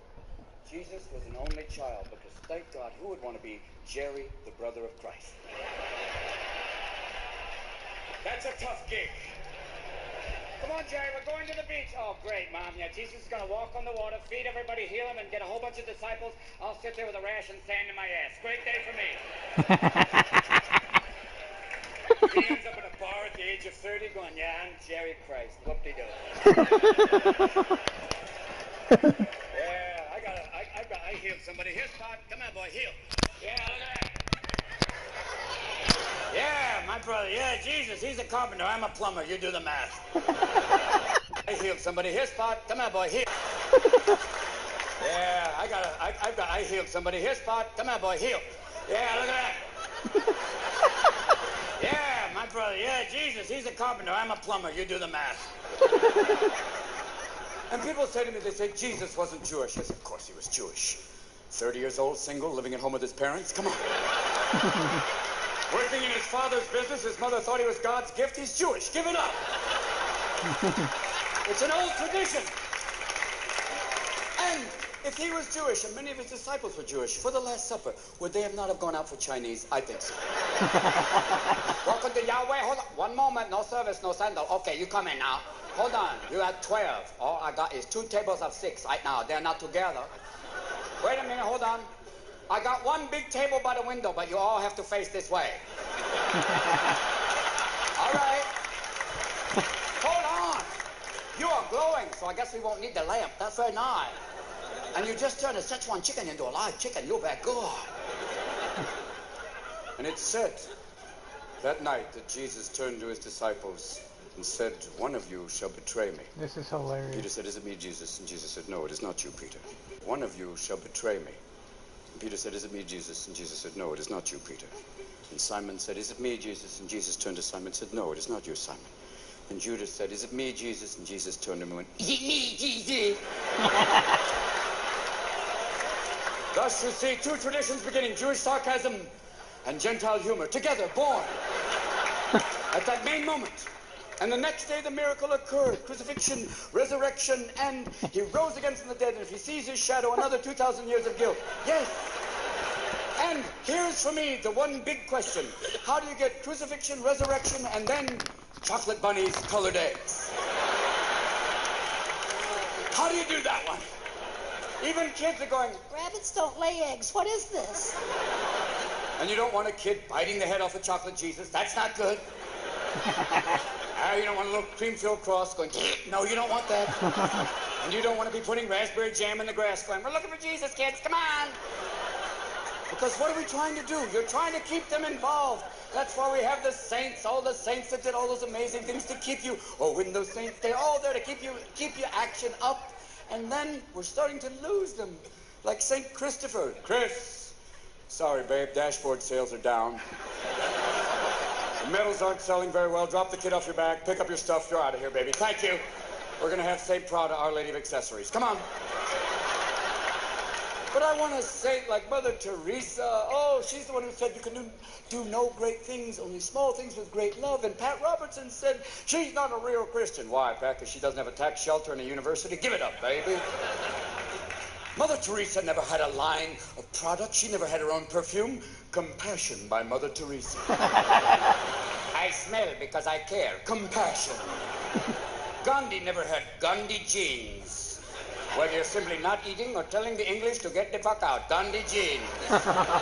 They come in size 1 and below. Because Gandhi was an amazing man. They asked Gandhi, what do you think of Western civilization? He said, I think it would be a wonderful idea. But I know, as beatific as Gandhi was, there was somebody in a Bombay bar going, I know Gandhi. He was a prick. I saw him sucking on a pork hot dog, hitting on Mother Teresa. He kept saying, "Who's your diaper daddy? Who's your diaper daddy?" I saw that with my eye. I saw that, and if you don't believe me, I'll bitch slap you like Shiva. I can do.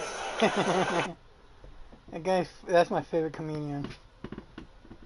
That guy's hilarious, dude.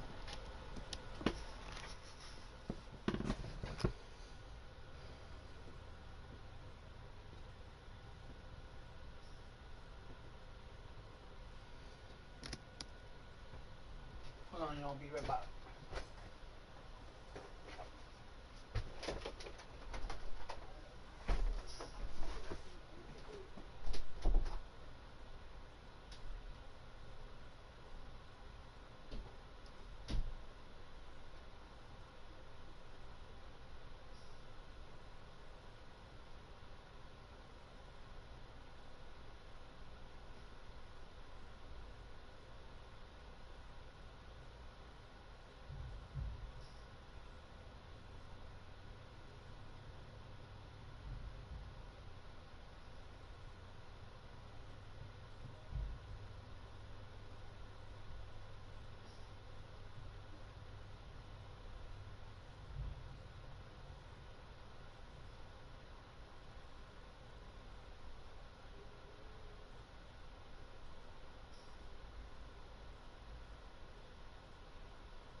What's she?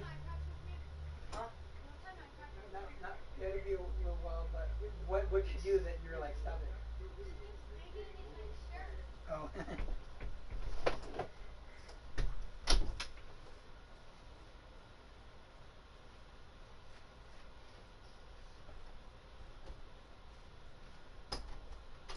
Oh my gosh.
Shut up! Idiot.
The whole reason you're doing all this is because one little sperm gets through, bang, you got yourself something wonderful. And you're lucky you get any good sperm at all, because when you're making love, your testicles like a little punching bag. It's lucky your semen don't come out there like Leon Spinks going, I could have thought better, Howard. I could have come at him, but he seemed to move away from me. That's it. One little sperm gets in there, makes contact, boom. It's like a chromosome square. Because here's the drill. Fundamentalists take it to be the word, not translatable, not metaphorical, the word. In the beginning, Genesis, let there be light. Could that be a metaphor for the Big Bang? No, that just went click. So you're saying we're all descended from Adam and Eve, then we're all cousins. That's right. Ding, ding, ding, ding, ding, ding, ding. Here's the thing. There are miracles, though. There's miracles in the Bible. Like when Moses, and I'm not talking guns and Moses, no. I'm not talking, not Charlton Heston going, let the Jews go, the Pharaoh gets two in the head. No. Charlton Heston, a man who said guns don't kill people. Apes with guns kill people. No, Chucky, no. Was he on? I gotta look that up. Was Charlton Heston in Planet of the Apes? Of course, you're not gonna fucking idiots. God damn you. Was Charlton Heston in Planet of the Apes? I'm gonna beat the fuck out of you, Google. Stupid niggers. Was Charlton Heston in Planet of the Apes? Oh, what? Hell yeah.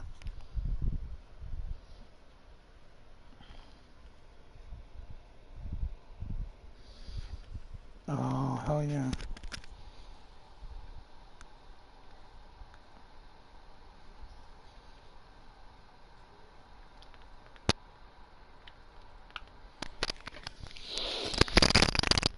Damn, it's been so long, I forgot. Oh, Second Amendment, it started off, it was muzzle loaders, people going like this, and this still continues. That's okay. But I'm talking about the time Moses said to Pharaoh, "Let my people go," and Pharaoh went, "In your dreams." And Moses called to God, going, "God, I need some help." And frogs fell from the sky. Maybe they fell from the sky, or maybe they were Jews with catapults going, "Now!" Thank God it was the Egyptians, not the French, because the French would go, "Lunch, okay? Why should we let you go, you great caterers? I can't let you go, you crazy people, huh?"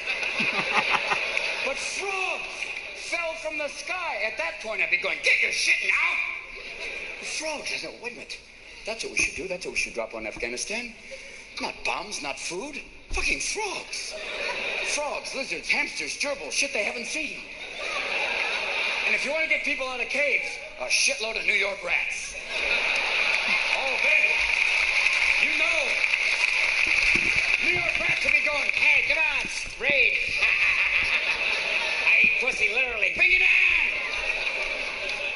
But that's what they dropped in. And even then, Pharaoh was not pleased. Oh, please, David Copperfield, no. And then boils, and then firstborn dies. That's it! Hebrews, get out! And everybody, Banish Taranoi, everybody! Hello, let's not wait for the bread to rise. Just take the crackers and the skin off your penis. We're leaving! Excuse me? Why the skin off a penis? We're traveling people. You don't want sand in there. Let's go! And this is so passe, the dicky thing, forget it. Let's move!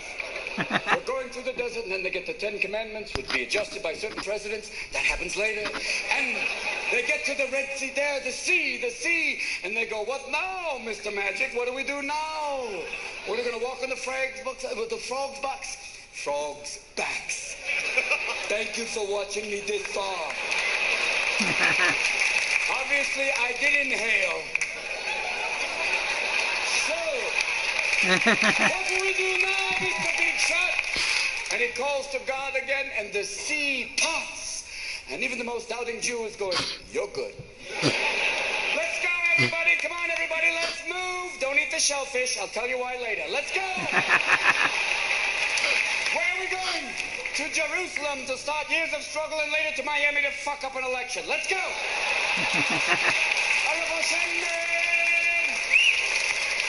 And then the Pharaoh comes, but the sea closes, and he calls to his cat-like God, but his cat-like God can't do shit, because it's afraid of water. And then there's another miracle. The night that Mary said to Joe, "Joe, I'm pregnant." And Joe went, "Holy Mother of God." And she went, "Your father's business. His mother thought he was God's gift. He's Jewish."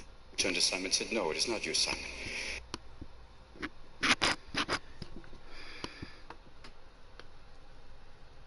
That is hilarious, though. I miss that dude.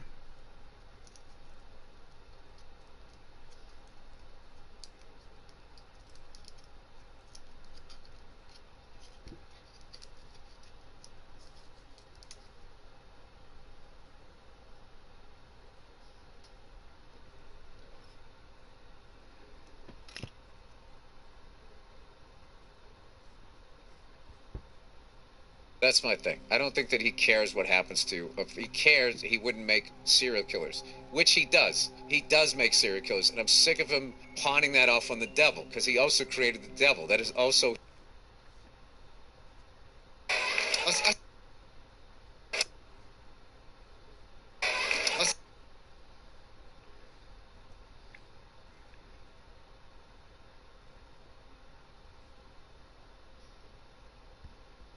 Can unlock your phone.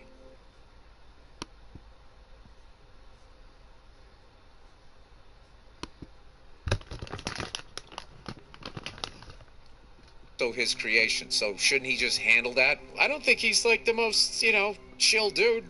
I believe that God is everything. I'm with you. And he's also a cunt. I would rather sit at a bar about 6-7 beers in and talk to somebody else who's in the same mind frame and talk about life than I would to actually go to a church and listen to some guy up there going, "And then he did something, and he did something else. He did it for you. He died painfully. I hope you appreciate it. Hallelujah. Hallelujah. And now there's going to be a bunch of gun nuts going like, oh, you remember World War II? I do. How did it start?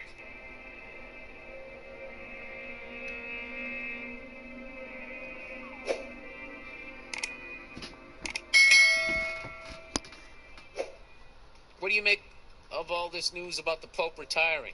Oh, Jesus.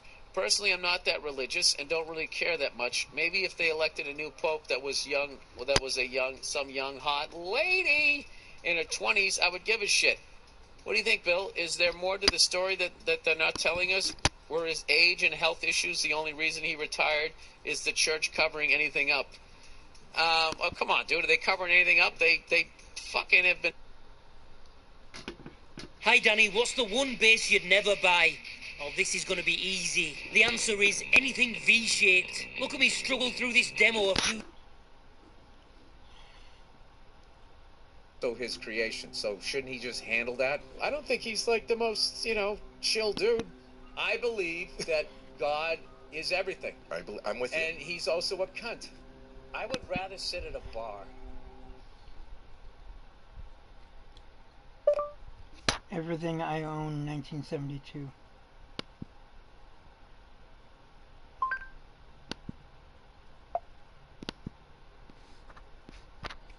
Idiot.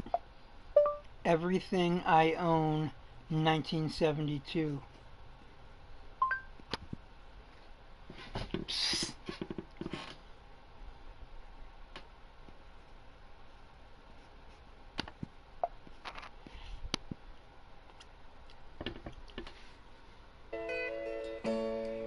You taught me how to love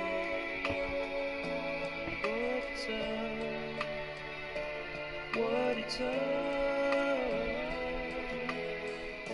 You never said too much, but still you showed the way. And I knew from watching you, nobody else could ever know. Ah, shit.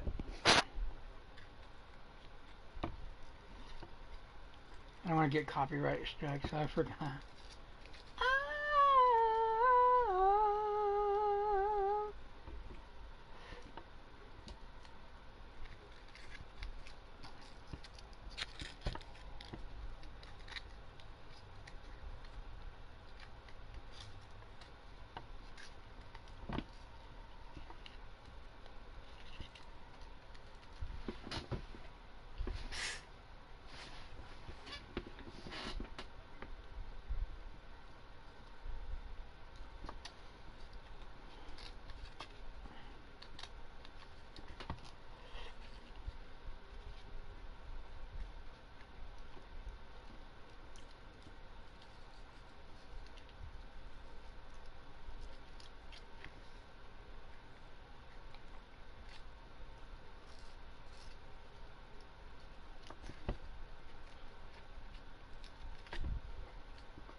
Like, comment, subscribe, you guys. I'll talk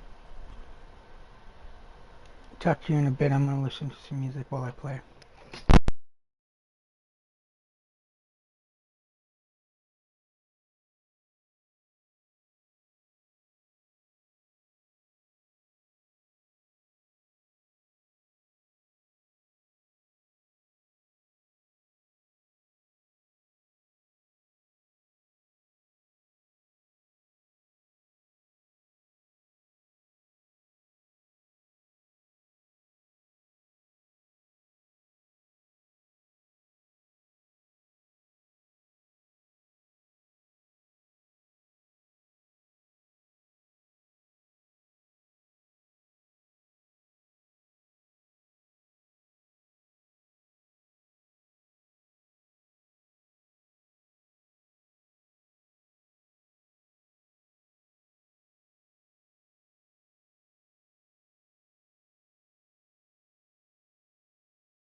the fans of Sinistration 1.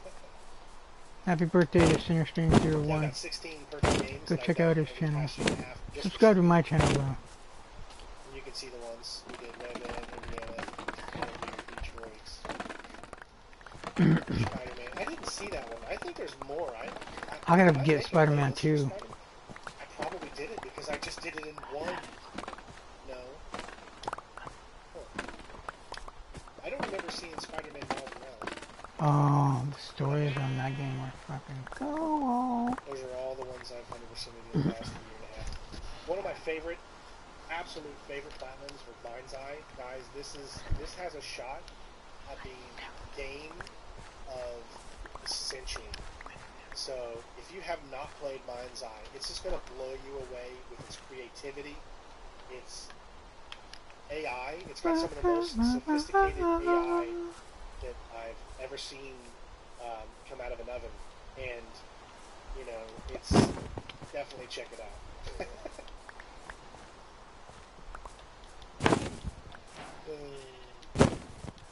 Good stuff. That's the only one I did a long time ago. I did that in 2017. I don't even know if I was trying to do that. I just think I just did it. All the rest have been in the last year, as you can see, except for that one. Walking Dead Michonne was 2016. Everything else is 2017. Hey, Fucking hate suicidal depression. God damn you. gifted one sub to Army. Awesome. Thank you so much. Appreciate it. Didn't new content for this game just come out? I'm pretty sure new DLC just came out. Look at it, it's on sale right now. You can get this RoboCop. Look at that. You can buy the deluxe edition for $5.99. And new DLC just came out. I'm pretty sure. Is it this? Become the legendary part man, part machine. Rogue City, Alex Murphy. So I think that's the new. Nope, that's old. Release date. When is the new DLC coming? I was pretty sure there was new DLC that was coming out.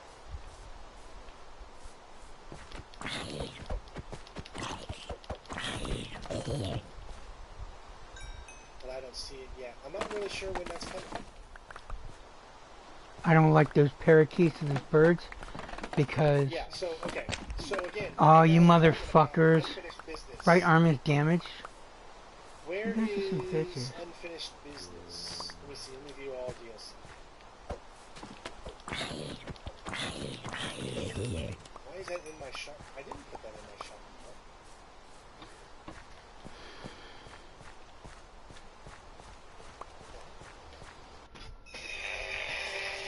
Dude, I kind of want to. Hold on. Wow, there's only 3. I guess it's not out yet.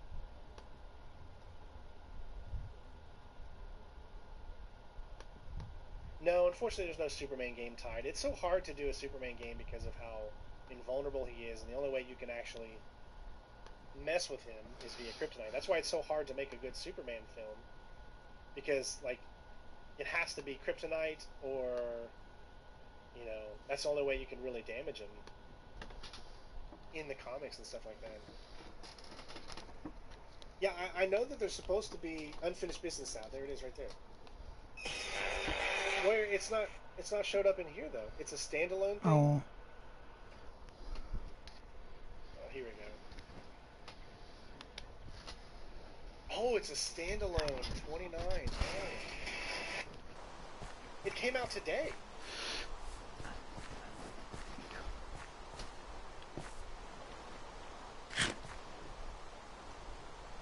Oh, I get like $2 off if I buy it through the bundle collection. Oh, I never did really give you my thoughts on the new Superman tonight.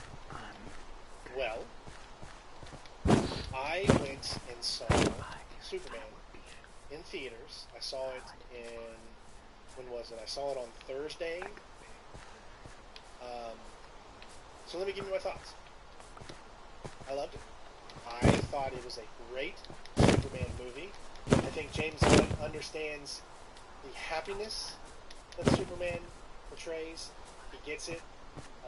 It's a modern take on Superman, but it's also got a lot of old feelings, like kind of think of Silver Age Superman. This kind of feels like a Silver Age Superman, but in a modern setting. And I loved it. I think David Cornsweet does a great job as Superman. Very believable, very kind. Has got a big heart. Listen, Superman means a lot to me. You know, I have Superman tattoos. You look at my room. I mean, we can't see it because I'm not on, but Superman is everywhere. Because I'm a huge Superman fan. I don't want to spoil things for anybody. I'm not going to go into details of the actual story in it. But all the characters I thought were done with love to the DC lore. One thing about him is that James Gunn is that he loves to bring to the forefront characters that you never thought or that you never even knew. Stupid bitch, get over there. Like nobody goes around talking about the Green I love that word, bitch. I'm all pissed off. Gardner. Like everyone talks about Hal Jordan, right? Or John. So no one talks about the older Green Lantern. So he likes to bring those to the forefront. You know, he's got the bowl cut and everything straight out from the comics. Crypto, like, stole my heart. Like, you gotta understand, I'm a animal lover. So Crypto stole my heart. Lex Luthor, I think he did a great job. I was on the fence with him, though. I mean, I think I need to see it again to fully understand his rendition of Lex. To me, the greatest Lex Luthor is Michael Rosenbaum from Smallville. Let me put it to you this way. If you liked Smallville, and you were a fan of Smallville, you will love this movie. Because they take a lot of things from Smallville. Like, you can literally feel and see in that movie, like David Cornsweet even said his favorite Clark, Superman, is actually Tom Welling. So you get a true sense, if you were a fan of the Smallville show, you get an understanding of how much Clark cares. And I really felt like they did that great justice. I was just a little on the fence with Lex. Like, and that's only because it's been a while since we've had this good of a Lex. He's really good at what he does. It's just that, man, you were going to hate him. Like, you're going to hate him so much. And because I'm such a huge fan of Smallville, I like his version of Lex because in Smallville there was that history between Clark and Lex, so I loved him and hated him. You see what I'm saying? This Lex, there is absolutely zero to love. Zero to love. You won't go into this movie and say, I want to root for Lex Luthor. You're not going to go into this movie and say that. So that's why it's taken me a little bit more time to understand the difference. Because, you know, it's just so different. Well, see, here's the thing. I could definitely compare him a little bit to Clancy's. From the, from the, what do you call him? From the cartoon, Superman cartoon. I can definitely compare him a little bit, although Clancy is kind of more of a straight-faced Superman. This Lex Luthor Superman is kind of he's a very obviously rich, he's very smart technically, but he also has some baby moments. Like it's not really a spoiler, but like there's a part in the movie where something's not going his way, and all the people that he has around him he keeps annoying by dropping like a pencil or something on the floor so that his assistants pick it up and stuff like that, and he just keeps going around the room dropping stuff or whatever. So you get that sense of like kind of thing, and so some people are gonna like that, some people are not gonna like that. So it's a good mix, but there's also moments where he's just like strictly badass, and you're just like, I can't believe they did that with Lex. He's a good villain for this Superman. Perfect.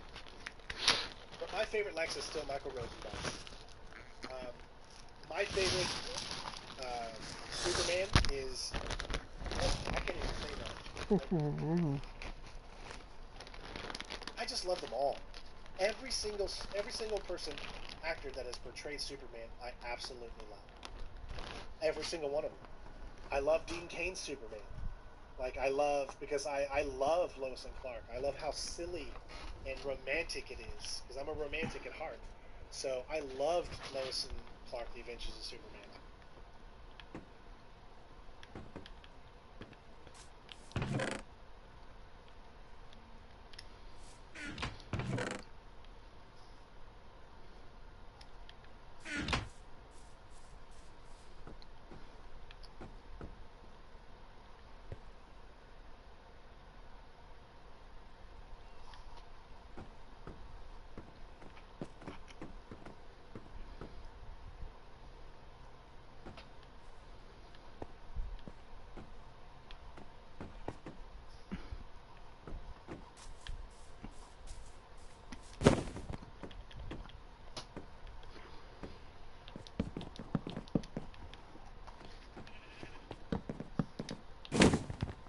You motherfucker.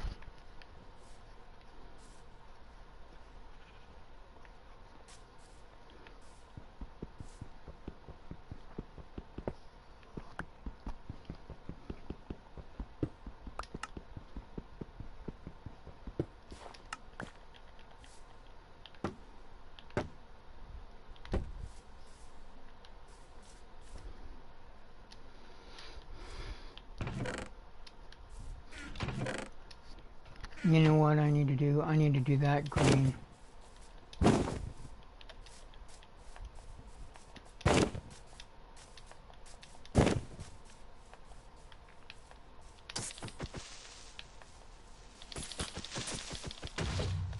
Dumb bitch. Get over there.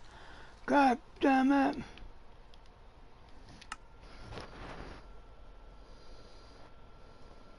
Over here, you know.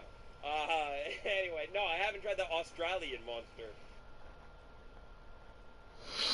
I will now go to voting because we have committee markups and other committees, and people have to leave here soon.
I hope you and hang out.